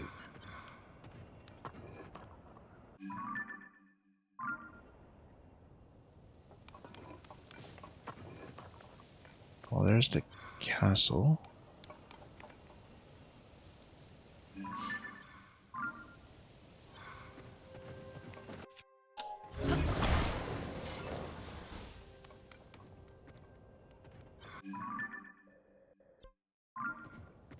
Well, I see nothing to indicate. The island over here.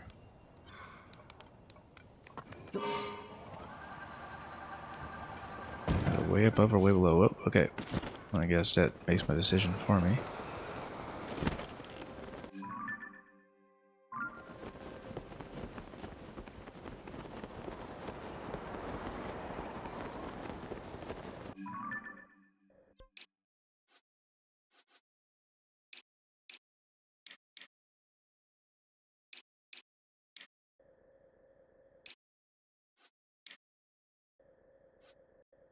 Oh, it's all the way over there. It's one above lookout.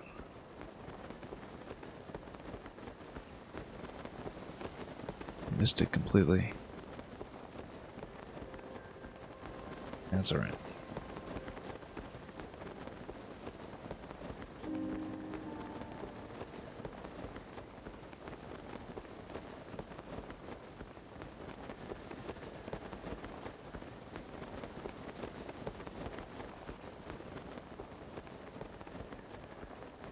Well, let's at least unlock lab.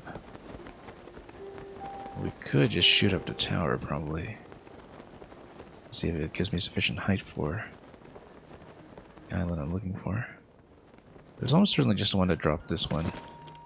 I really can't imagine that there's anything additional to see up there, so let's see if we can capture this image.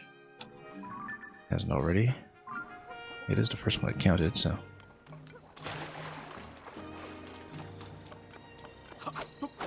This is not going to fall over.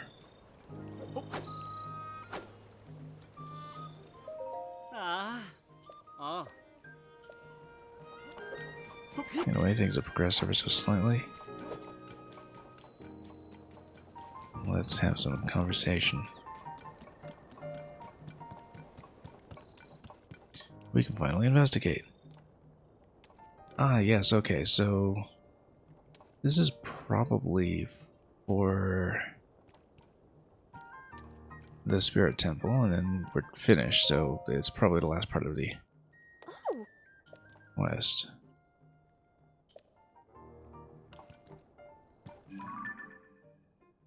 It almost certainly is the main quest, but looks very much like the Spirit Temple stage. Then, now why was it that we couldn't go to the laboratory yet?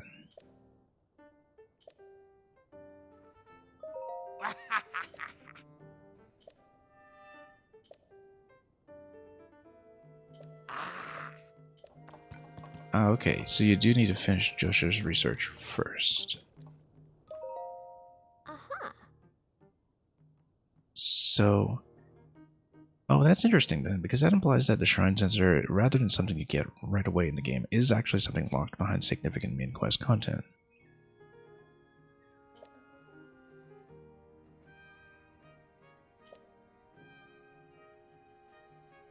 Okay. Oh. Amazing mural. Whole series of statues down there. Right, because they all point to the mining locations. Figure is pointed towards the next one in the series, and they all eventually lead somewhere mildly important. Maybe it is just the mines. Oh, nope, that is the Spirit Temple.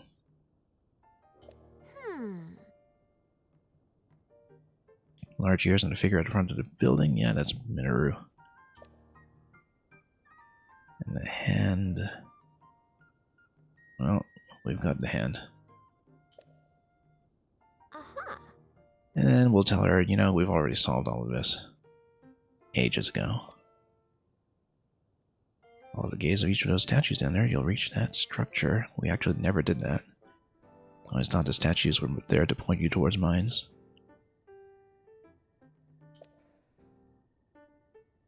Temple-like building holds something of Zonai origin. Yes, it does.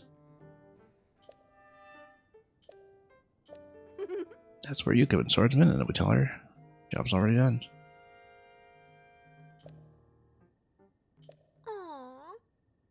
Yeah, they pulled a kid card on you. She's not that much of a kid, I think.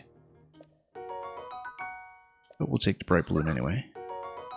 And the arrows. Yeah. Although, of course, we can just chuck the bright balloon, as we discovered. Woohoo! Mysterious power, yeah, the power to ride a mech. And we'll tell her we're done. What? You mean to tell me you already found a temple?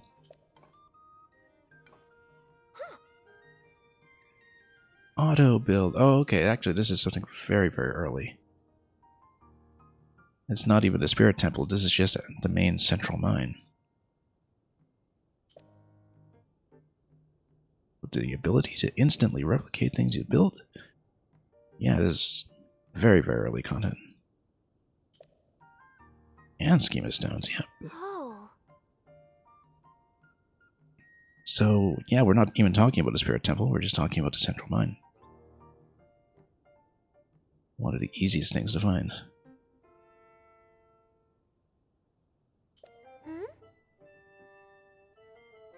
Some of the things collected from the depths may give us other clues. Alright. We'll tell her that we finished this too.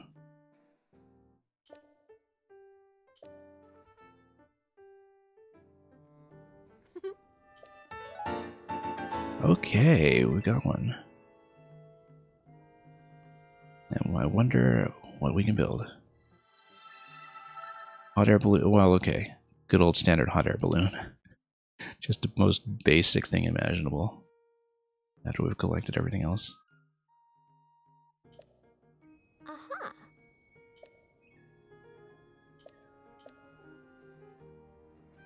Yeah. Balloon over there belongs to Goggles. And yeah, we'll fix it. Auto build tutorial. This far into the game. Alright.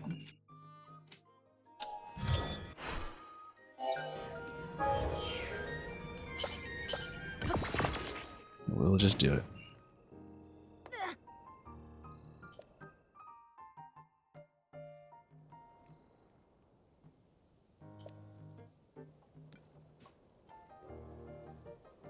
Yeah. Very useful to have. And now maybe we'll get access to the lab. Hey, Goggles. Oddly coincident to how a certain character refers to one of the protagonists in the Bad Batch. Just used to her calling him Goggles all the time. Inconceivable. I do not think that word means what you think it means. You keep using that word. I do not think it means what you think it means. I'm also not really left-handed.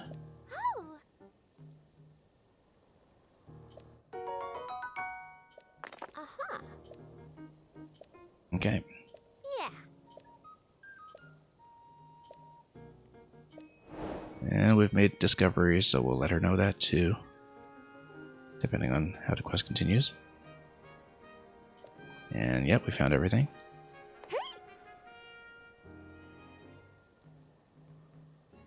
And Yeah.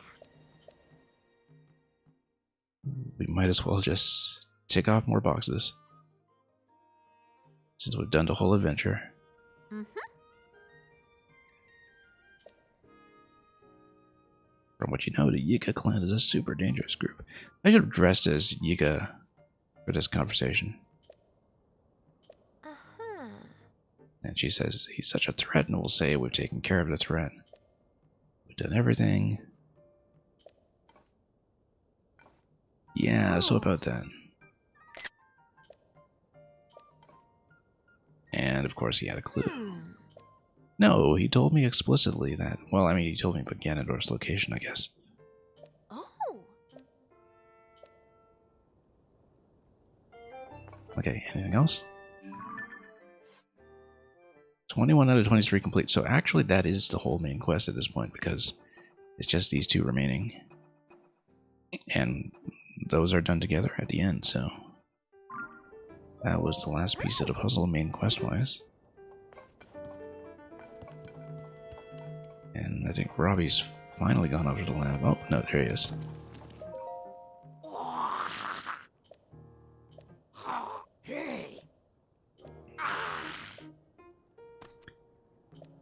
And yeah, kind of nice that the sensor is locked a little further back in this game.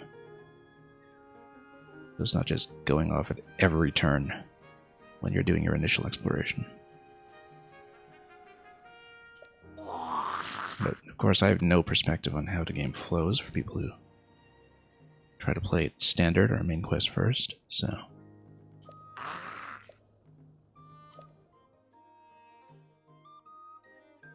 no perspective whatsoever.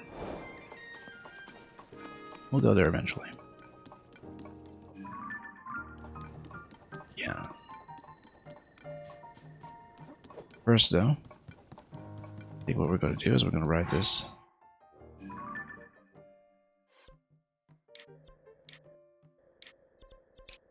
And then we're going to head over to Rito Village to do that shrine, I think. Depending on where everything is. Yeah, pretty sure this has been taken care of because it was the first one that was dropped. We should actually just unmark it, but we'll take a look. We'll do these ones eventually, next time, probably. I think I'd like to finish on this shrine over here, just to confirm if the last one remaining is indeed that. I think it is.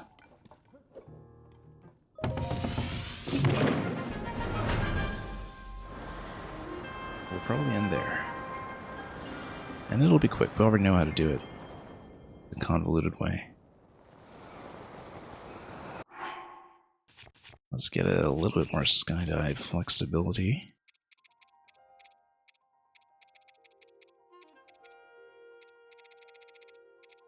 If we can.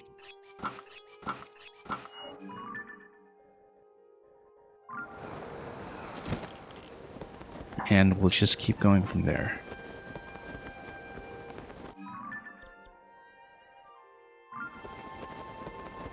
And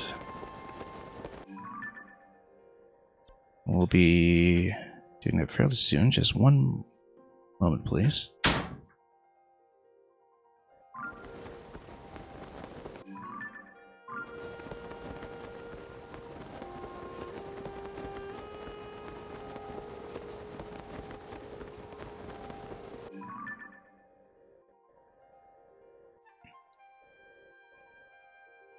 Then we'll see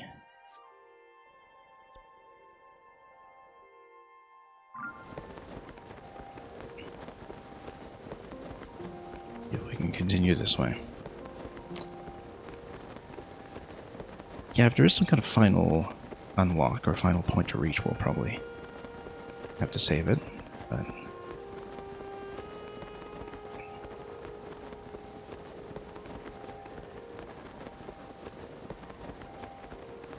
Let's see how far along we can get.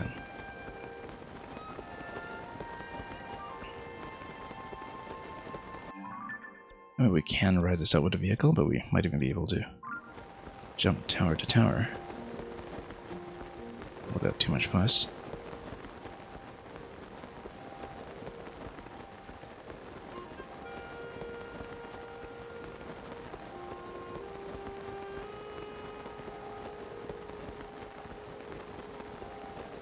Star fragment down there, we could go for that too.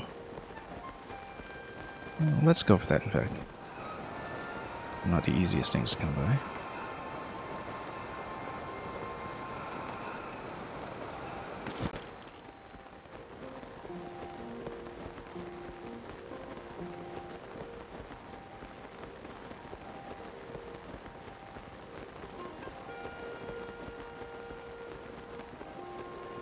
Very conspicuous glowing spot over there. In fact, I would take a vehicle over to complete this.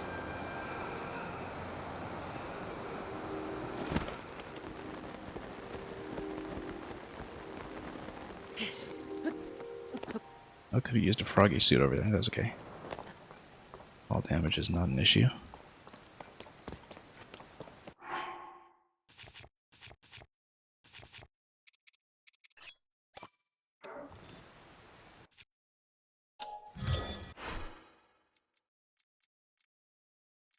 And then, well, just build it quickly.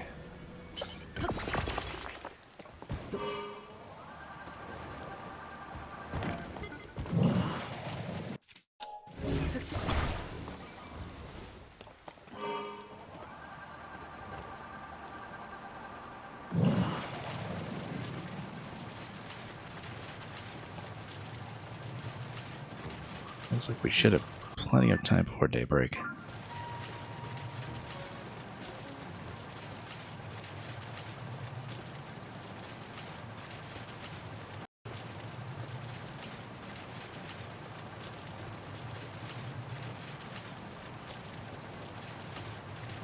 And yeah, we'll see what the post-completion marker or reward is, whatever it is. Anything similar to the wild set in the previous game.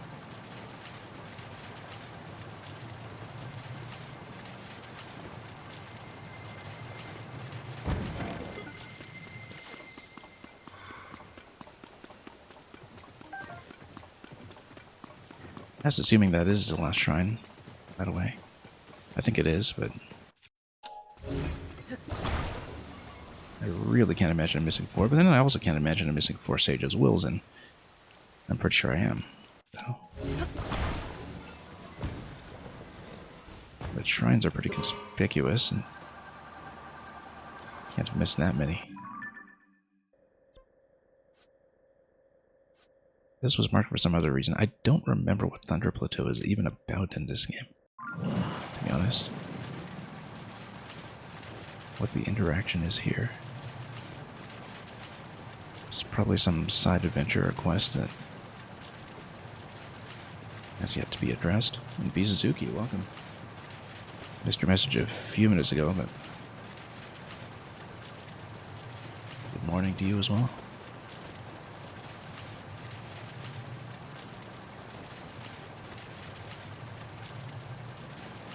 Yeah, I've got a new streaming setup here, and you finally beat the game, yeah. I hit the end credits when I felt like I'd done everything I could without the paraglider. I was missing 2 shrines at a time, and I think I was at 150 anyway. Now I'm at 151 because I finally found the one that was missing, which was exactly where I suspected, in the Thunderhead Isles. I couldn't find it before finally defogging this, which I only did today. And I knew it was somewhere here, but, you know, I checked this island so much and I just never realized that I'd barely flown over it in the fog many times before. So now I'm doing, hopefully, the last shrine. which is the only one I couldn't do without the glider. And we're just going to wrap it up now that we've been paraglider powered for some time. That was your last one as well? Yeah. Yeah, it's locked behind quest content much more than any other shrine in the game. That's for sure.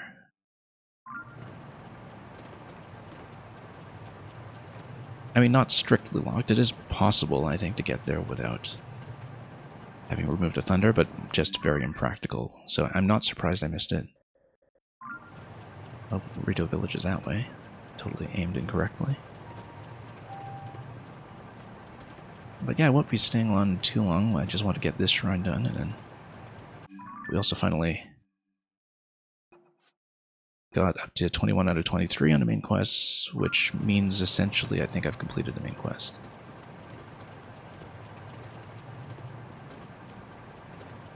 So congratulations on beating the game. I've still got lots to do in terms of quest content, especially with anything involving the camera.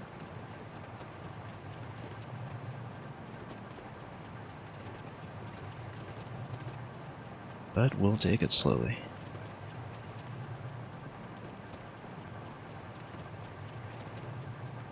But this is an upcoming landmark I definitely want to hit.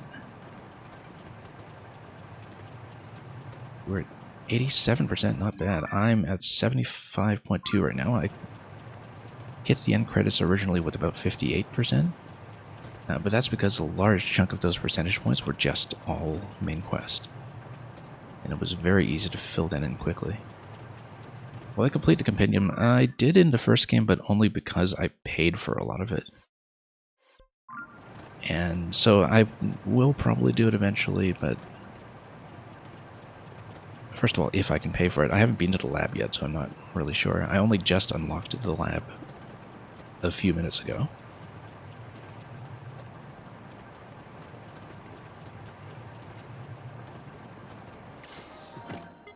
But of course, when it comes to spending rupees, the priority is gear, and they do get expensive in this game, so...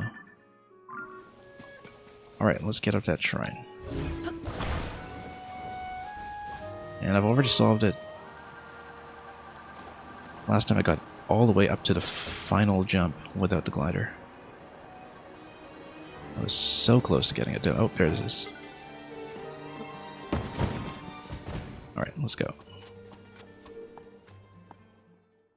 You're apparently missing 4 side quests, and you think you'll have to look for a guide. Yeah, when I finished Breath of the Wild, I had 3 remaining for a few years, I think. And I finally went back to clean them up in about 2020. Anyway, I previously did this without the glider. I don't have anything to prove. Let's just ride. And do it the easy way. So without the glider, there's actually a part here that's a bit of a soft lock.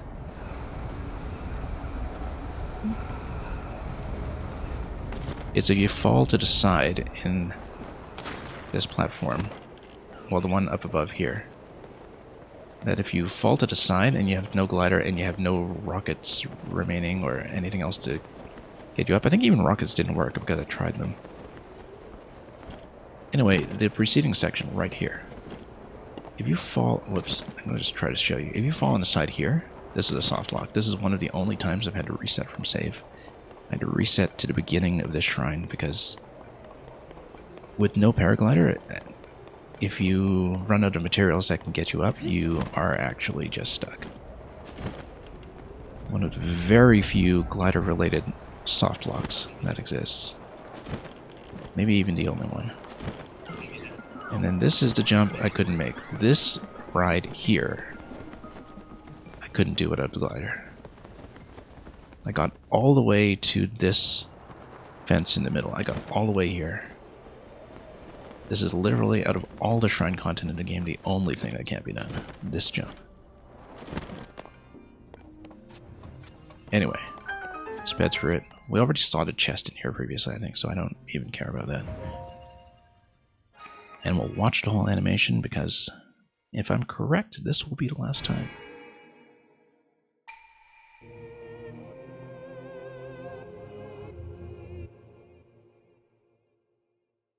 And it makes perfect sense to me that this, if it is the last, is the one that we'll close on.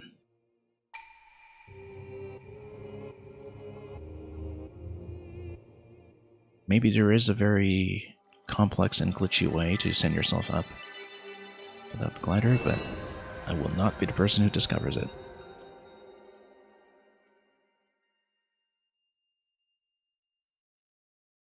And since we're at Rio Village, I guess we could plug in the piece of heart.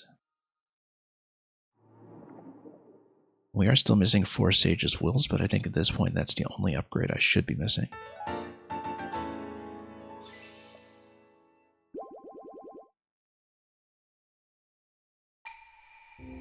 This is the final Light of Blessing. We got it. Make your way to the Temple of Time. Maybe it's a suit.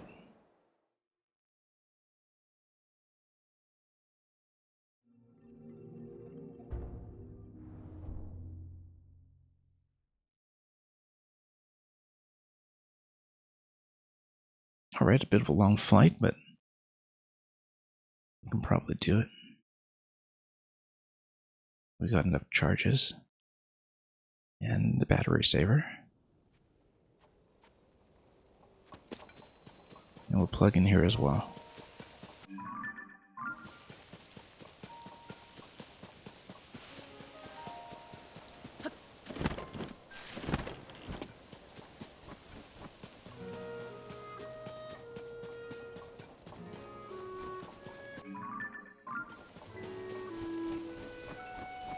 If we can find it.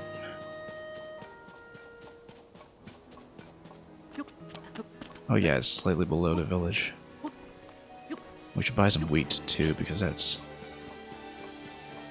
one of the ingredients currently blocking me, if it is attainable here.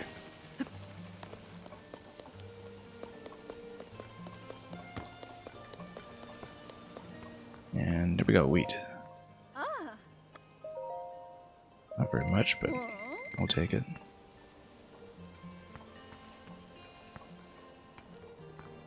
Not too worried about the other stuff.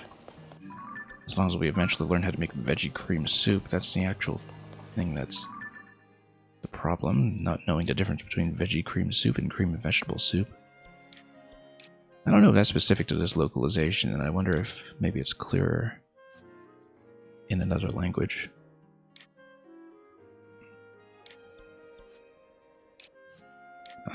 Temple of Time is actually pretty far off. Great Sky Island over there.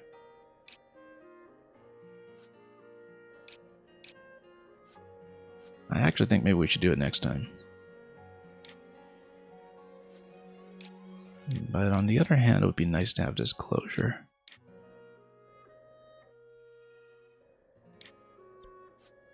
I was trying to figure out where the other photo points are. But no, we'll just double back to do that, I think. Photo over here. Yeah, we'll just go to the Sky Island. And be done with it.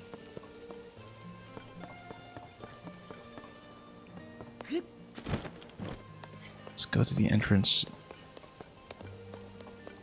Plug in the last piece of heart.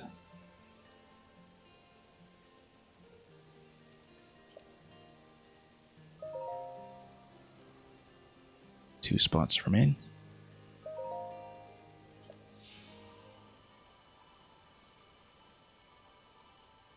Interesting that there's been no mention of expansion DLC for this game, but honestly it doesn't need it. It's so incredibly complete. And also just unreasonably huge. Now the one remaining thing is the 4 Sages' Wills for last one. And yeah, you agree. Yep. There's more than enough to do for years in this game.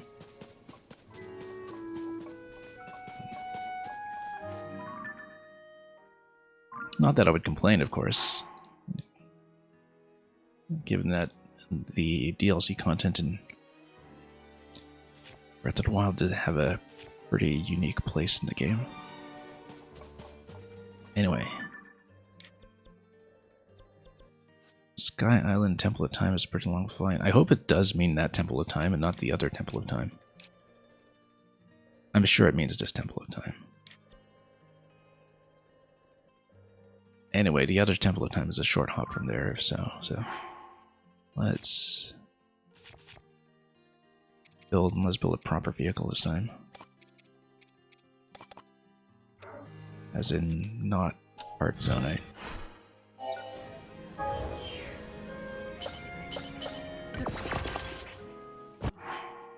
And we'll go with Zonite Saver. Let's just ride it all the way up. I'm actually kind of pushing the limit of how long I can stay today, but I'll try to do this one thing.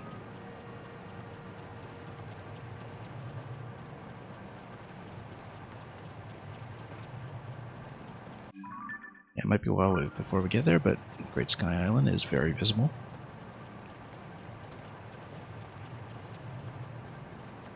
And we'll just go straight for it.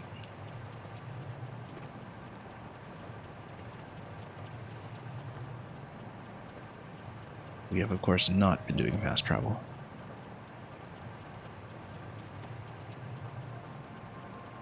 Well, we did it exactly once in a game. That was to get to the fourth tutorial shrine in the Great Sky Island early on. It wasn't really necessary, but we just didn't understand things like the hover platforms at the time. And in retrospect, I could have done it without. We'll do a battery refresh when platforms make themselves available.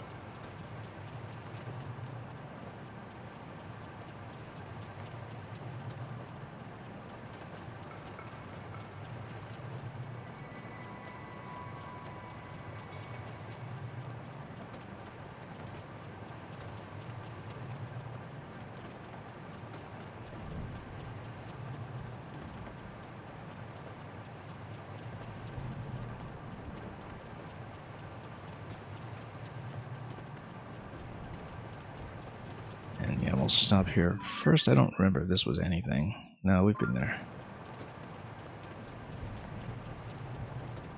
It's just not quite the bottom of the drop, but close.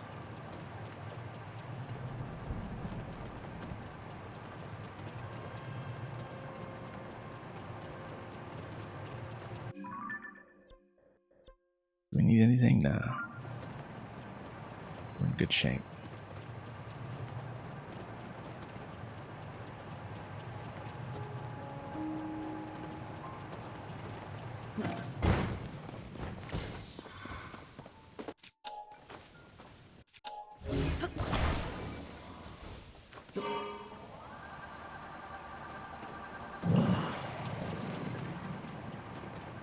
And all the way up.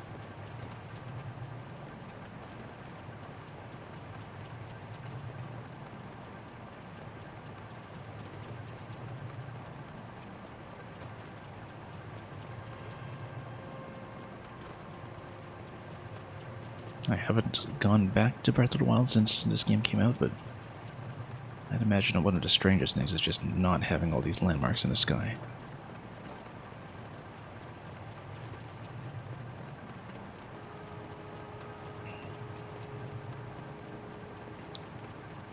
You do get very used to them after a while.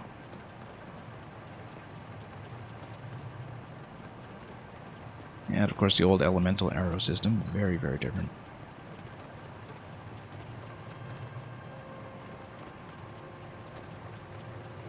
And a lot of other minor mechanical things as well, but I think in terms of just engaging with the world,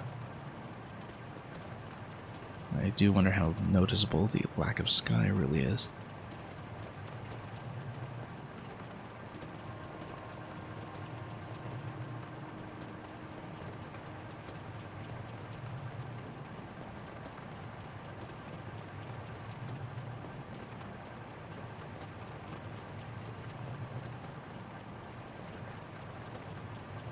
But well, there's a temple of time. We'll see what we pick up from there. And we can get the Master Sword ready in advance. I don't know if the Hylian Shield is in this game. I suspect it is, and there are probably many other things that we haven't picked up.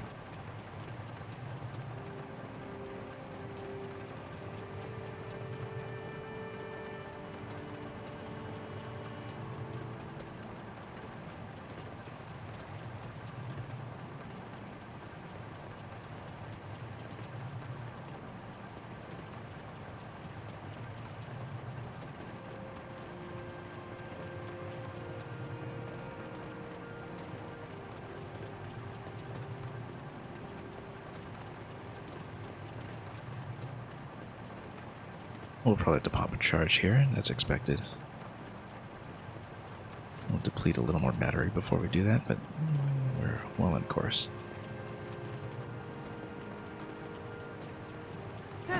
Oh, no, that was a mistake.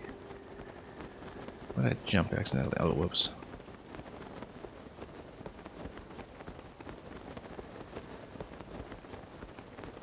How did that happen? I just hit the wrong button, I think, whoops. That's okay, we'll just head back up. That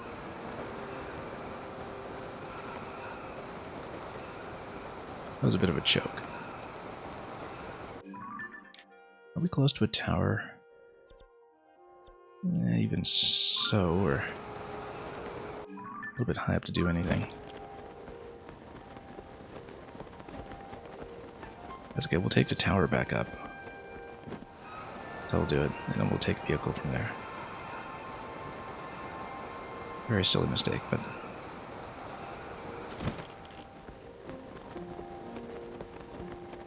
No, I was just trying to get into the menu to switch over to the Master Sword, and I think I just slipped or something and accidentally dove right off the vehicle.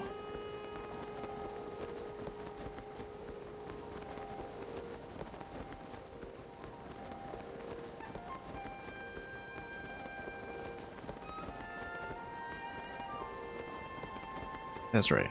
We'll head straight back up. We'll even go down this shaft here.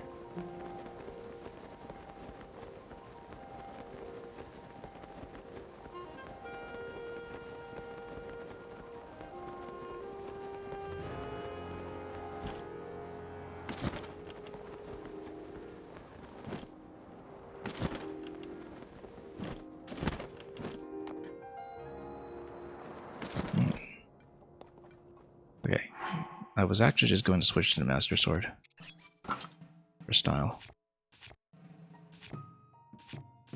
And yeah, might as well change out some other pieces. Oh, I wasn't even in the sky suit, no wonder. Everything felt so slow.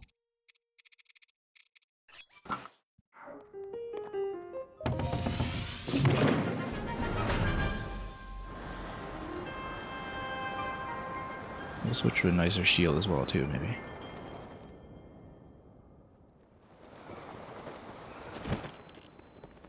Anyway, we'll take a vehicle point over here and head up to the temple.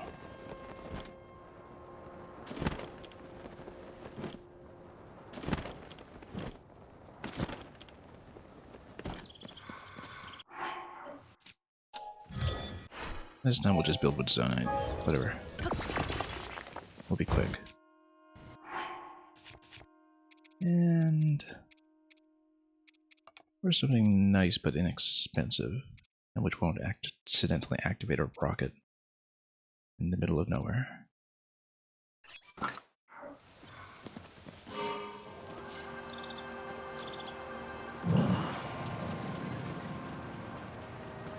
Now we're dressed for the occasion.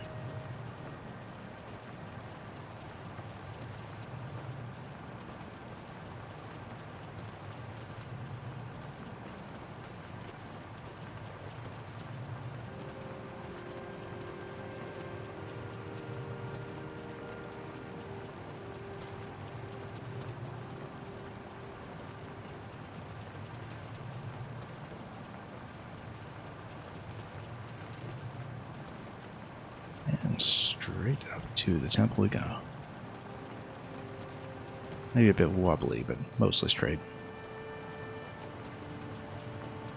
Here we are, Great Sky Island.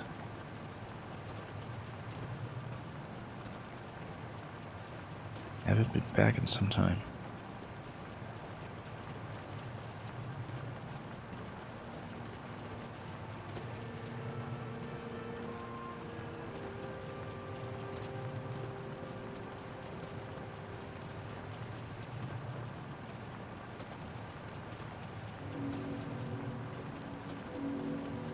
And the bell is ringing.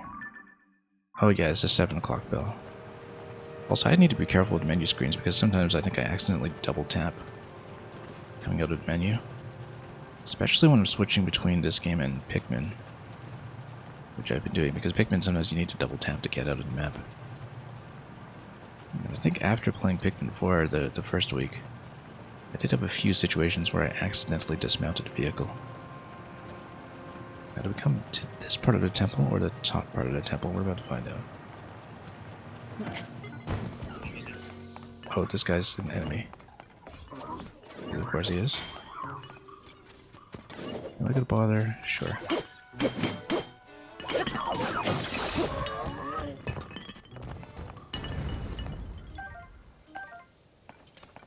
I probably am supposed to go to the top, but we'll take a look. Temple of Time, you say? Maybe I go to the statue in it, in fact. Because that would be like going to the Forgotten Temple statue in the first game.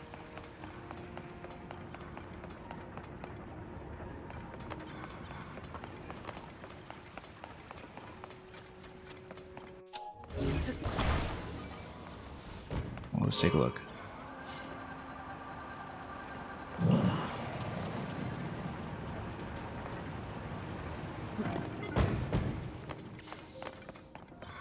Oh, is this chest what awaits me? Sure, it must be.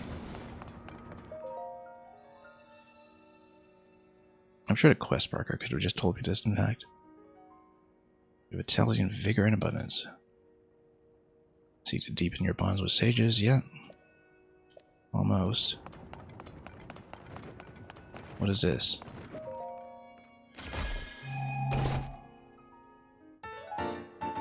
Ancient Heroes Aspect. Contains spirit of the hero who once saved Hyrule. This is very much like the trainer Ancient Link in Twilight Princess.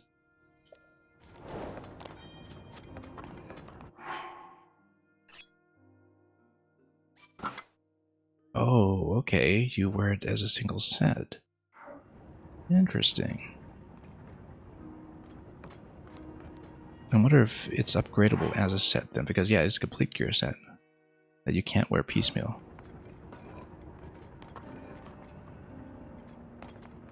Well, this is incredibly stylish. And I think this is how we will finish today.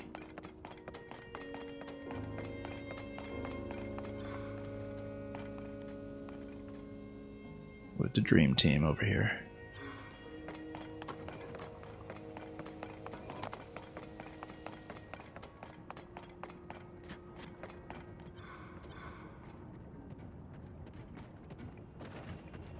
Everybody getting in position. Well, this is a good place to end. Like I said, I don't know if I'll be streaming 100% of my time in the game from this point on, although since I'm still filling out quests, maybe we'll be taking it slowly. I'm still working on Pikmin. We're still planning to go back to Mario Maker as soon as I can. But the streaming schedule is pretty erratic these days, so we'll be on when we can be on. And hopefully that'll be often. And hopefully we'll get to give this suit a little bit of time. Alright, that's it for today. Thank you so much for watching. And we're going to log off from here, so thank you so much for joining me. It's a big moment of closure in several respects when it comes to final shrines. But there may indeed be more to come.